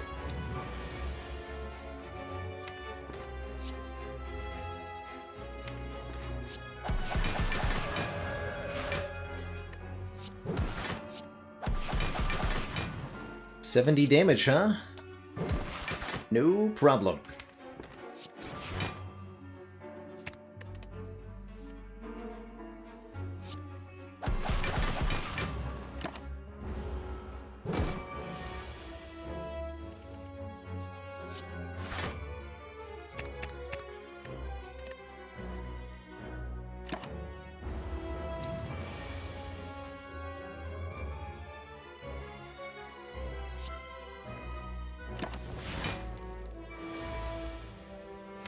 Excuse me? Really? Come on. Why?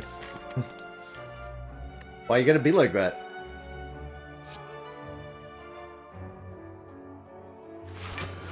Still 45? Yeah, we're not gonna be able to... No, okay. No lesson learned for us today. Second Rushdown or second Tantrum.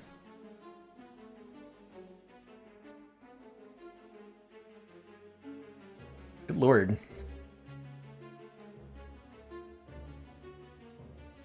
I did miss Scry for 1 on a while, I didn't think it would matter. But yeah, I could have guaranteed that. I think I'm gonna take the additional card draw here. Pretty potent.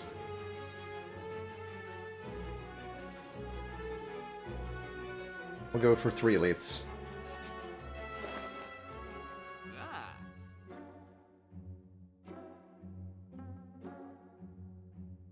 I can afford membership card, but it costs me all of my money.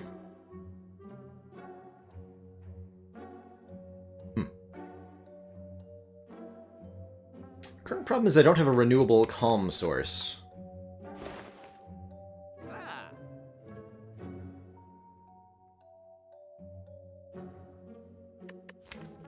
Would really like to remove this unupgraded strike.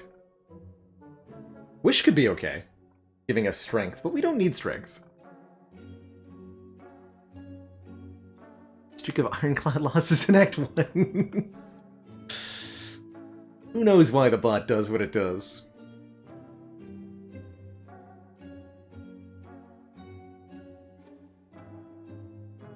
You buy potions and waste it with Sozu. No. Nope. You try to click on them, the Sozu will flash. But you're not allowed to waste your money here. Thankfully.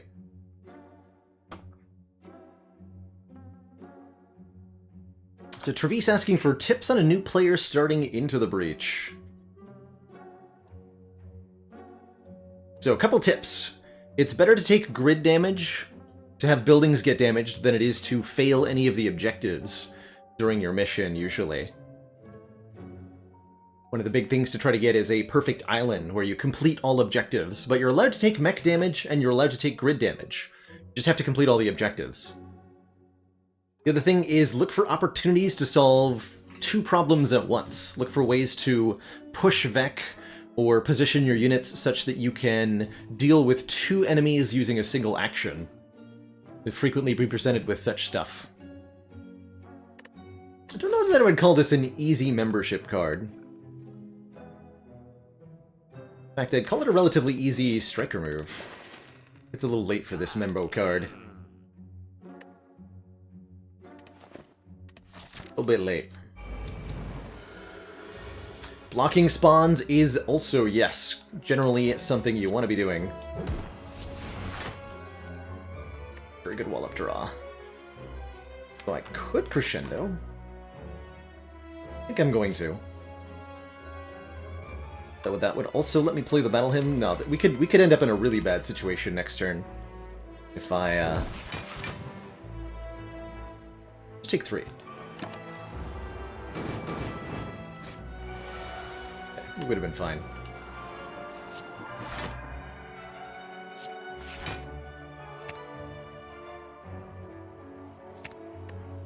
Okay, we'll draw the Tantrum next turn then. Then I'll just gain a point of strength.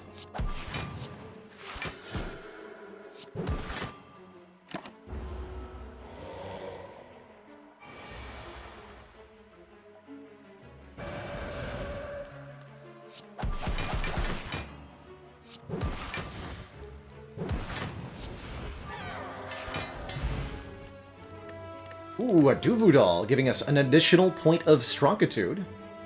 And our second Prostrate is exactly what we need to start getting into Divinity. I think this calls for another Prostrate. Go ahead and recall here. I'm probably going to be resting at the next fire. Oh, and we get a boss fight, too. Get all cards you can no longer heal. No thank you. We could get healed to full, gain a curse.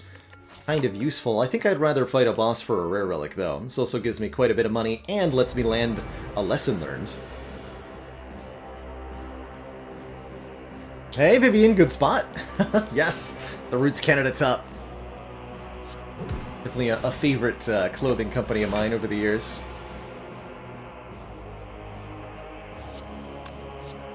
Big time, yeah.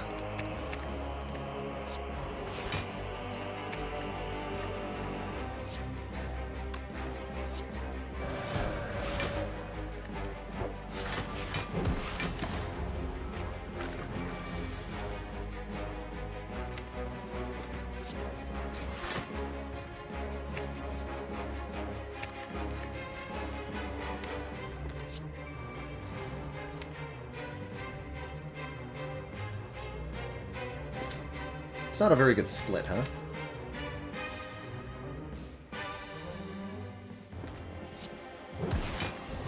I mean, we could outright kill it. But killing it does not result in learning any lessons. No siree.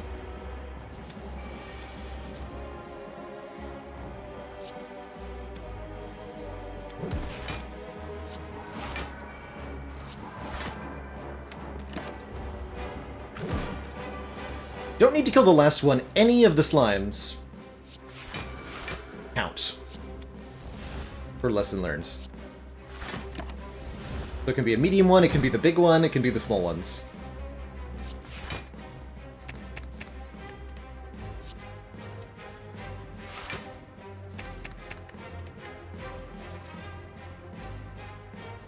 Kills. This barely doesn't kill.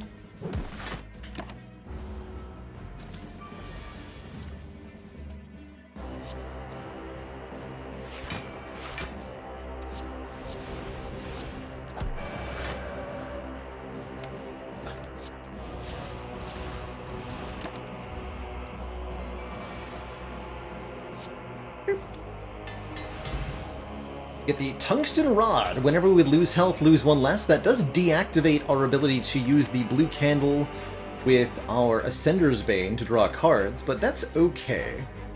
And I definitely want to weave. Returning to our hand whenever we scry, we have 2 Third Eyes, we have Cut Through Fate, and we have Just Lucky, as well as 2 Talk to the Hands. This weave is fantastic. I'm gonna take the blue key here, although I would have loved 7 max HP. And it's Rectomancer time. See, I'd really like to be able to draw 3 cards right now, but Tungsten Rod says no.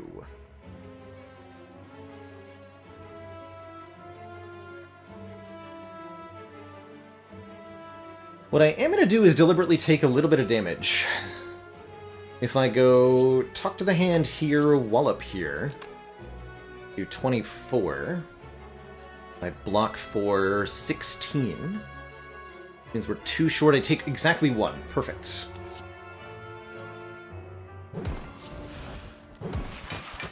This gives me the cards draw that I want.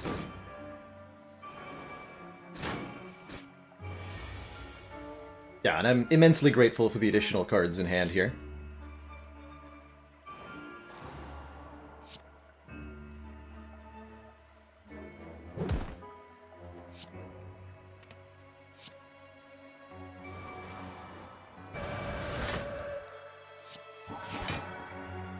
Letter opener value too? Good.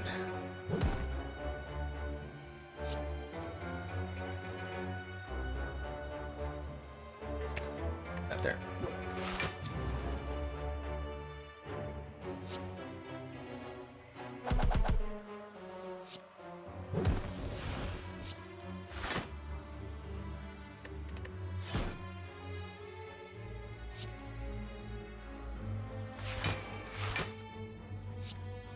Almost a full block. I can do better.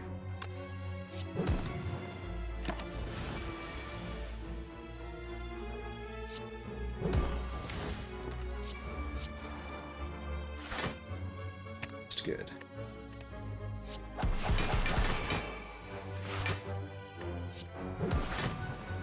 Gotta be, yeah, careful about killing. It's no lesson learned here. It's okay. Potion Belt! Beautiful. And you guessed it, a 3rd Talk to the Hand, or maybe a Foresight. For 4 scry every turn.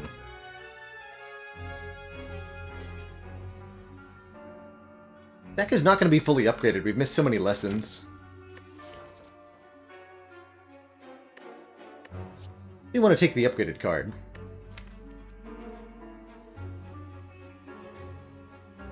Yeah, I'm going to take this Foresight. Oh, we actually only have this many unupgraded cards. Let's get the Third Eyes upgraded. Scry 4 going to really let us dodge statuses in the Spear and Shield. And heart fights.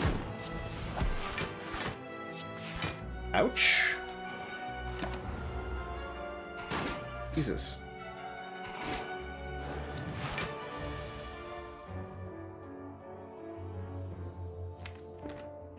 Ow.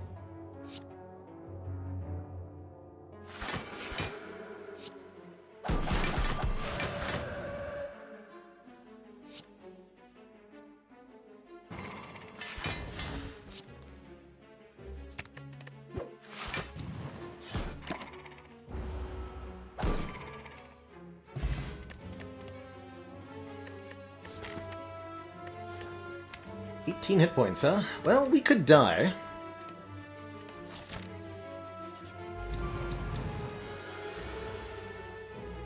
Hopefully we won't.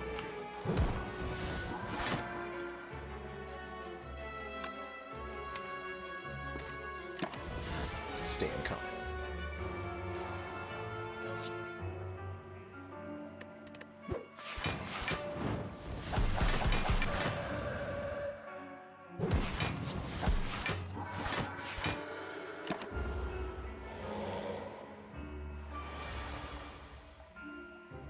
Yeah, you're intangibles, so Wallop won't do much. Fortunately. Still does something, though.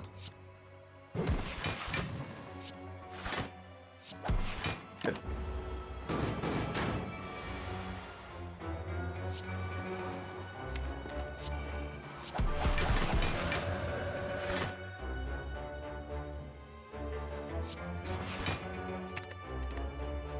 Good. Very good. Mental Fortress upgraded, pick up an Akabeko, and I think one more Cut-Through Fate looks great. With this weave. Yeah, a little bit more scry. 3 jerks again. Greetings, jerks. Make some risk. Successful.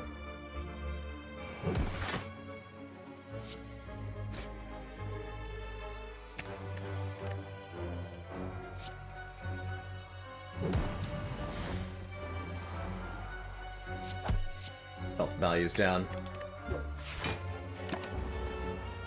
Great turn 1 there. That sure is a lot of cows. That's a lot of cows.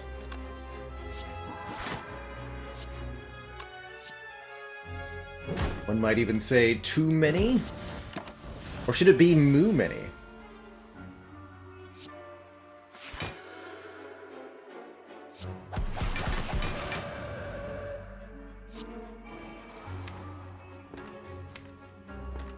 Too many.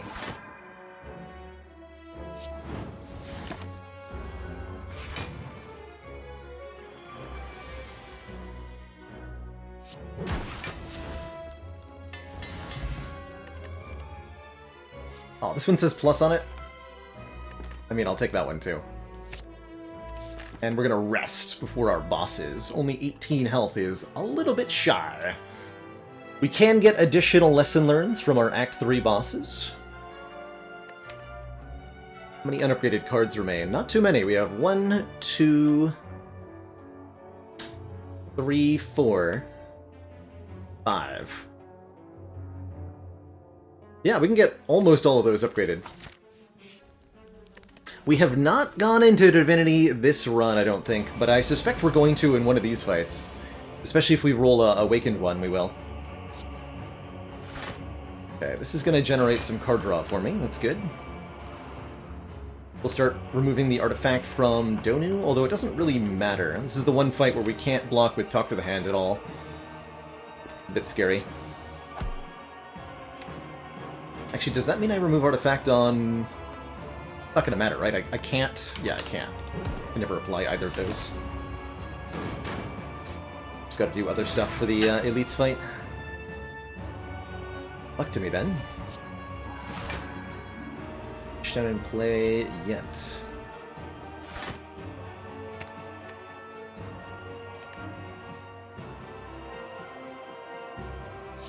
And go Tantrum. Wallop. Let's cut through Fate, get the Foresight down. Go Foresight Empty Fist here. Yeah. There we go.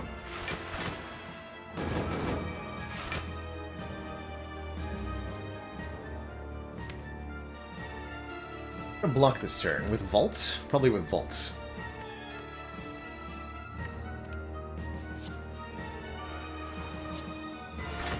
Yes, with Vaults.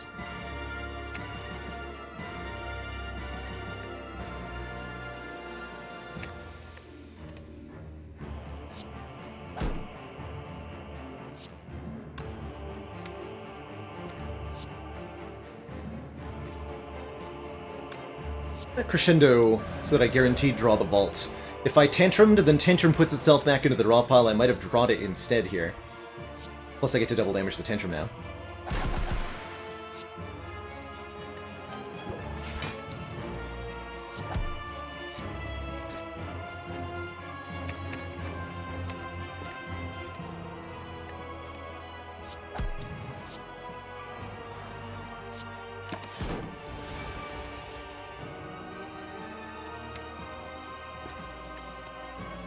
I need an exit here.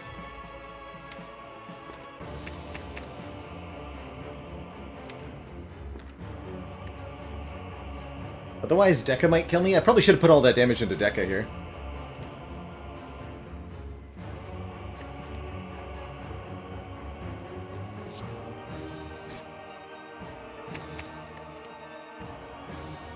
Yeah, I think I just died. Dang it. Well, I did that to myself. It's so hard to stay focused for a whole Watcher run. GG. Did that one to myself. An entirely preventable loss. Although I think we would have had a hard time in Act 4 here. GG. Oh, Neptune.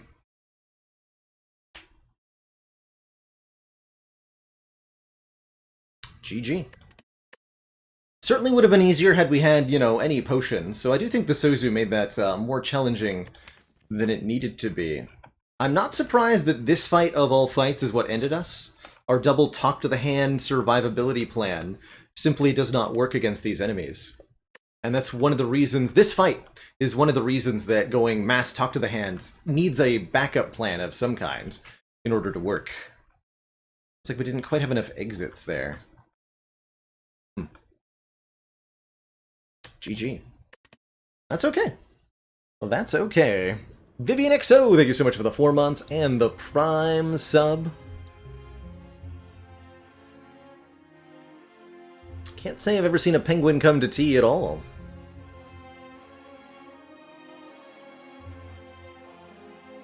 We skipped a sash whip at the very minimum. I think there was a couple crush joints as well.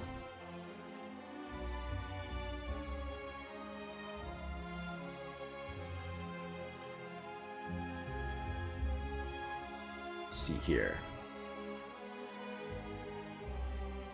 One wave of the hand certainly would have transformed our situation a bit, but we also just needed more stance control. I think I skipped one too many empty cards, or one too many calm cards.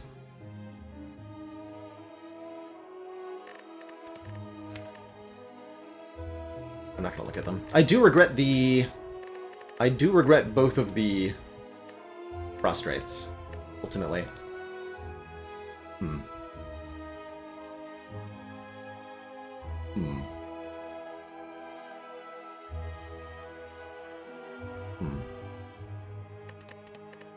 Not going to dwell on that one too much. It's a Sozu start. It is what it is.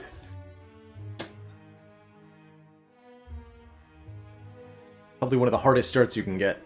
To get so far was pretty good. Blah! Thank you, Do the Do, for the 475. Let me lower the volume on that, too.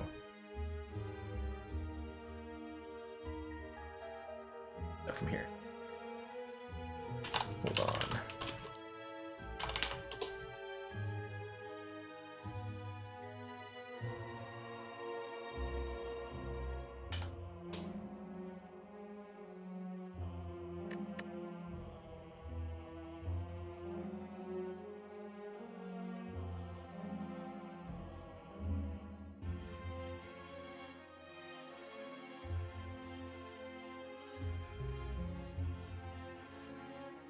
See, 3 A20s feels about right for a stream. Let's do a ladder. We'll get a fresh start. Do a ladder challenge. Our ladder attempt previously, we had the Sacred Bark ladder, which made it all the way to Ascension 15. For those unfamiliar with the Ladder Streak Challenge, it's a format where we attempt to win on every Ascension level back-to-back. So starting at Ascension 1, we have to kill the heart on each run. If we succeed, we increase the Ascension level for the next run. And if we fail, we go all the way back to Ascension 1. I have not played Curse of the Dead Gods Shoefish, but I'll probably be playing it this week. Since it's got the 1.0 release, right? Give it a check out.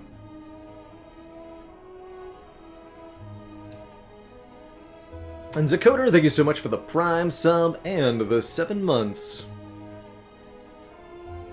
Nate and Sally were asking how to subscribe, by the way.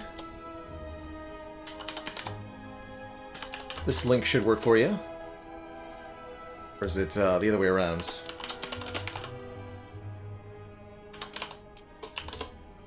There we go. Oh man, I don't have that emote anymore. Let's update that too.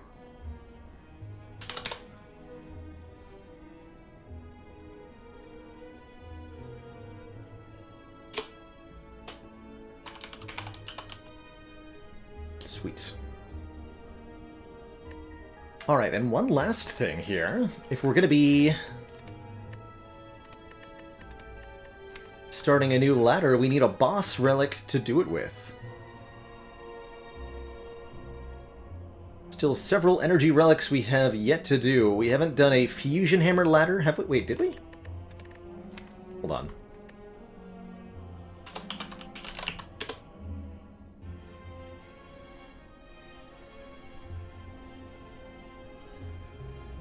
That's right, we did Curse Key and Sozu. But we have not done...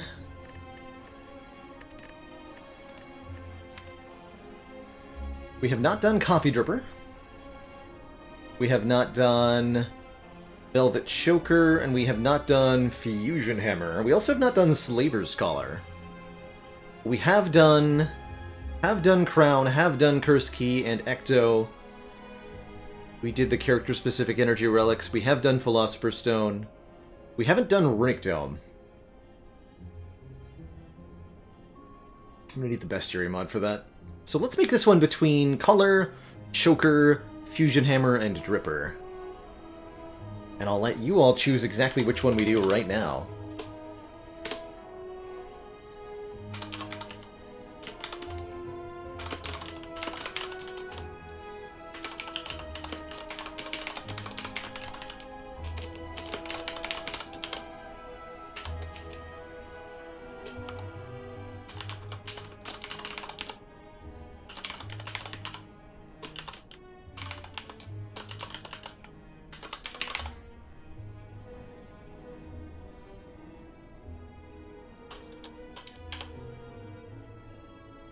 Make that a quick couple-minute pull, and while that's happening... Yeah.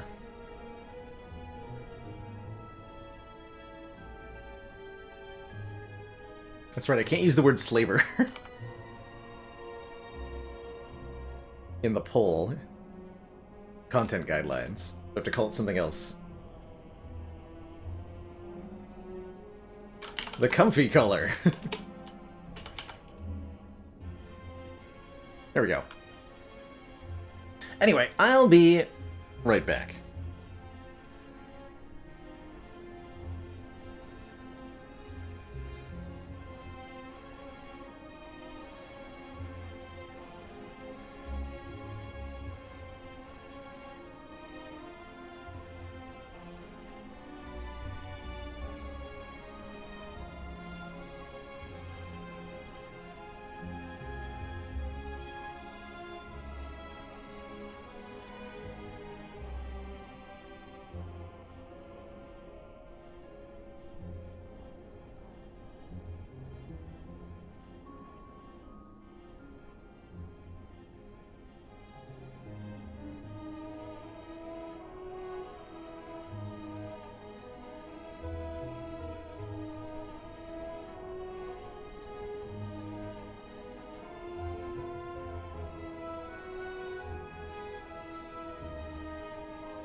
And Choker it is.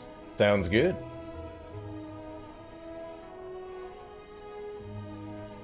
Actually pretty excited for this.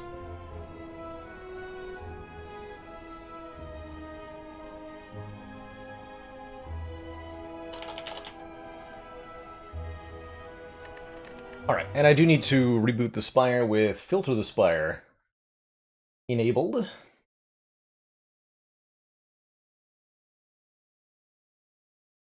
See you later if you're headed out, Krogzar.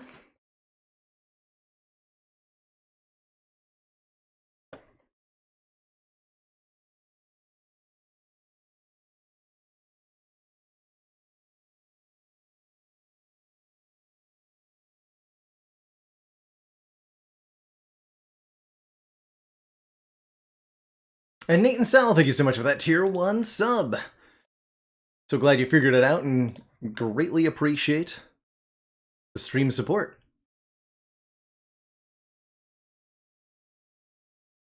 There's a hello world in the wall. Oh, that's exciting.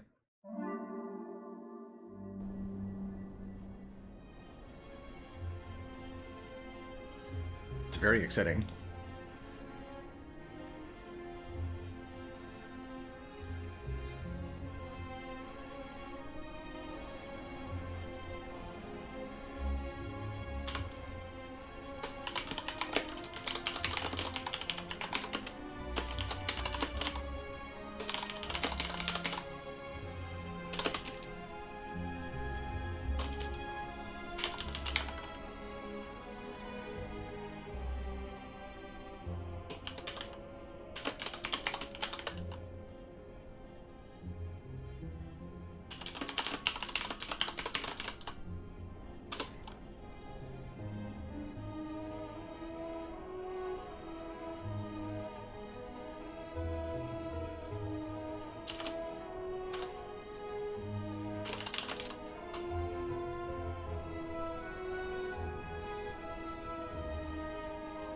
Dang it.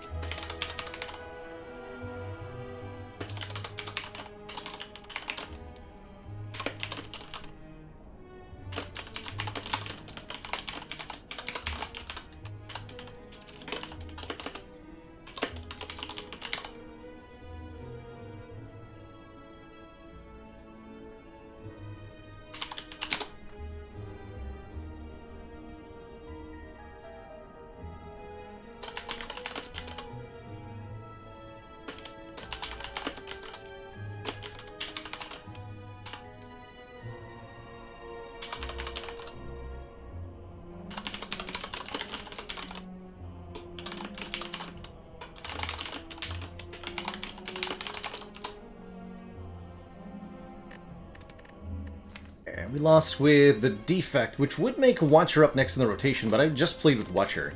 So we will start with the Ironclad. Using our exclamation point Filter the Spire mod. It's a really cool mod available on the Steam Workshop. It lets us predetermine what our boss relic swap from Niao is going to be. In this case, the Velvet Choker. 1 additional energy each turn. But we're limited to playing 6 cards. We cannot play more than that. Be really good on Ironclad. Ironclad tends to have fairly expensive cards on average. And so I think the limitation is not going to be so severe here. Pop the Burning Elite in Act 1. There has not yet been the Wristblade ladder, but there will be. There will be.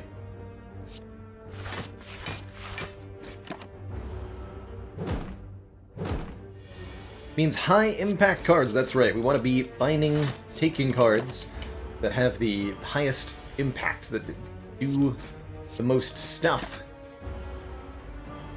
for 1 card, rather than being so concerned about energy costs. Shockwave is a pretty dang good first card here. Applying weak and vulnerable to all enemies for 3 turns. Could take a Heavy Blade or Sever Soul too. Sever Soul's actually not bad here. But I love a floor 1 Shockwave with a Choker. That just seems amazing.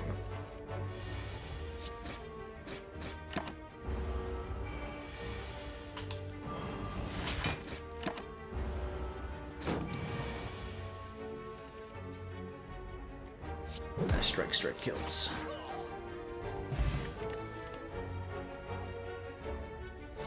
Flash is kind of cute on this Ascension level. There's 14 damage for 0 energy if we have no if we have only attack cards in our hand. I think that's doable here.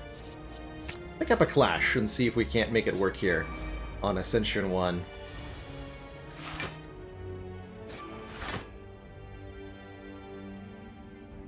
Baylor, no!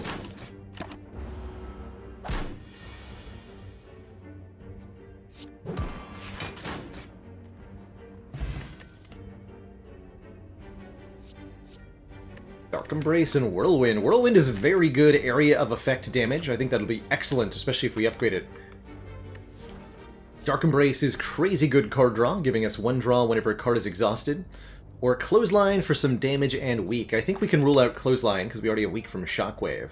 But the other two are very good indeed. Let's take this Whirlwind. It'll go better with the Clash than the Dark Embrace would.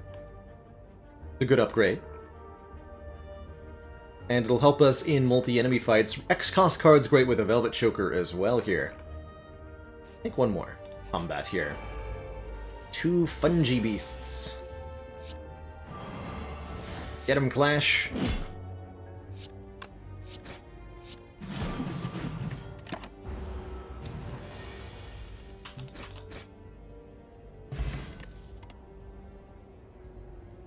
Burning Pact is kind of interesting. Some card draw, a bit awkward with Clash maybe. I do like Pummel Strike. Deal 9, draw 1.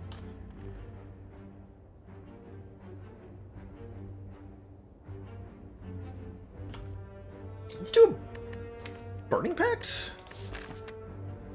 I'm sure I'm going to regret this with Clash.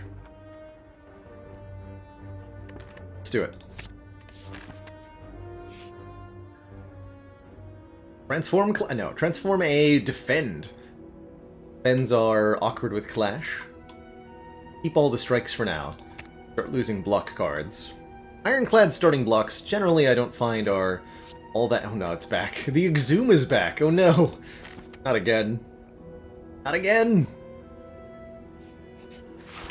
Exhume lets us get a card out of the discard pile, or the exhaust pile, excuse me, which could be Shockwave, most notably.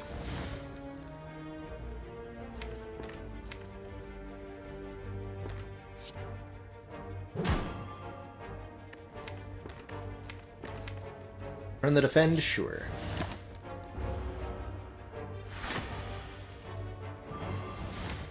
This is a great turn to wake up. Wake up!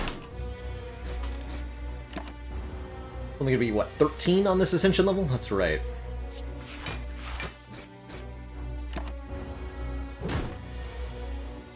Take a small amount of damage.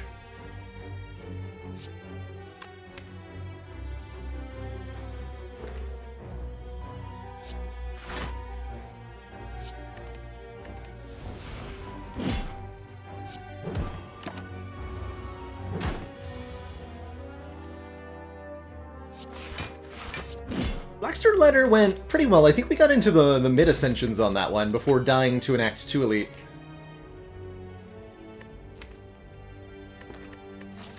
It can be a bit of a struggle to get going. I think the hardest part with Blackstar is getting your first couple of Elites killed. Easier said than done, unfortunately. Get the Whirlwind upgrade first. Windstrike, Combust, Intimidate. Combust is kind of cool. Feels like we don't need it with a Whirlwind, though. Intimidate is kind of neat with Exhume, but feels unnecessary with Shockwave. Likewise, Twin Strike feels unnecessary. Skip it all. Get the Whirlwind upgraded.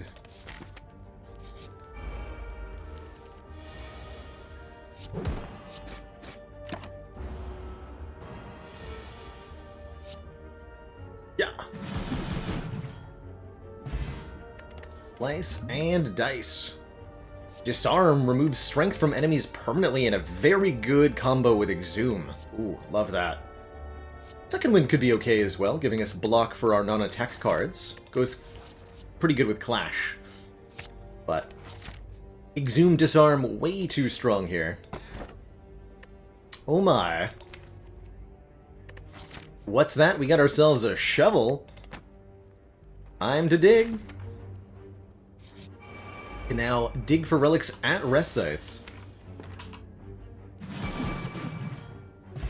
Whirlwinded nerds. And a shrug for some block. Or a headbutt's also decent here. But let's take a shrug. 8 block, draw a card. Good against Guardian in particular. Although the Exhume Disarm is going to destroy Guardian. I will, because we have an Exhume, we're going to upgrade that Exhume before we fight our boss. Get him, Clash. This is a reasonable Flex Potion turn. Although it'll be more reasonable on a Whirlwind turn? Yeah, more reasonable. Org he goes. 4? I mean 4.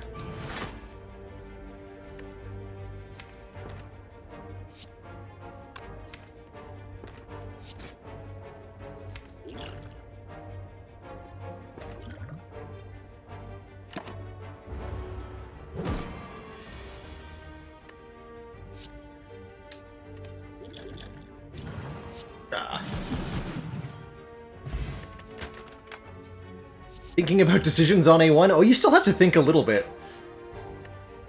Ascension 1, a heart run, is far from easy. And there's plenty of ways to lose them. So we gotta think. There's lots of room for fun and nonsense, but some amount of thinking definitely required. Napalm Shimmer, thank you so much for the Prime sub and the 2 months. If I were to lose this run, it wouldn't be the first time I've died on Ascension 1 of the ladder. Let's just put it that way. Hard game. One of the hardest.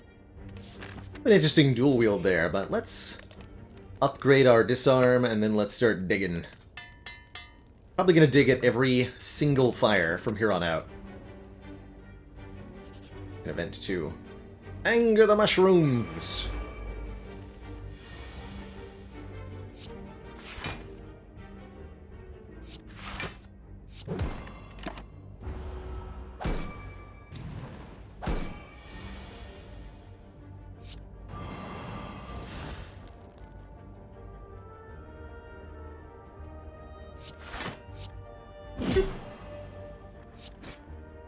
Guaranteed whirlwind, right? Yeah.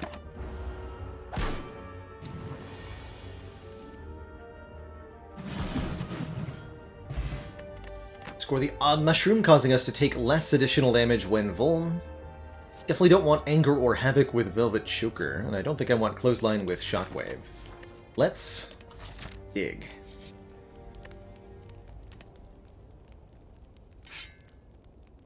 Get a Dubu Doll. For each curse in our deck, start combat with a point of strength. Currently, no curses, but that can change.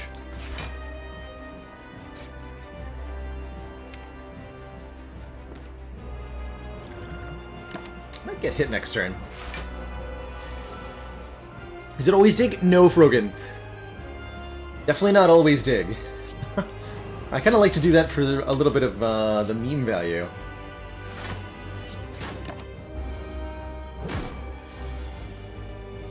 But upgrades can be dang good. So you certainly don't want to always disregard them. It's better if you have a, you know, like a fusion hammer so you're unable to dig. Or an apotheosis so that everything's already upgraded.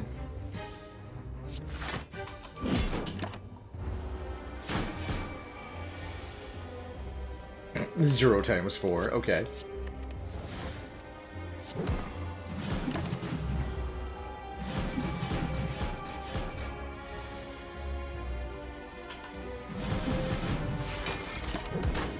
Get him, Calendar.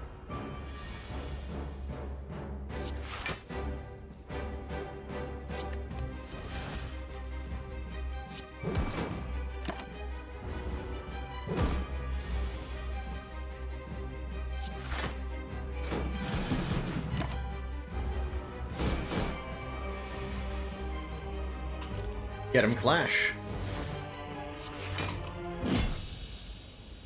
GG. Feed is here with Exhume. This would let us feast on enemies to gain max health. The fun way to scale. Offering for a bunch more card draw. Although the Velvet Choker kind of limits offering a little bit. Or Brutality here. Which I would prefer to offering, I think. Just one more draw every turn at the cost of 1 health. Let's take the feed. If we kill an enemy with it, we gain 3 max HP. Kind of a form of sustain, even. And, ooh, Dome, Mark of Pain, or a Snecko Eye. Snecko Eye causes us to draw 2 more cards each turn, but we start each combat confused. Our cards are all random cost. Mark of Pain would add 2 wounds into the draw pile at the start of each combat. Honestly, Snecko with just Shockwave and Whirlwind is very powerful. I'll trust in Snecko Eye, sure, let's do it. Good with this Gambler's Brew as well.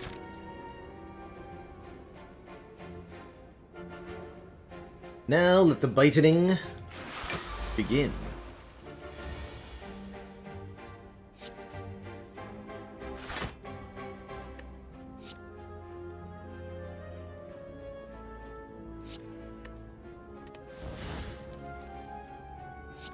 Disarm.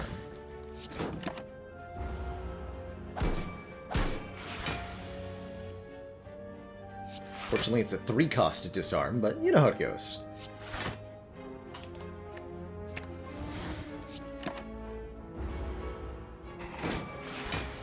The Stone Calendar and the Bronze Scales both is going to make this a little tricky when it comes to landing our feed sometimes.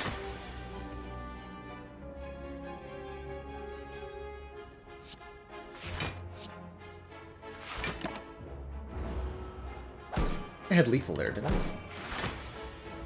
Yeah, I did.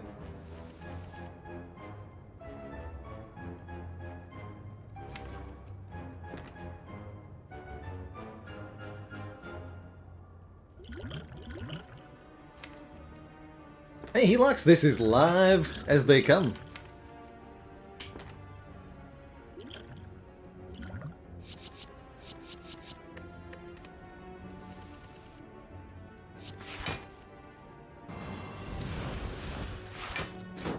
Get him.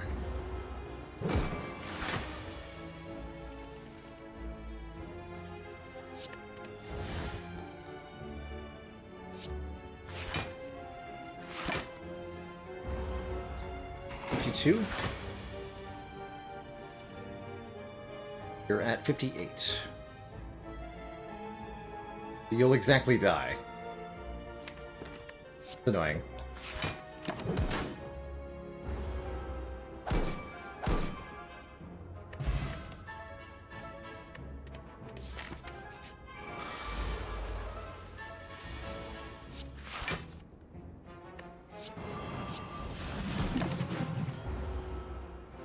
A little luck we can eat both of these guys.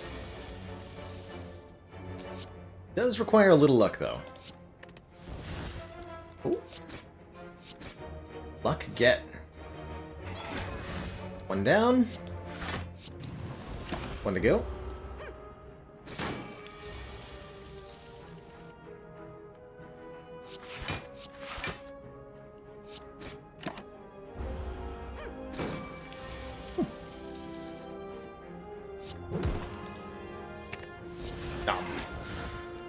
Cool, 6 max HP there. But wanted upgraded War Cry with Snecko Eye. And elites and rest site. Max of 2 elites, interesting. But the rest sites are real. Yeah. Okay. We'll go to the shop.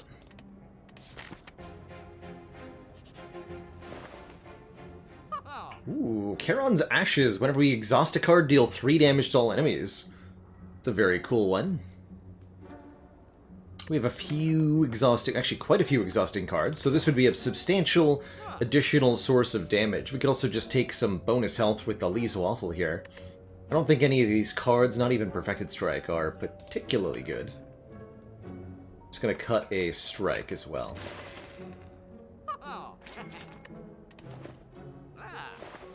Yeah, let's do that. Gonna make it even harder to feed, but that's alright.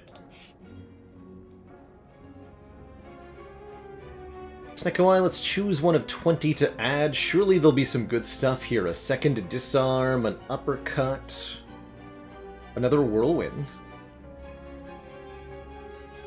Take the uppercut. 13 damage, 1 weak, 1 vul. Strip through artifact charges on enemies like, oh, I don't know, this one.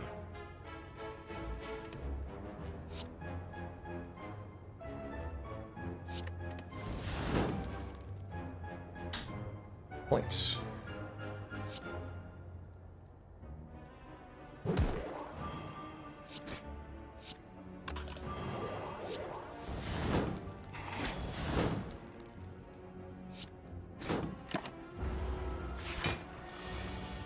Pretty acceptable turn 1.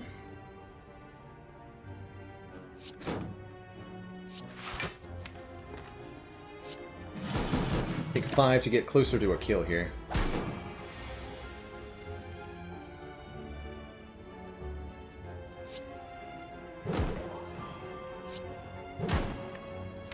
Nice. Double deliciousness. And a Carnage. Very good with our Snekoi. A big 20 damage hit. And it exhausts if we don't play it. I like that.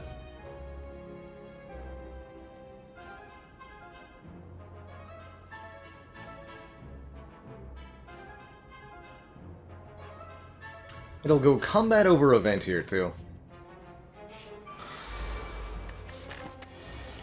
Puts us in the Book of Stab Fight. Good. 1, 2.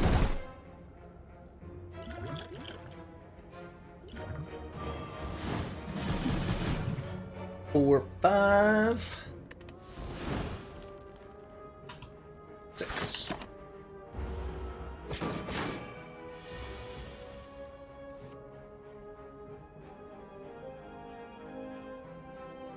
Dang it, disarm.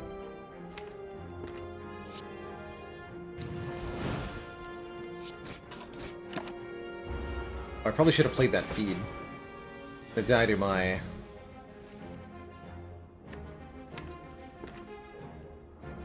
Oh? You know what? Fine.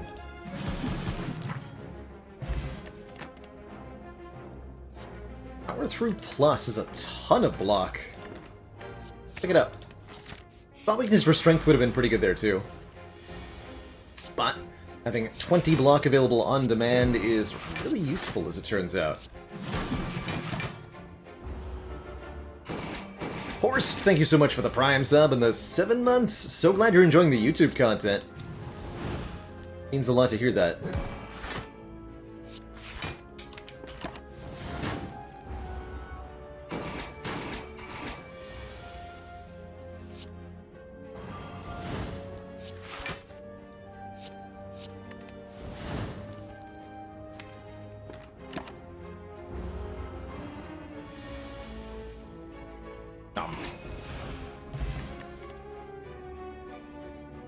Second uppercut. Don't think so. One is good here. No need for heavy blade with no strength. Let's just start digging. Give me a relic. Omamori, block our next 2 curses. Do Vudal on notice. And another relic. The tiny chest. Every 4th question mark room is a treasure room. Well, what if I just take the sapphire key instead? Sound good? And one more. A strike dummy. Cards containing the text strike do 3 additional points of damage. And now I'll take events, because this could be Colosseum. Apparitions. Kind of nice with the Charon's Ashes, but I'll vote to keep my 100 max health instead of losing half of it. These 2. Another fight where we can potentially eat them both. Which makes it a pretty good Blessing of the Forge for 2 max HP. Alright, so I'm gonna do that.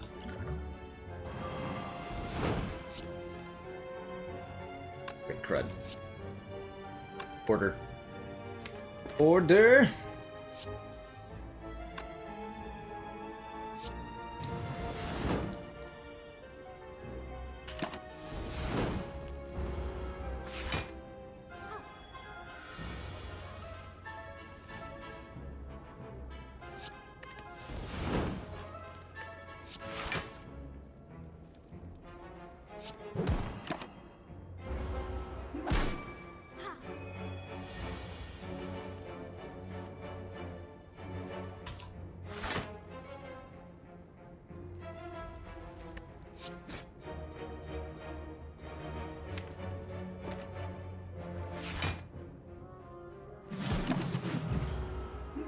Take a little bit here.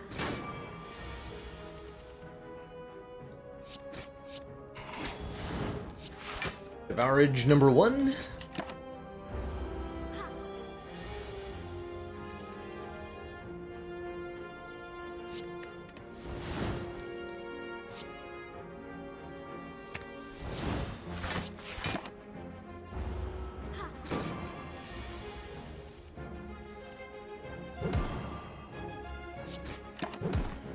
Oh, right. Good calendar. Oops. Oh well. Guess I'll take the strength gain from the spot weakness there. We'll go elite first. Oop.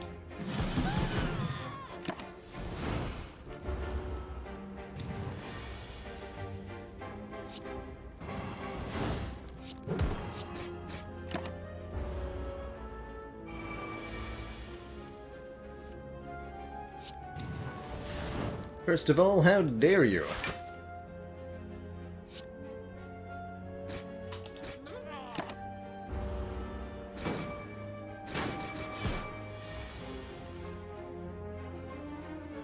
Would I pick Sekka without the 4th energy? Probably not.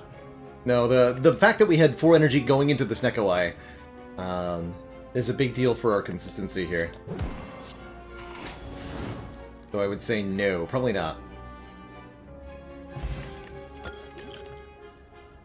Barricade with Sneko-Eye. Here we go. Block is not removed at the start of our turn, helping us retain the block from Power Through, which is very good. And although I could take a Curse, I think going into the Champ we actually just can take the 5 max HP here. The Forgotten Altar. No need to use the Omamori. We'll dig up an Orichalcum. If we end our turn without any block, gain 6. Champ shouldn't be too much of a problem, not with Exhume Disarm anyway. And Barricade. 3 Barricade.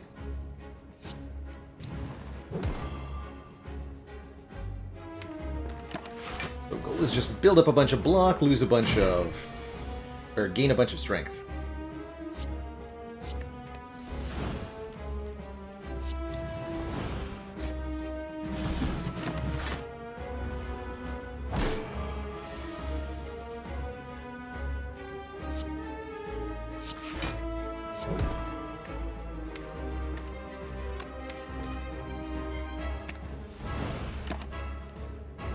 And we can use the Burning Pack to get rid of the wounds.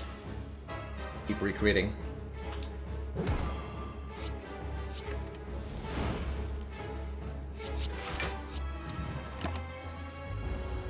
They're deliberately not doing too much damage to him yet, until we gain some strength. Build up some block.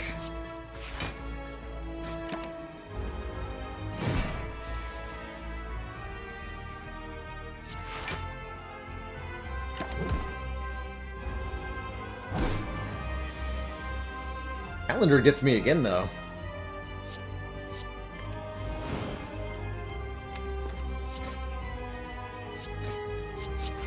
Dang it, Calendar.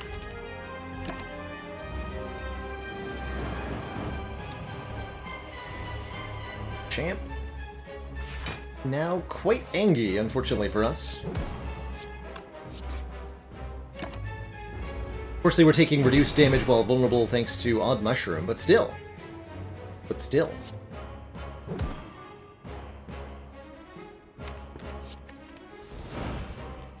How is a man supposed to work in these conditions?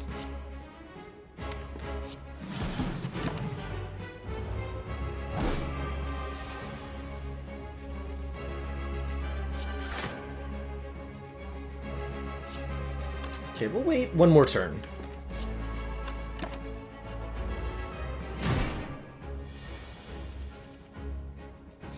Easy. GG. For Immolate Bludgeon, well, Reaper is certainly a nice way to get our health back, especially with a spot weakness for strength gain. We can exhume it, too. Immolate is great AoE, Bludgeon is great single target damage. All of these are acceptable in their own ways. I think Reaper's probably the best, though, helping us really utilize our max HP a bit more. Sure is a nice Snecko Bludgeon, though.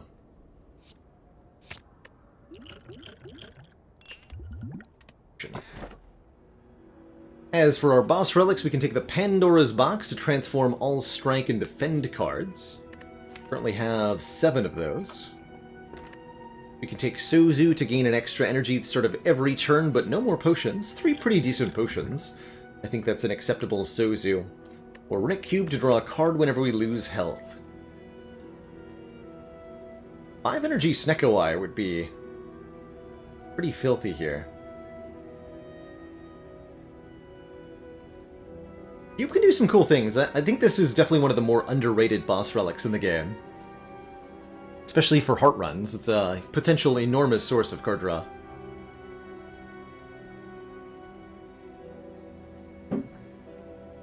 But let's take the Sozu. Just go up to 5 energy here.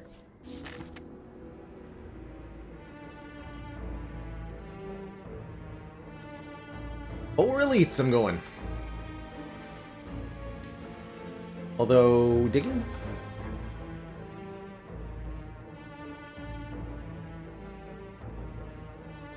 Fires or elites, but not both? Alright. No digging, then.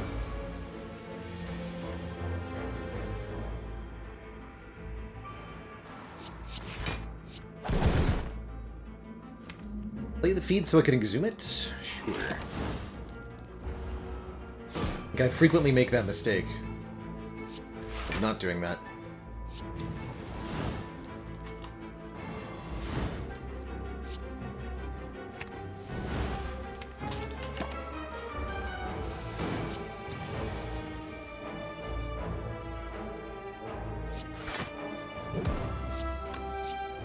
Have lethal. Don't want to use it though.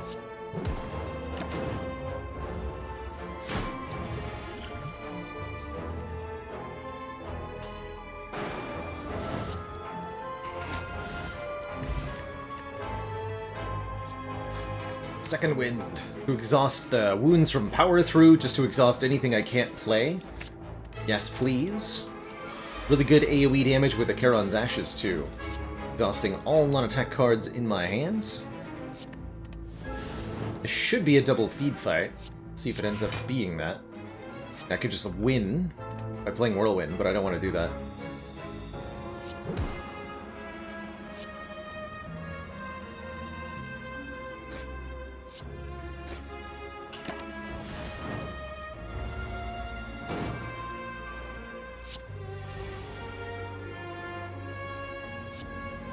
Crunch. Double crunch.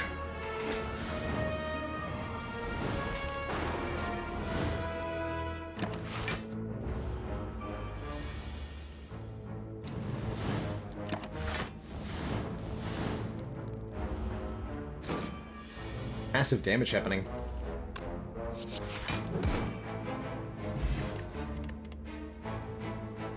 Iron Wave Blues. I'd consider Sword Boomerang if we had real strength, but we really don't have real strength. Only a deep sadness at this draw.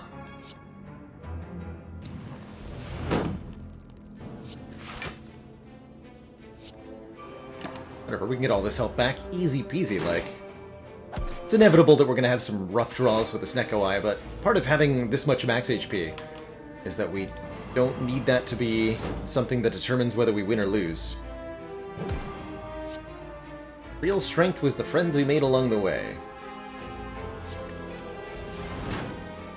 Or something.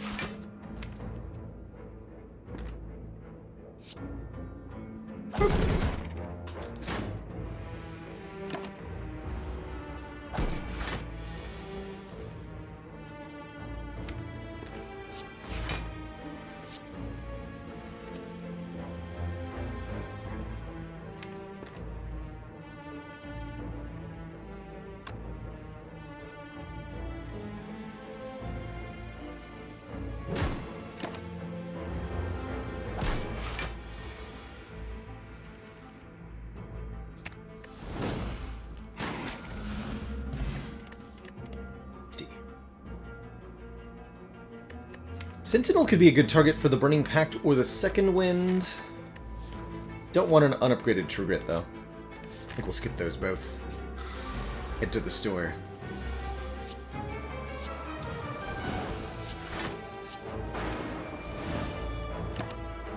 4 hit points.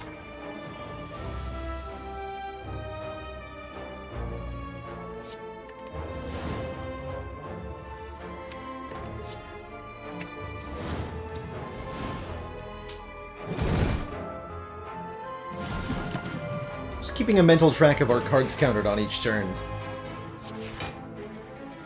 Choker really hasn't limited this deck much, but it certainly could. Play the Clash! Good job, Clash. We did it.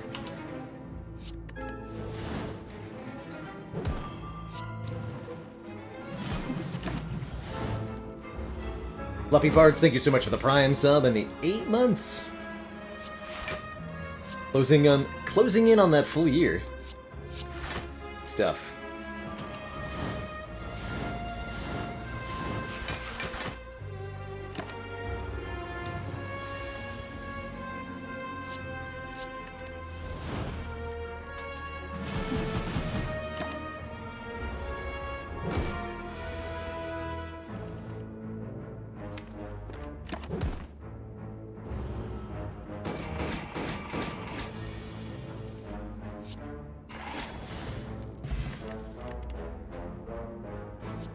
Need a second Carnage. Pummel Strike Plus with the Strike Dummy is pretty good, though. 13 damage draw, too. Like, if I didn't have a Choker, I'd like it more.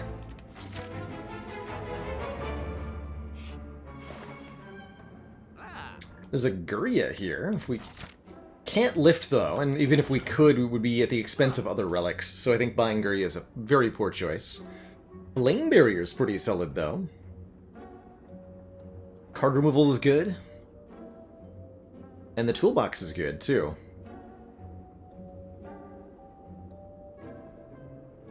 Take this toolbox.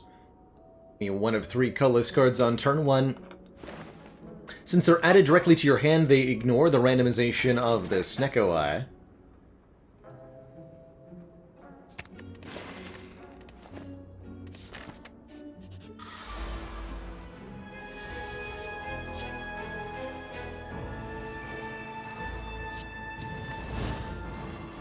Get him, Orichalcum.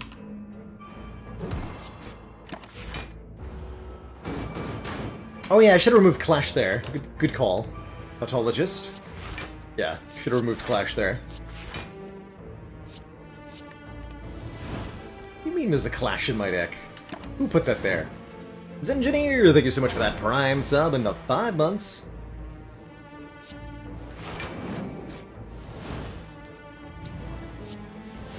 Some order problems, but that's fine too. How many dramatic entrances does it take to get to the center of a nemesis? More than I have.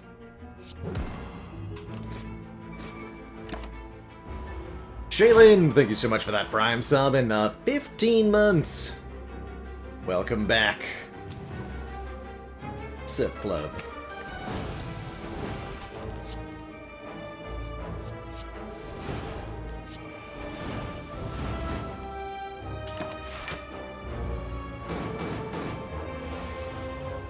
Knee deep in the VOD's a good place to be.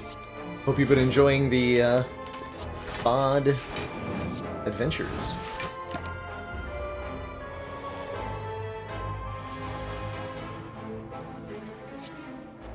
Oh, I got this upgraded by the magnetism from the toolbox. So toolbox just gave us 1 max health. Good stuff. And calipers, which retain our block when we don't have the barricade in play. Could take armaments here, but seems unnecessary.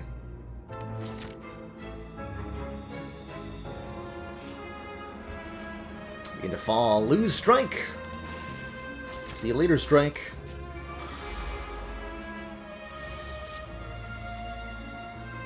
That was actually a pretty good enlightenment.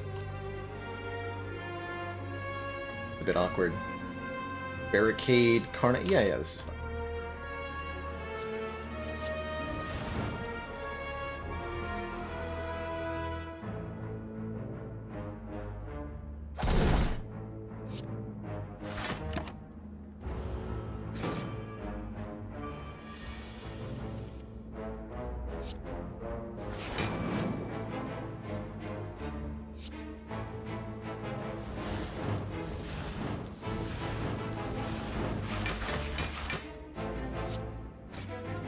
A bit. A reasonable amount of damage. Some block for next turn, and Shockwave actually kills you. Just deploy that too.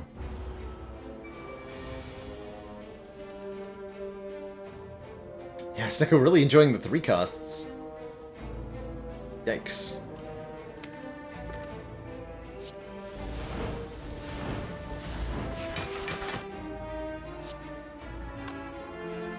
Get him, Clash.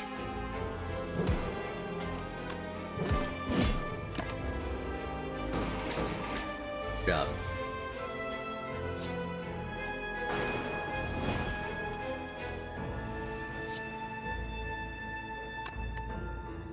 $12 times 5, 60.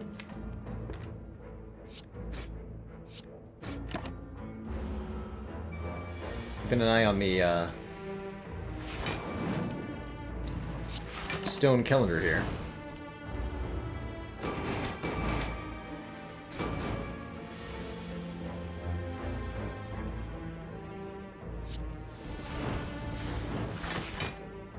Boop.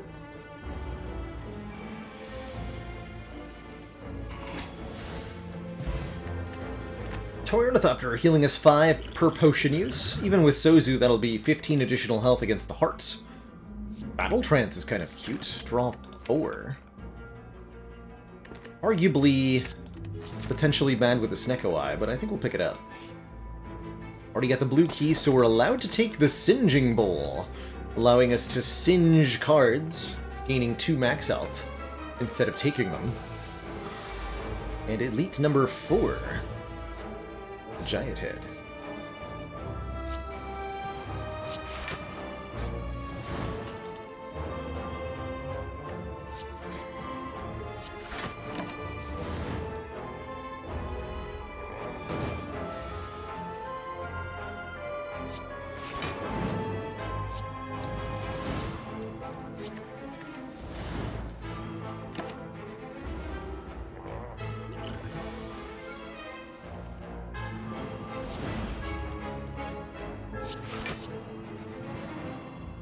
Second win!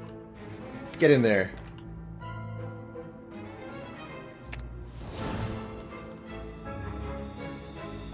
Delete card, please.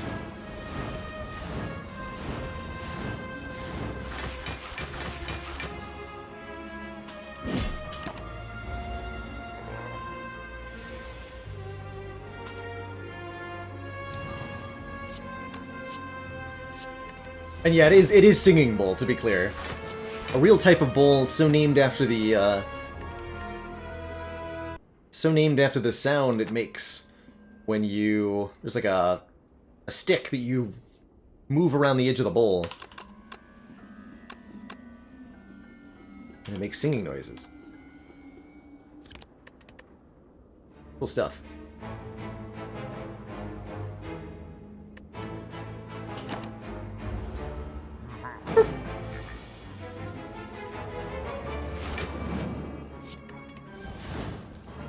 Funny. Surely, Mr. Head, you can do better than that.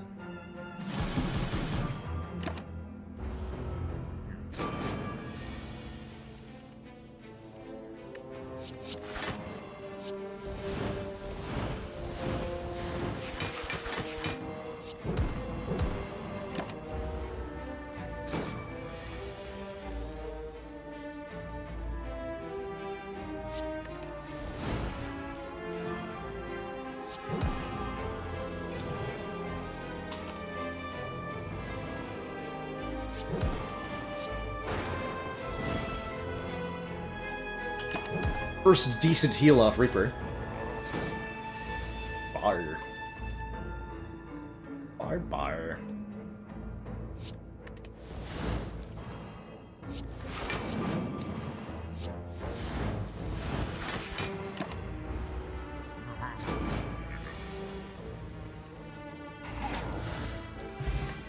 Vajra for a real point of strength. And here's Corruption. Skills cost 0 whenever you play a skill exhausted. So many good skills to play with Corruption here. I will happily take Corruption with Snecko. Real Freds, thank you so much for the 6 months, the whole half year.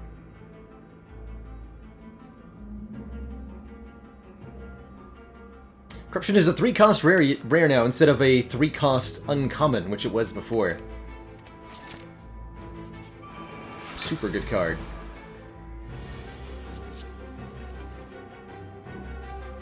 What?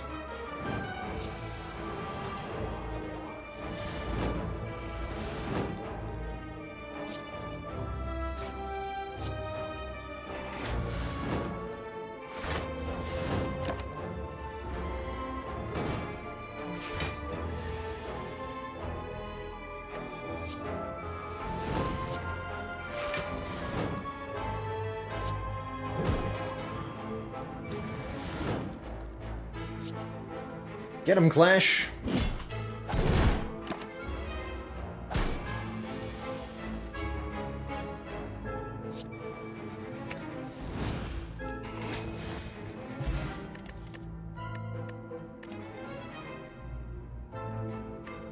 More max HP? Combust Plus is kind of cute. I think we just go to like 160 max health by the end of this run, we're gonna have a good time. Potions? Nah. Wham. Her gloved fist collides with your face, nearly knocking you off your feet. Out of here, crazy potion lady.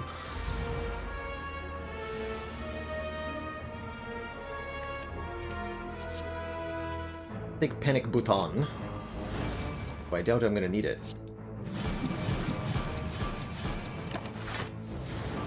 Almost assuredly unable to kill the transient here. We can definitely avoid all the damage.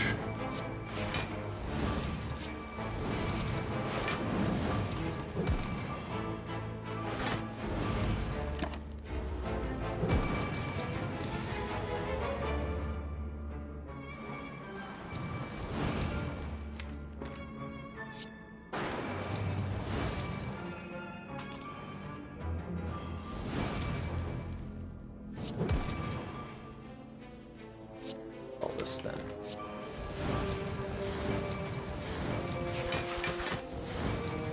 I guess it could have exhumed the spot weakness, maybe.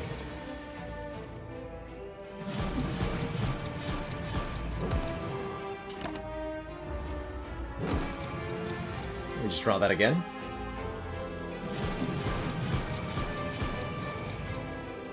Easy transient fight.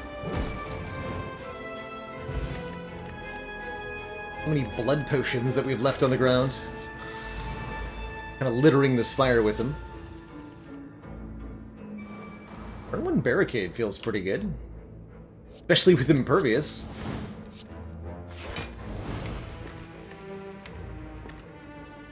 especially with double impervious.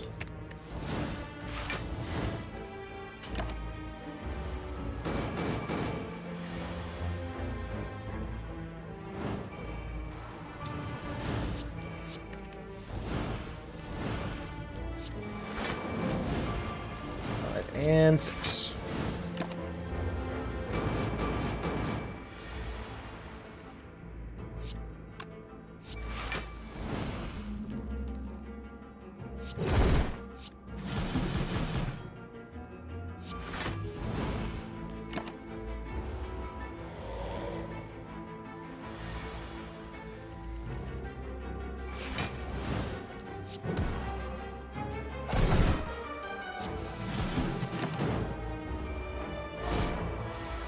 That's right, Unokid, because it came from Discovery, so it was only temporarily 0 cost. So anything that you exhaust under the effects of a temporary cost reduction, say being created by Discovery, being created by an attack or a skill potion, any card that you get reduced in cost by a Mummified Hand, these will all be 0 cost when you first play them, but if you find them then in the exhaust pile, they'll be back at their original randomized cost. Hey Fobman, congrats on that first time A20 clear with Ironclad. Definitely something worth celebrating.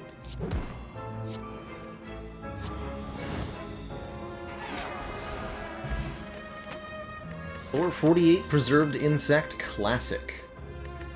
I don't think I want to double tap. Let's just go 158 max health. And a recall. Go to Act 4. First up, the Alert Burt. Gonna put us in the dirt. We've got Exhume Disarm. Well, I'm not gonna exhume the Disarm, though. Ooh, Discovery. Body Slam, sure.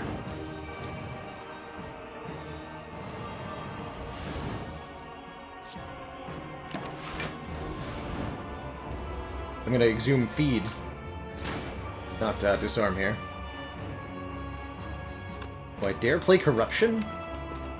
That might be a bit preemptive.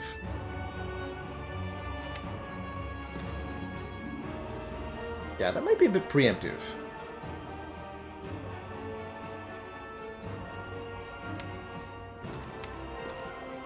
Let's not play that yet.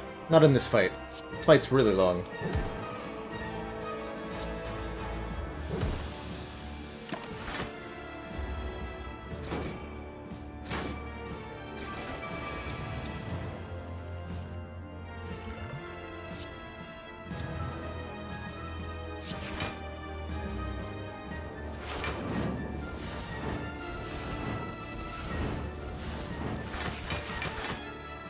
Caw.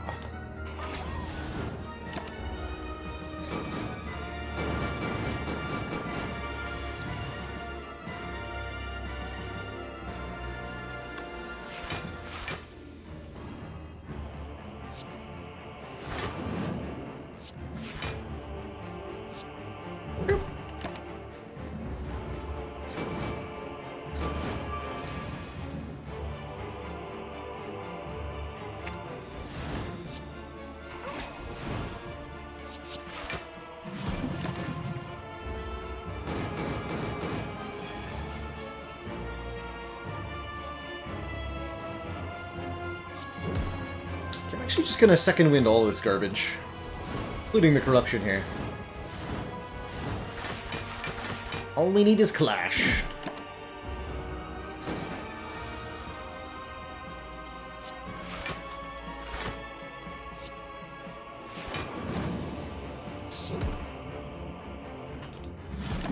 Oh, Stone Calendar gets denied, though. Get wrecked, Stone Calendar.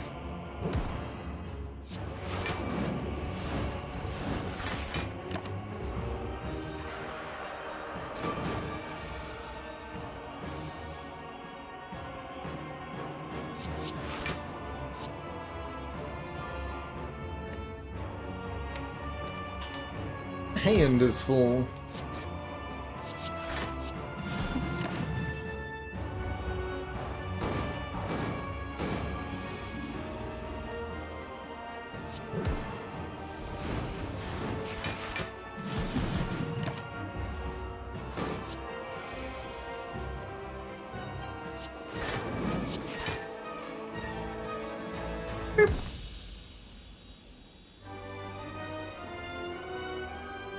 To thump, a deep pulsing dread can be felt throughout the room. Is this the heart of the spire, the source of all these snacks? 1087. Waltz on into that spire.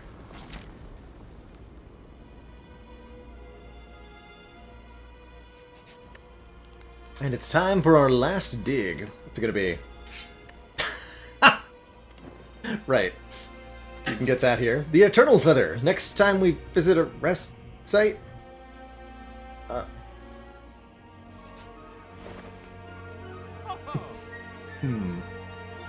see.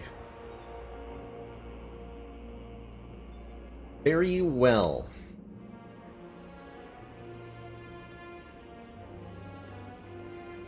You know, it seems fun. Mayhem seems fun. We're in a commanding position here. More realistically, I think Sling of Courage, or maybe even just card removal is best. I'll take this Mayhem.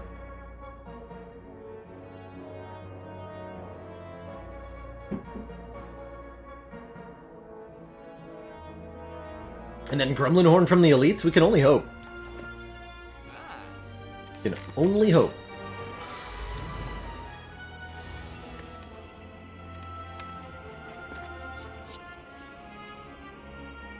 Solid turn one draw here. Got Exhume too. Is Whirlwind 9 times a bunch? If I Duplication Potion Whirlwind, I'm gonna deal more than enough.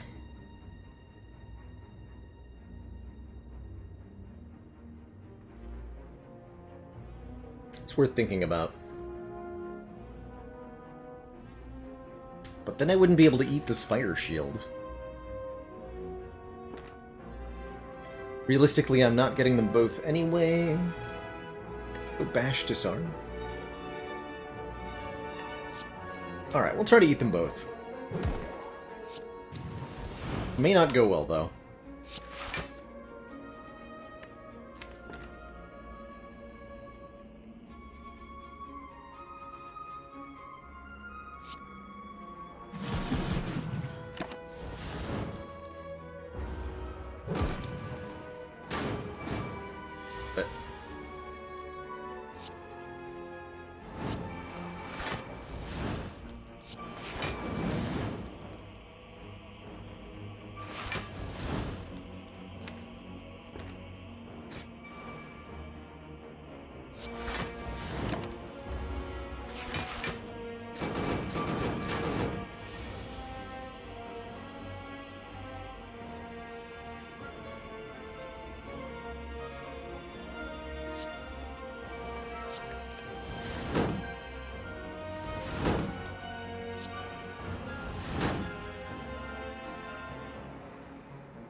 Get the feeds.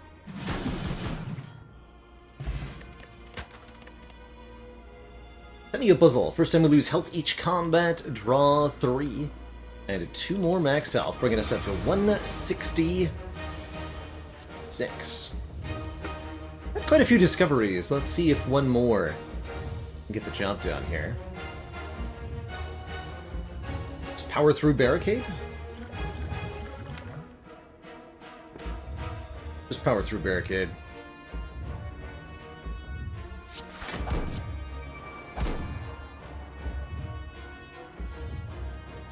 Could duplicate the Shockwave. That feels unnecessary.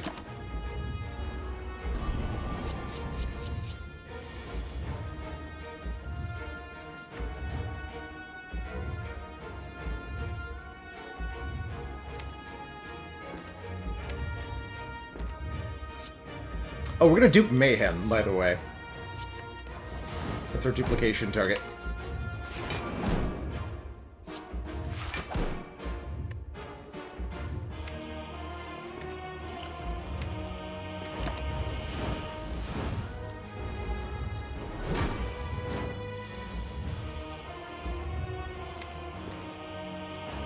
For better or for worse. Stupid.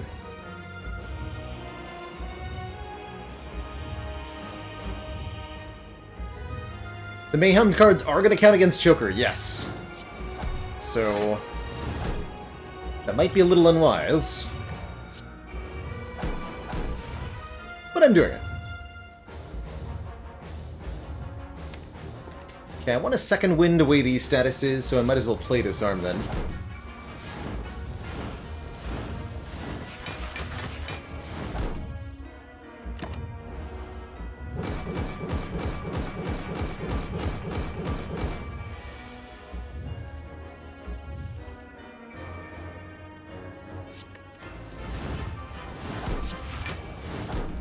Blocking!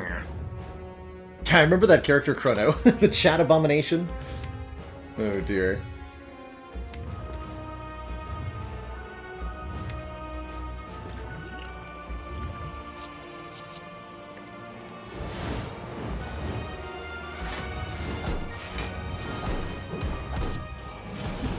Still no strength.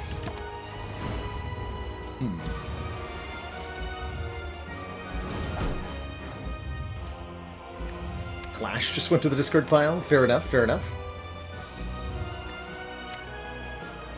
Can exhume any one of these.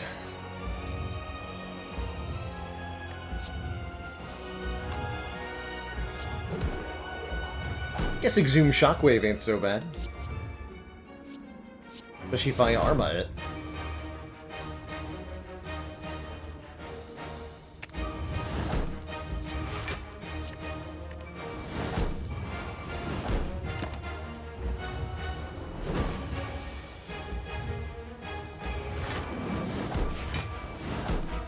Okay, these are the only cards remaining in my deck, so it's gonna get interesting from here.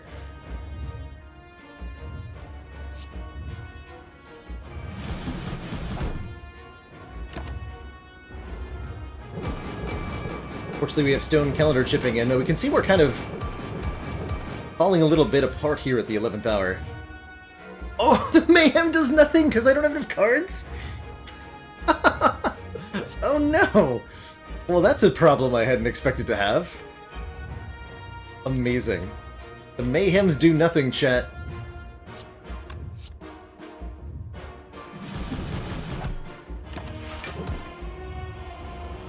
And so shall I.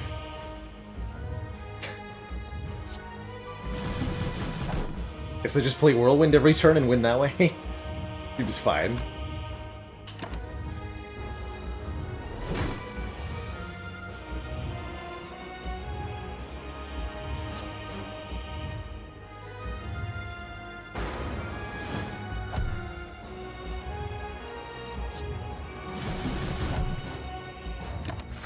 Save me or I cuck him. Ow.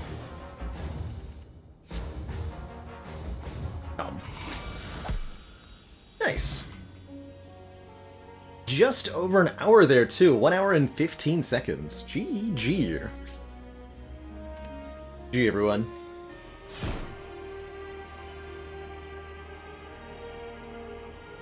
Hey, Silently Fury. Doing so very well.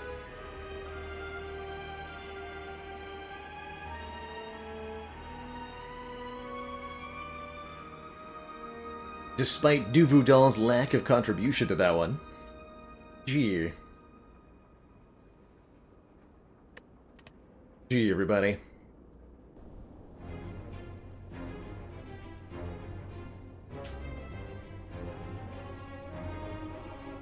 Great question, Maddock. If you kill the heart and die at the same time, that counts as a loss.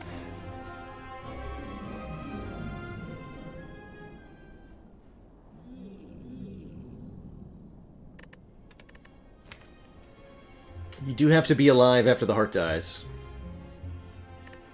GG, not a bad first run on the Velvet Choker ladder. We're gonna dive right on into another one here with the Silent. See if we can't get another cozy victory with the Velvet Choker start. Silent doesn't like the Velvet Choker nearly as much as some of the other characters. That 6-card limit fairly difficult for her. She has so many cards that encourage her to play... Oh my god, 4 elites. So many cards that encourage her to sort of spam. Blade Dance, Endless Agony, Cloak and Dagger, Acrobatics, Calculated Gamble, you name it. She's got something that wants a lot of cards to be played. I'm try to fight those 4 elites. We're only on Ascension 2, so the elites don't do any additional damage or anything. And we have 1 additional energy per turn, which I think the Silent really appreciates at the start of the game. Being able to output a little bit more damage and block with those strikes and defends.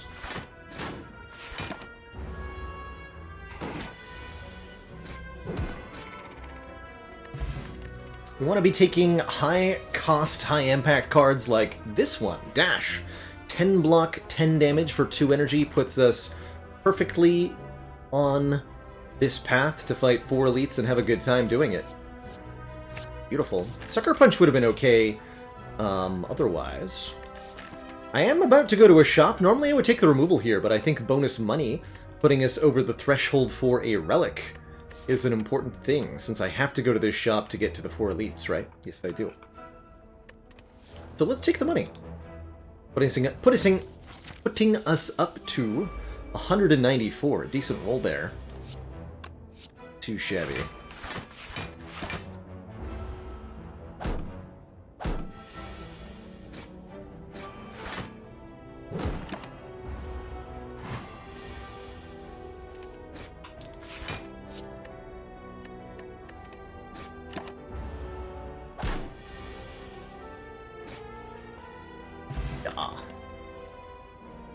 Quick Slash, another reasonable addition here. Damage and a little bit of draw. Backflip's acceptable too. 5 block into 2 cards drawn. Let's go with the Quick Slash. Take the damage option here. Quick Slash also has a pretty good upgrade with +4 to its damage.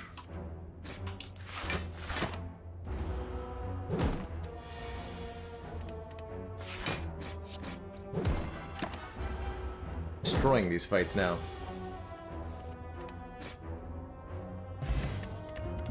Guild Chaos is a little bit awkward. A second copy of Dash.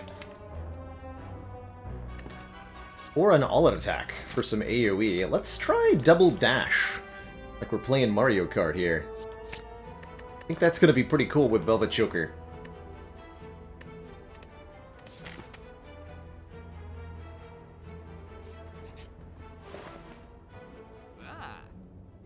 Triple Dash! We could get a third Dash with the Dolly's Mirror here. Pretty wild.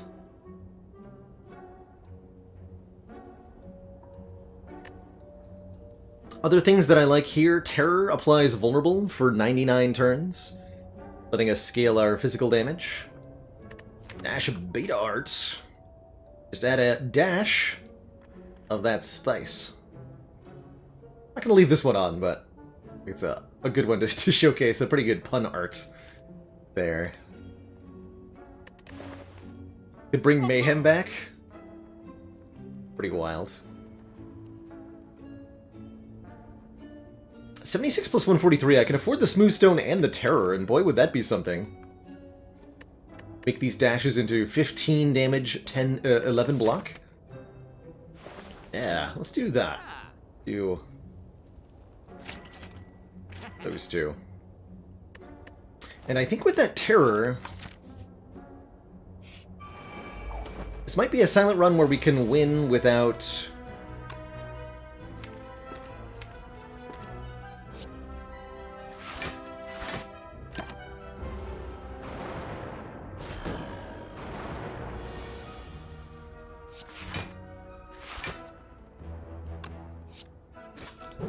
poison.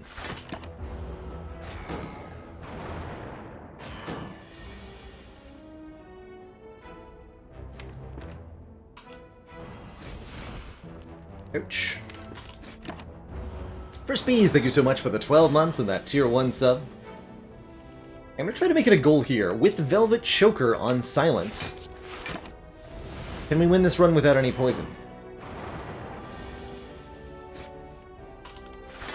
I think so.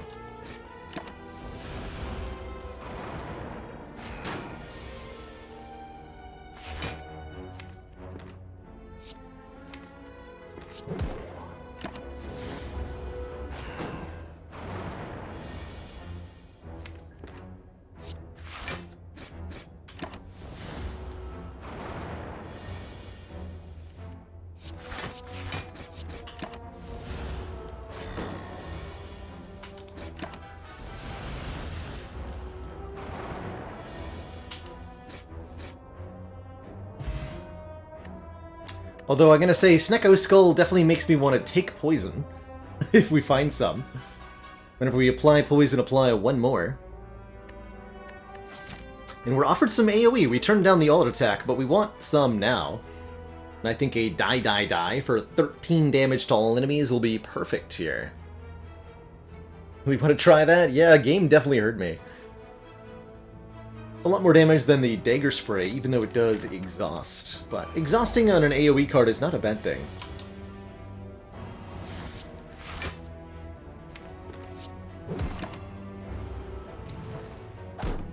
In striking range.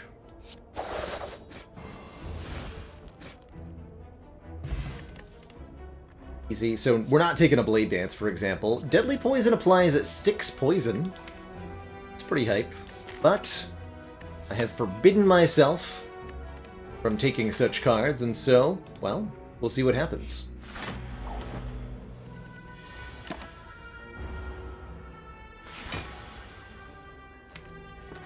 This is Terror.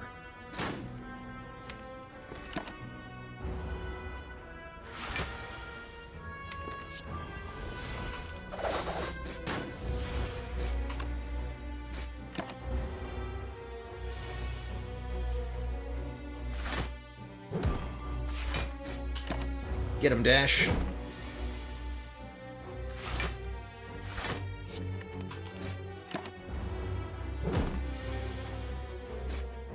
So much damage output with the Terror. We're able to cleave through that Lego before he can even debuff us one time. Pick up a Frozen Egg, upgrading any powers we would see. A Strength Potion, giving us 2 points of Strength for one combat, and we're offered a Tools Plus. The start of our turn, draw one, and discard one. That's pretty cool. Cycle through the deck faster.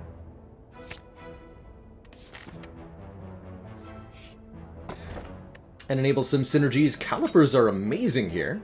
Lose 15 block rather than all of it at the start of each turn. With the Smooth Stone and some big block cards, we're already able to accumulate block some of the time. Feels like a good Strength Potion kind of situation. In fact, I'll go Strength Potion and Distilled Chaos here. Double dash, and we get to retain that block. Good. In fact, it's so good, I'm gonna double defend. Yes.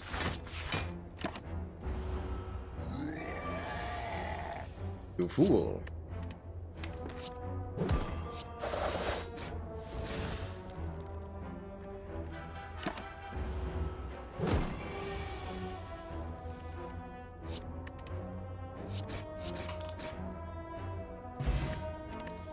Dead Branch. Whenever we exhaust a card, add a random card to our hand, huh? Interesting.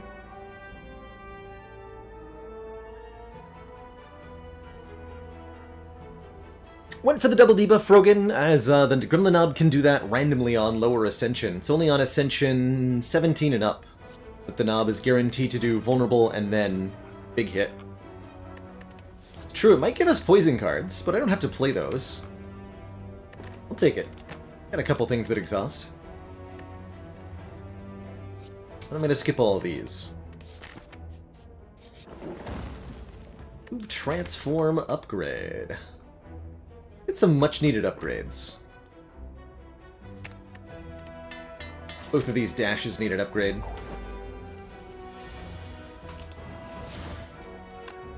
Free adrenaline with my Joker.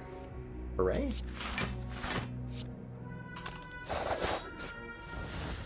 We're definitely gonna, with the Dead Branch, run into some weird issues.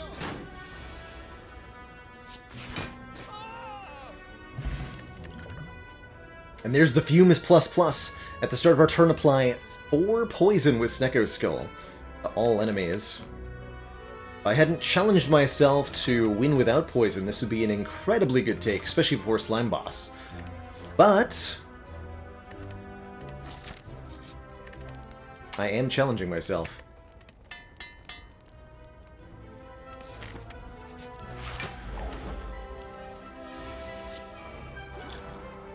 Probably Zinseal. I'm referencing the movie Dirty Harry. That quote, "Do you feel lucky, punk?" Did he shoot 6 shots or only 5?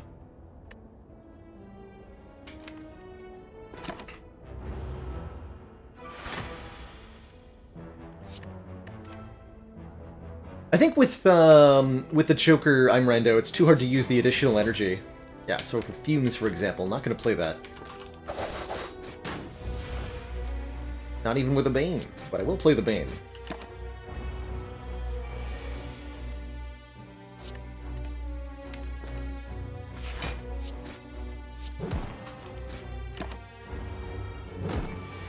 But again, 4 energy and Vulnerable just absolutely massacring these guys.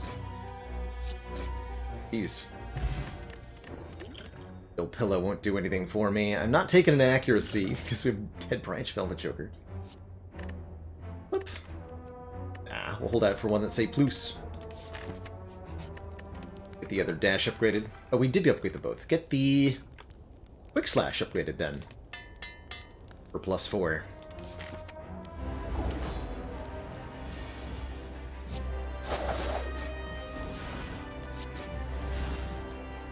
Oh no. Maybe not.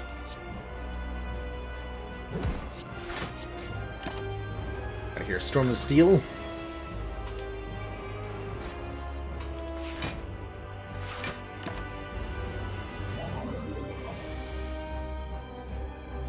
I've started upgrading Neutralize less frequently on Rando.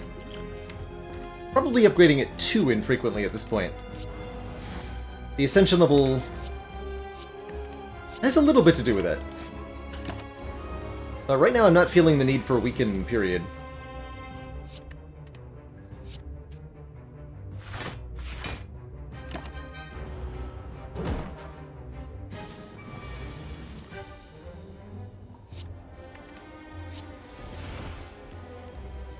Bane, huh? Kill the little ones. Be a relatively tough fight because somebody didn't take any poison. That someone was me! Double tools, I like it.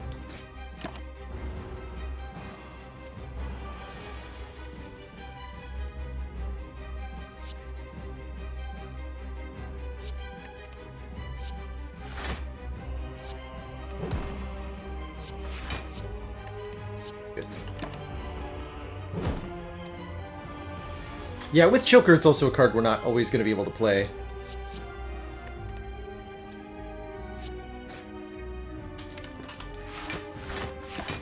Also true.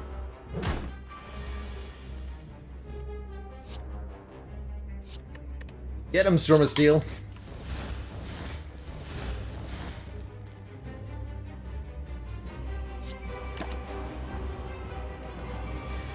Get him.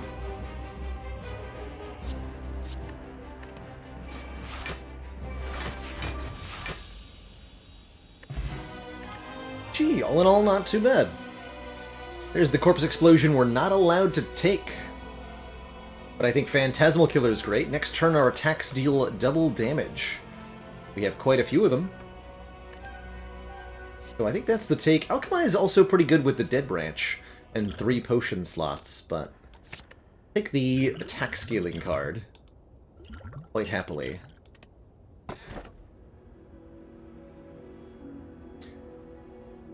For our boss relic options, Snecko Eye draws 2 additional cards each turn, but makes us confused. I think excellent with 2 dashes. Very excellent here. Busted Crown would be pretty rough. 1 less energy per or 1 more energy per turn, but less card picks. Or the Hovering Kite, giving us an energy the first time we discard a card each turn. Pretty okay with tools, if we want to go up to 5 base energy here.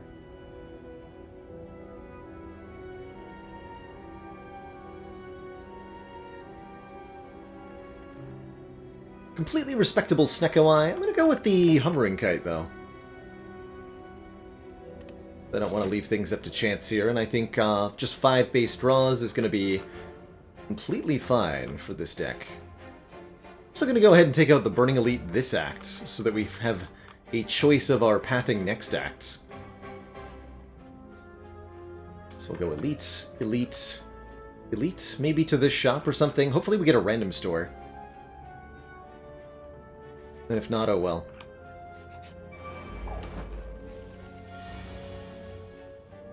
If not, oh well.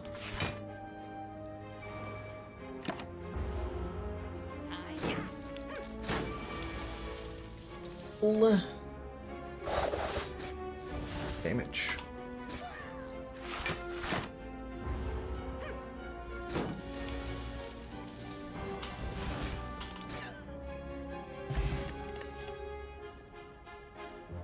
Exit Plus is kind of interesting with the Dead Branch. We'll skip though. Point in the run that it comes too late. How feasible a pivot is really dependent on how many card rewards are left in the run. For the most part. That's right, that activates the hovering kite. That's cute.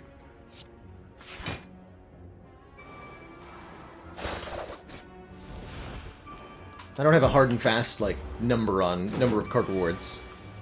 But the closer you get to the end, of course, the fewer rewards you have remaining, the worse it is for you, and if you have extra rewards from Courier or Prayer Wheel or something like that, you can pivot more quickly. Ooh. Nice. Elites are even easier. Thanks, Rob. Rob the merchant. The vagrant, rather. Obligated to pick a choke. You wish. Oh, wait. My caliper's value.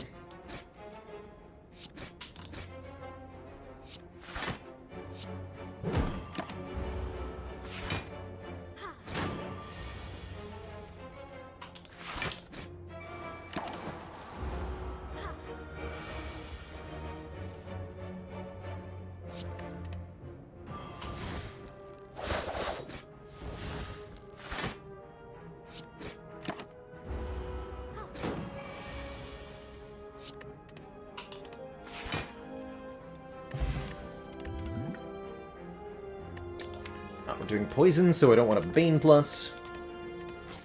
That Endless Agony would be amazing if I didn't have the Velvet Choker, creating 2 cards off the Dead Branch.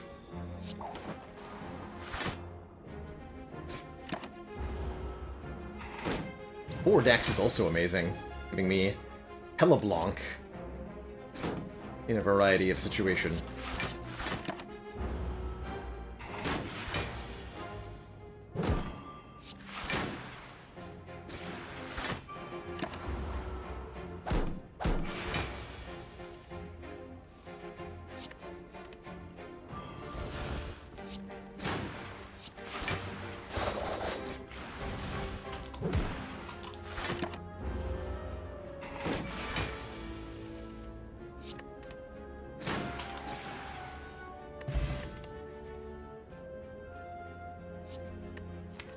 Dodge and roll with footwork and with calipers and smooth stone. That generates a ton of blunk.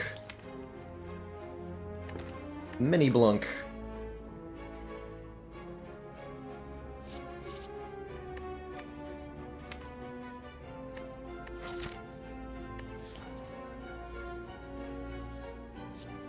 Sneaky Strike is pretty good damage, right? 16?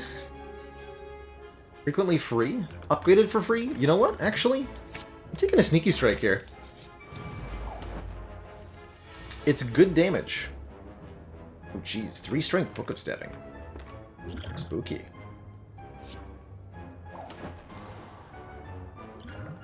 Very spooky.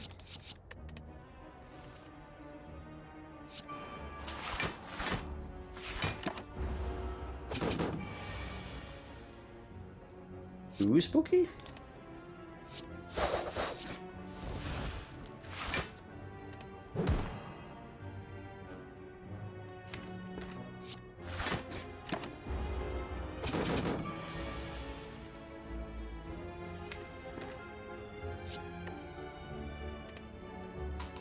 Terror, then Sneaky Strike, then Quick Slash, then Dash.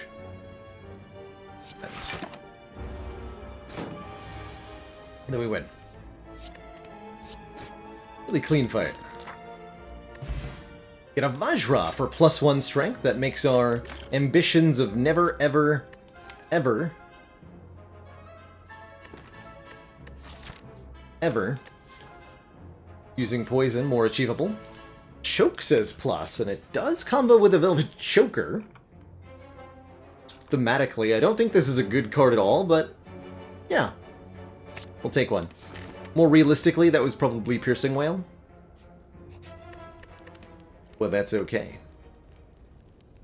Get some stuff upgraded. Now we'll get the Neutralize up for that additional weakened turn.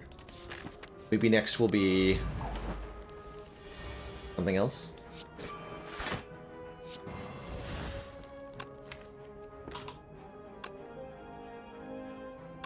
Probably not 25 next turn.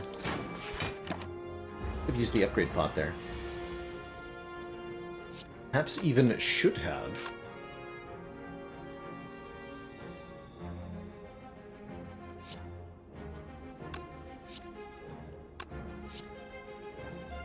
I have a kill with the explosive pot.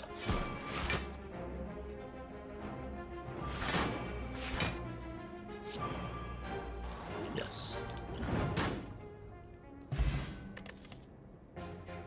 Leg Sweep is great for some more weaken and some premium block. This is going to be an awesome choker deck. Molten Egg upgrades all attacks we would see. How many more attacks do we want? Not too many. Take the key.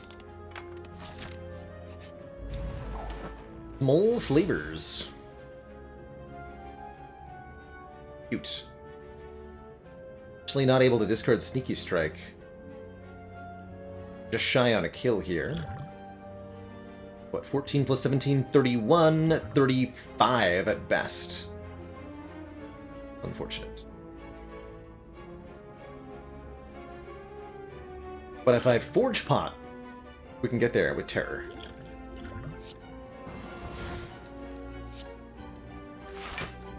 Cool.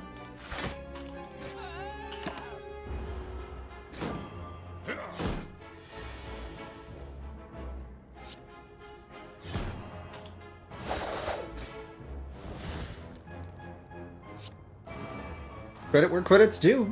Choke did a good job here.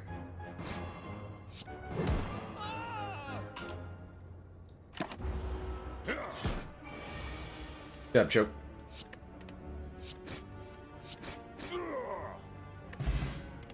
Shovel is back, allowing us to dig for relics at rest sites. Don't want an Infinite Blades, but I think I do want a Blur, allowing us to retain our block for one turn, which stacks with Calipers damn effectively. Grand Finale is probably not a thing, though.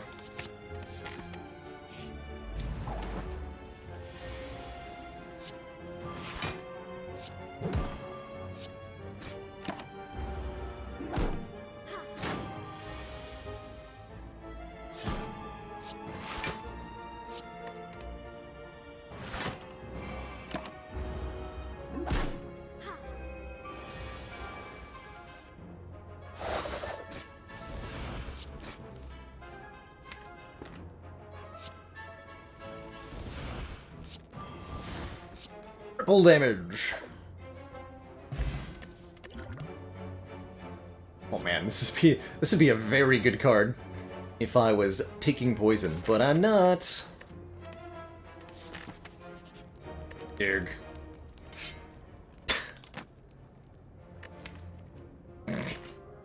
Actually pretty good. We dug up a peace pipe, so now instead of digging I can toke. Hooray!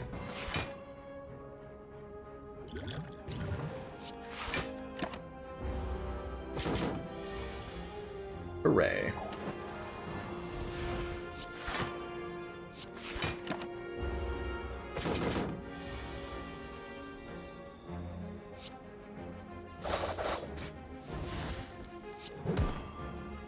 Ouch.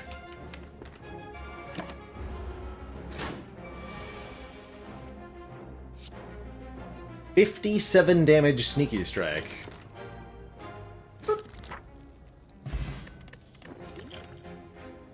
And a Well-Laid Plans Plus, letting us retain up to 2 cards. That's very useful here. And a relic for a curse. If we get the curse, it's 6 max health, and I can just toke it. It's a pantograph plus 6 max health. Cool. So that's essentially like digging, right? But better. Because it was 2 relics. Kind of.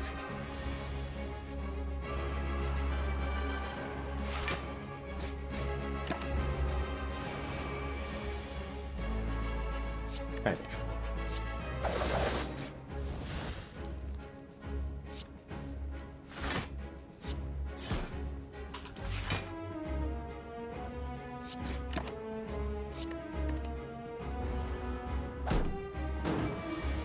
We wanted to use a potion. Let's use the power potion.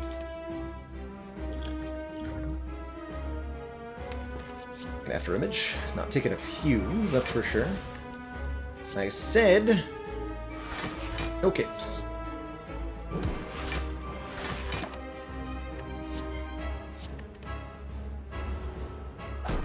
That's right, Zinsteel. We cannot find Guria now. If you have 2 campfire relics, 2 relics that do things at a campfire, then you cannot find a 3rd one. Just not how it works.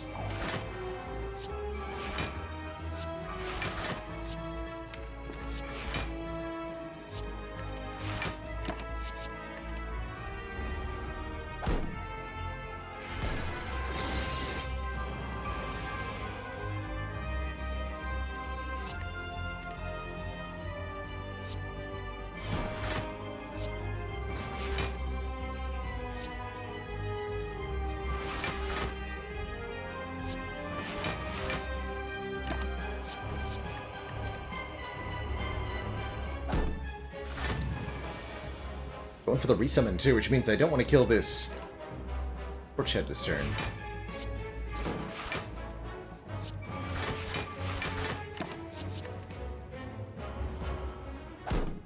Because when Torch Head resummons, they summon back up to 2 Torch Heads. So if you've killed either of them, ones that are already out, don't have to deal with them again.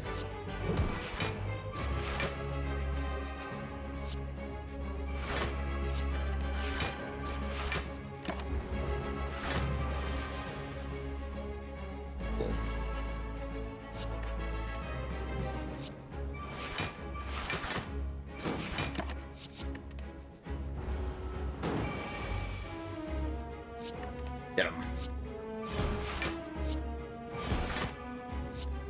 GG.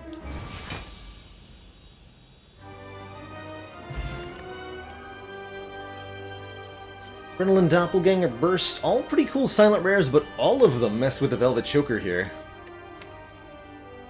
I guess Doppelganger does it the least. But I think they all do it badly enough that I'm gonna just skip. Yeah, we're just gonna skip these. Wrist Blade. Attacks costing 0 deal 4 additional damage. Kinda cool. Don't think we want a Sozu, giving us extra energy but preventing us from gaining potions.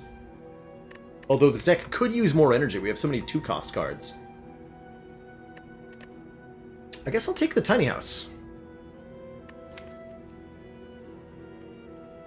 You've only got 1 0-cost attack. This is 5 max health, random upgrade, 50 gold.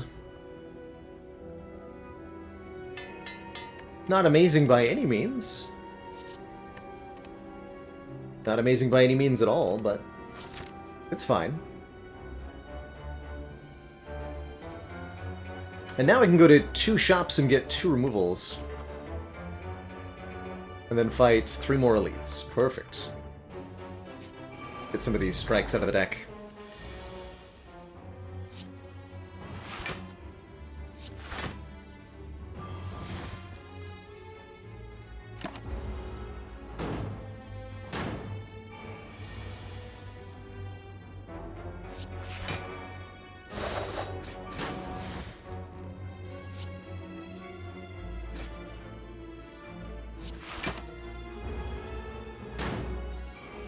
Lower Ascensions do not give better card rewards except for having a higher upgrade chance, Jacob.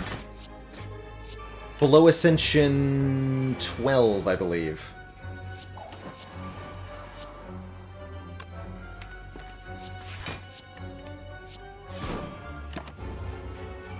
Below Ascension 12, cards have double the chance of being upgraded randomly, which only happens in Act 2 and Act 3. I guess Act 4 as well. Membership card? Don't mind if I do. Heck yeah. Let's take a second footwork to do Caliper's things with. I want Akabeko. I want strike removal. That's what I want.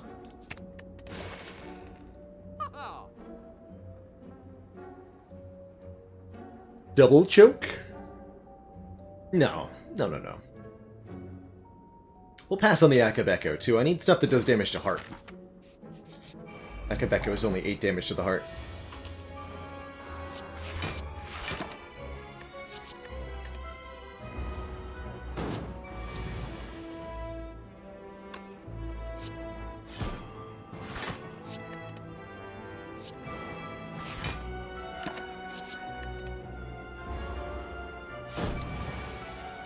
Yeah, Wiggletufts. I would definitely be allowed to trade the Choker in to Inloth. If that happens, which I think is pretty unlikely. But it would be allowed. But I have Shovel Right, so this is one more relic than this is.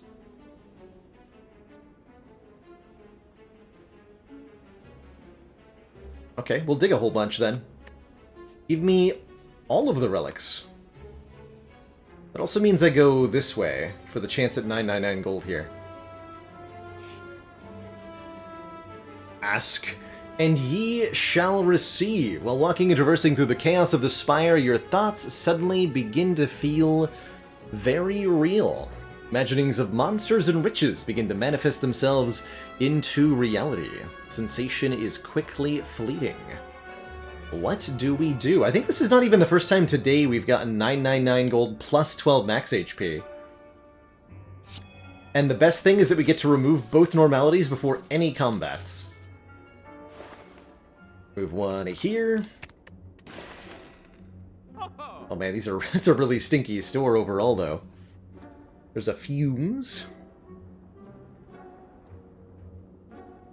I mean, I guess I'll take the hand drill.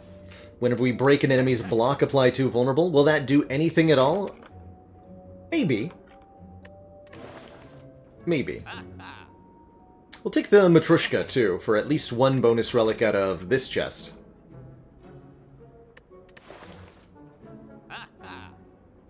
I don't want a Ninja Scroll. Do I want a Master Strategy? Maybe. Yeah, let's take a Master Strat. Draw 3 and exhaust, so it's kind of like draw 4 with Dead Branch. But the rest of this is all detrimental to the deck. So we've got no need. No normalities either. Beautiful.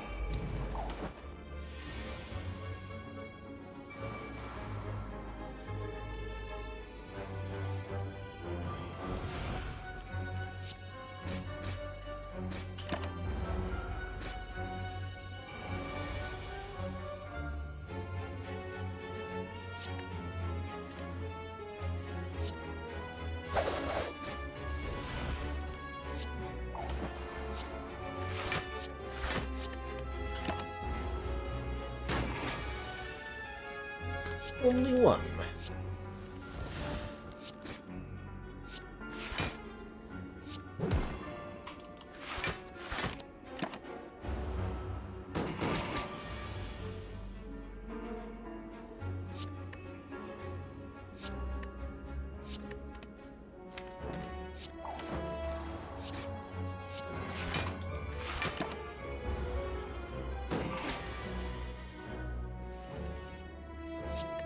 Ha!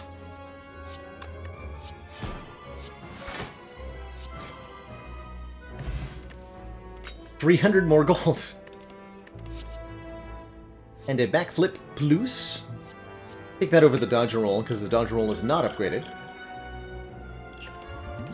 Block pot too. Now, it's digging time. More merchants. I guess we could go this way to try to find one, but take the guaranteed digs. Thank you. Ben Nib. Every 10th attack is doubled in damage. Bronze Scales. Start each combat with 3 thorns, and the blue candle. Unplayable curse cards are playable.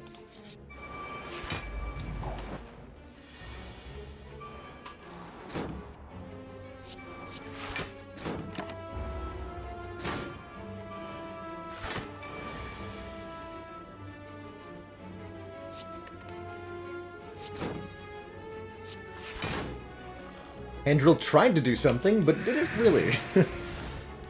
Did it actually? No.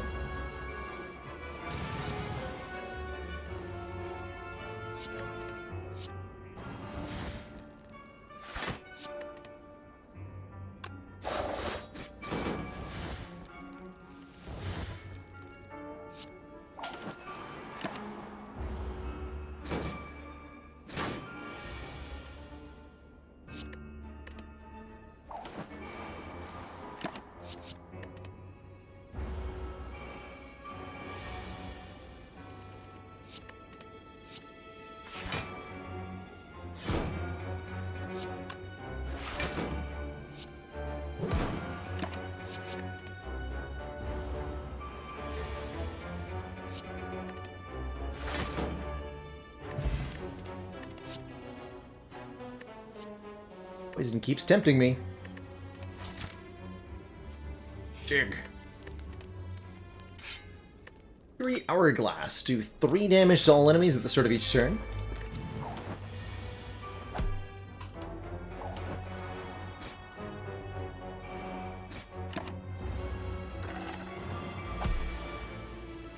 The Red Mask, if I encounter it, I mean, you can dare all you want, but there's no question marks on my path.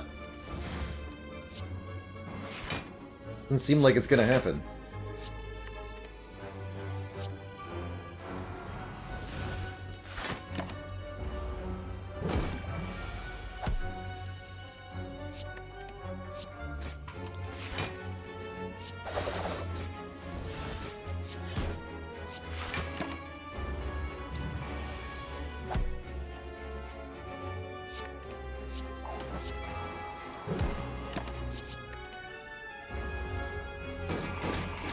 Scales will definitely help against Heart, too.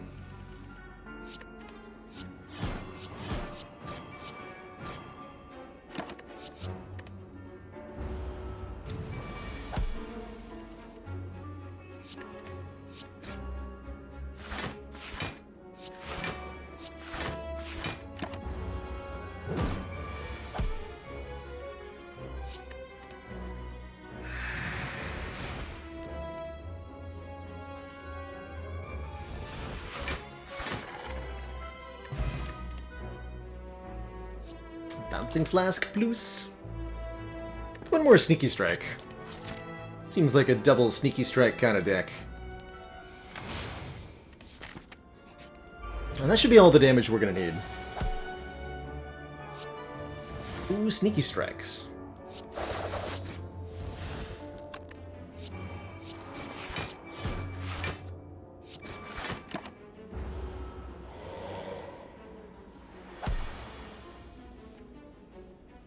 Ouch.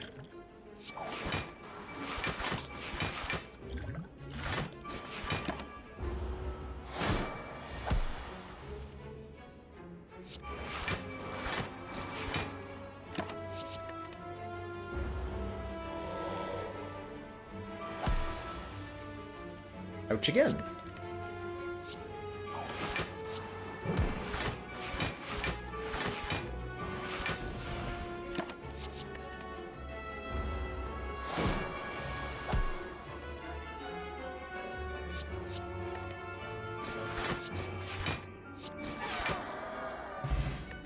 Bag of Marbles. Applies 1 vulnerable to all enemies at the start of each combat. We're gonna dig one last time, although I think we'd be honestly better served by removing strikes here. Doesn't matter. Digging. Happy Flower gives us more energy every 3rd turn. Now for Donu and Deka. +9. Okay. I'm gonna have so much money for this shop.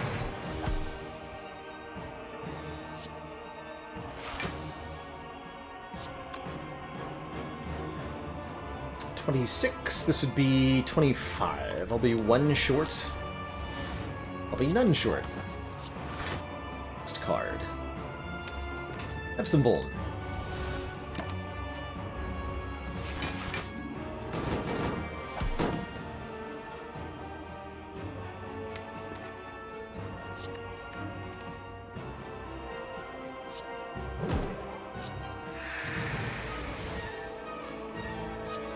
Pro deflect generation. Good job, Dead Branch. Let's hold this for double damage next turn.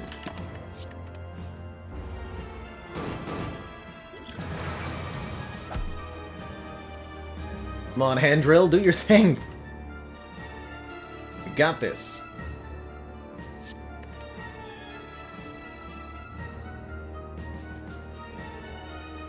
We'll go dash dash die die die sneaky strike here. Sneaky strike does the most damage. So we want to pen nib it, although we probably want to pen nib the die die die actually. Also, I can't play the sneaky strike last. Because then I won't get the energy back. Boop. 84 damage.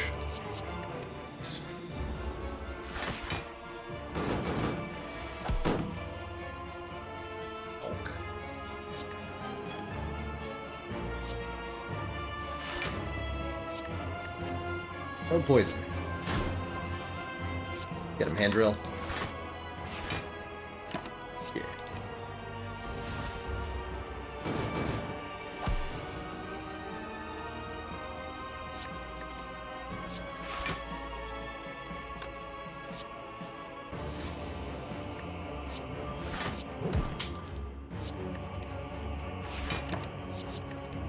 Now, calipers.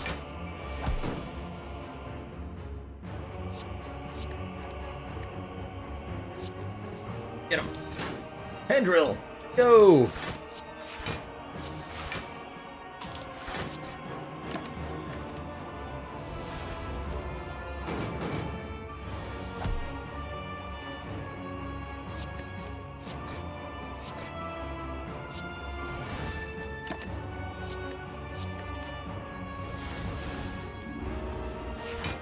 Hey, Chicken Man Phil, we lost with Watcher on 820, and then we switched over to Ladder. So our Ironclad ladder run was successful.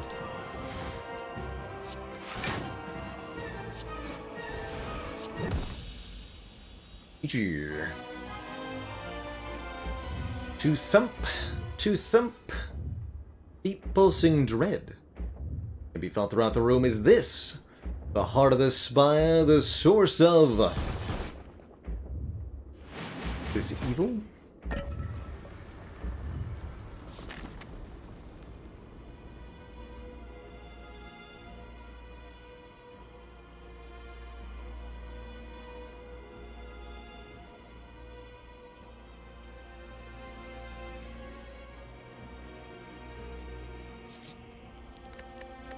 Let us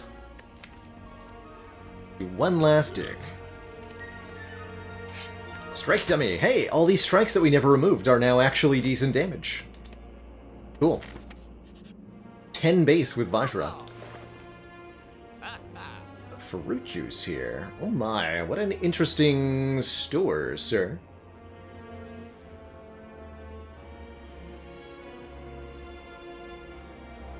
Strange Spoon. Prevents cards from exhausting sometimes. I don't think we want that. But we do want Blood Vial and Toy Ornithopter. We do want an Ancient Potion. We do want a Fruit Juice. Probably gonna buy this Dodge and Roll if I buy the Footwork too. So many blunks. Give it to me. This and this and this and this. And this. Let's cut. You. Take a Dodge and Roll. Triple dash, sure, why not? Purity's kind of interesting. You could get rid of status cards with it.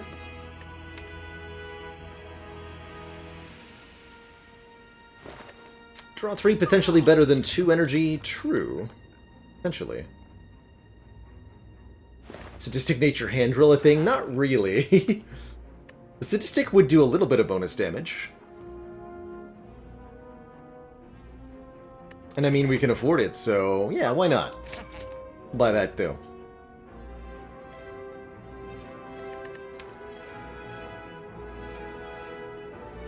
Piercing Whale, maybe? Heck, why not?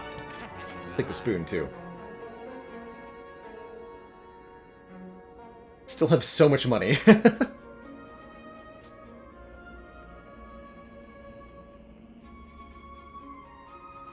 And we could buy the Purity to go with for the ultimate combo.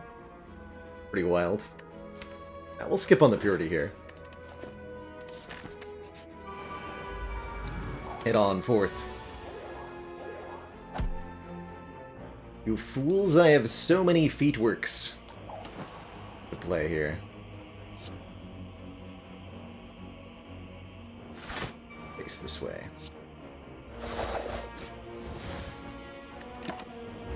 Lose a little bit of health, but we do have Pantograph, so I'm okay with that.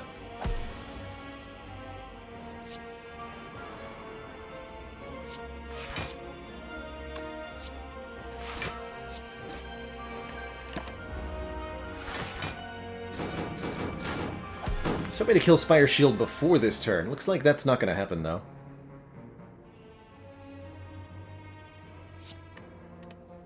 But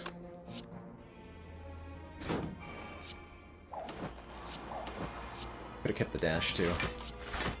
Still huge blunkification.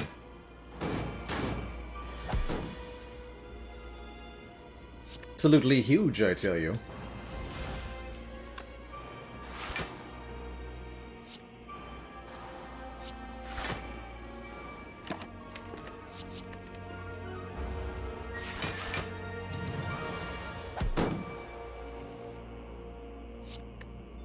Huge.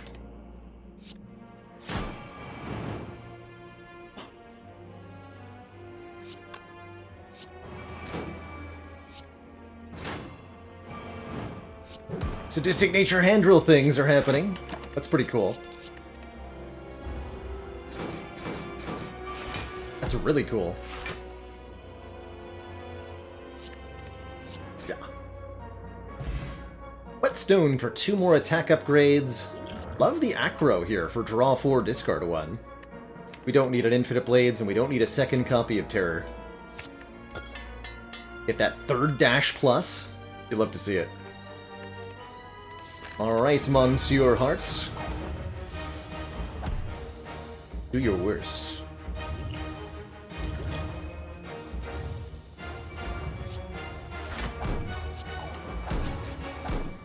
Nice. Turn 1 well-laid plans. Really like to see. We get to block the vulnerable with our Ancient Pot.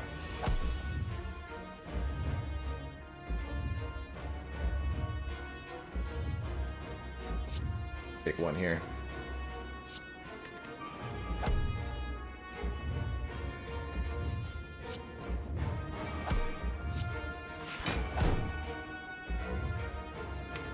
I want a Phantasmal next turn? No, we're probably gonna play a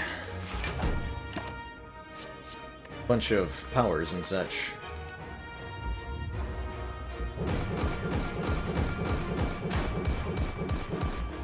Fortunately, I have 98 hit points to work with.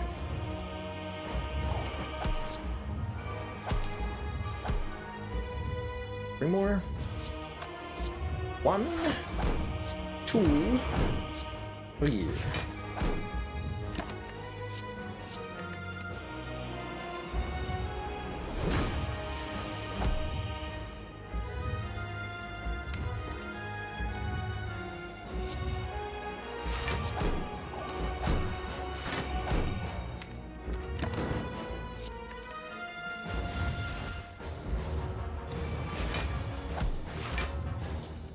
First leg sweep.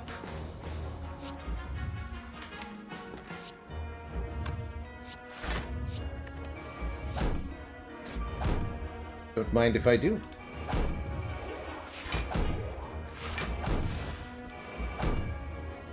And Spoon just saved our doppelganger there. Probably energy potion doppelganger. Would have been 3 more energy on this turn, but we can play 6 cards here. 1, 2, 3, 4, 5. Failure on the slime there. Phantasmal Killer Penib. Sneaky Strike does 132 damage. Wow. That was really sneaky. And 66 from the follow-up. Not too bad.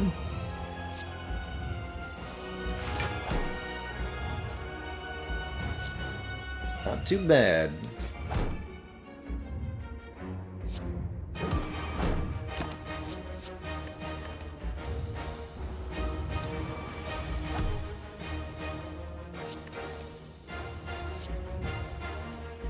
Oh, Terra. I was like, wait, we didn't play Terra yet? No, we did. We did. Strange Spoon saved it, though. I understand.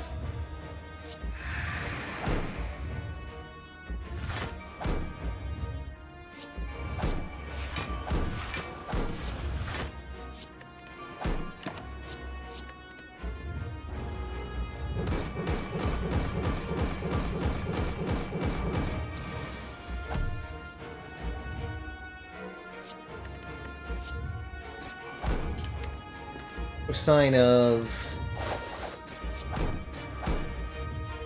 Phantasmal here. There it is. Yes, sign of Phantasmal. Hold on, we got this, right?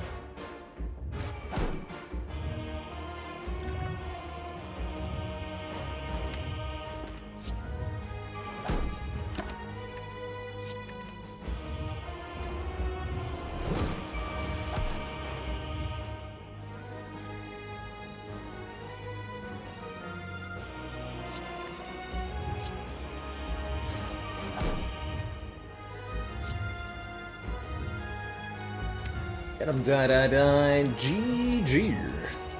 Actually, no, it's gotta be with one of the dashes for 96. GG. So fitting. The triple dash deck. GG, everybody. GG.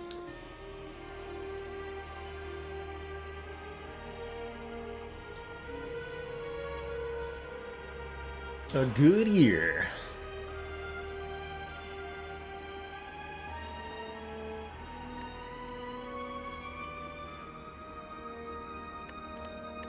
Yeah, who even needs 7 cards or poison, right? Sweet, sweet run, and it was even faster than the Ironclad run was, somehow. Wow. That's how we get there.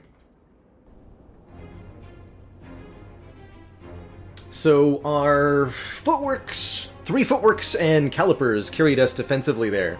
And on the offensive side of things, Terror plus Phantasmal Killer and Pennib all combined, plus, you know, our Vajra for strength, all combined into some awesomely powerful attacks. Sneaky Strike for 132. I think that's definitely the highest damage Sneaky Strike I've ever played. Hitting real hard. GG, everybody. Would this deck ever win on A20? It could. Yeah, like if you took this exact set of cards, maybe minus the sadistic nature, and put it into the A20 heart fight, it would be equally effective. But getting to the A20 heart with this deck might have been a bit of a problem. I think Collector in particular would have been a challenge, as would Slime Boss. More realistically, we might die to Slime Boss with this deck, but we would have just taken, you know, the fumes with the Snecko Skull. That's a different run, though, at that point. But yes, this deck against A20 Heart does win. Mostly on the back of 30 relics. It's a lot of relics. That's an awful lot of relics. As usual, Hand Drill did almost nothing, although it did do sadistic nature stuff to Shield and Spear, and that was kind of cool. GG. Good series of runs today. Next time we play ladder, we're going to be going up to Ascension 3 with the defect on our Velvet Choker rotation here. I do believe that is going to bring us to the end of tonight's stream, though. Lovely 7 hours of gameplay and a really good time overall. We're going to be back tomorrow, not later than noon Eastern Standard Time, and I'm going to try to play some new things in the second couple of streams this week. We've got Fights in Tight Spaces is out in early access. I've got a key for quite a few things.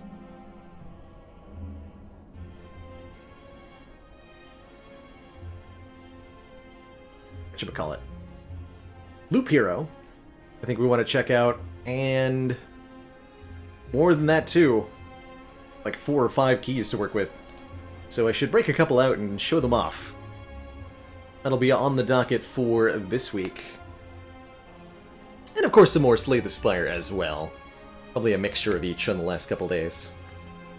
That said, that is going to be it for me tonight, everybody. Thanks so much for watching. Ta-ta for now. Appreciate all the stream support as usual. Another incredible day. Thanks so much, everyone. Bye-bye now.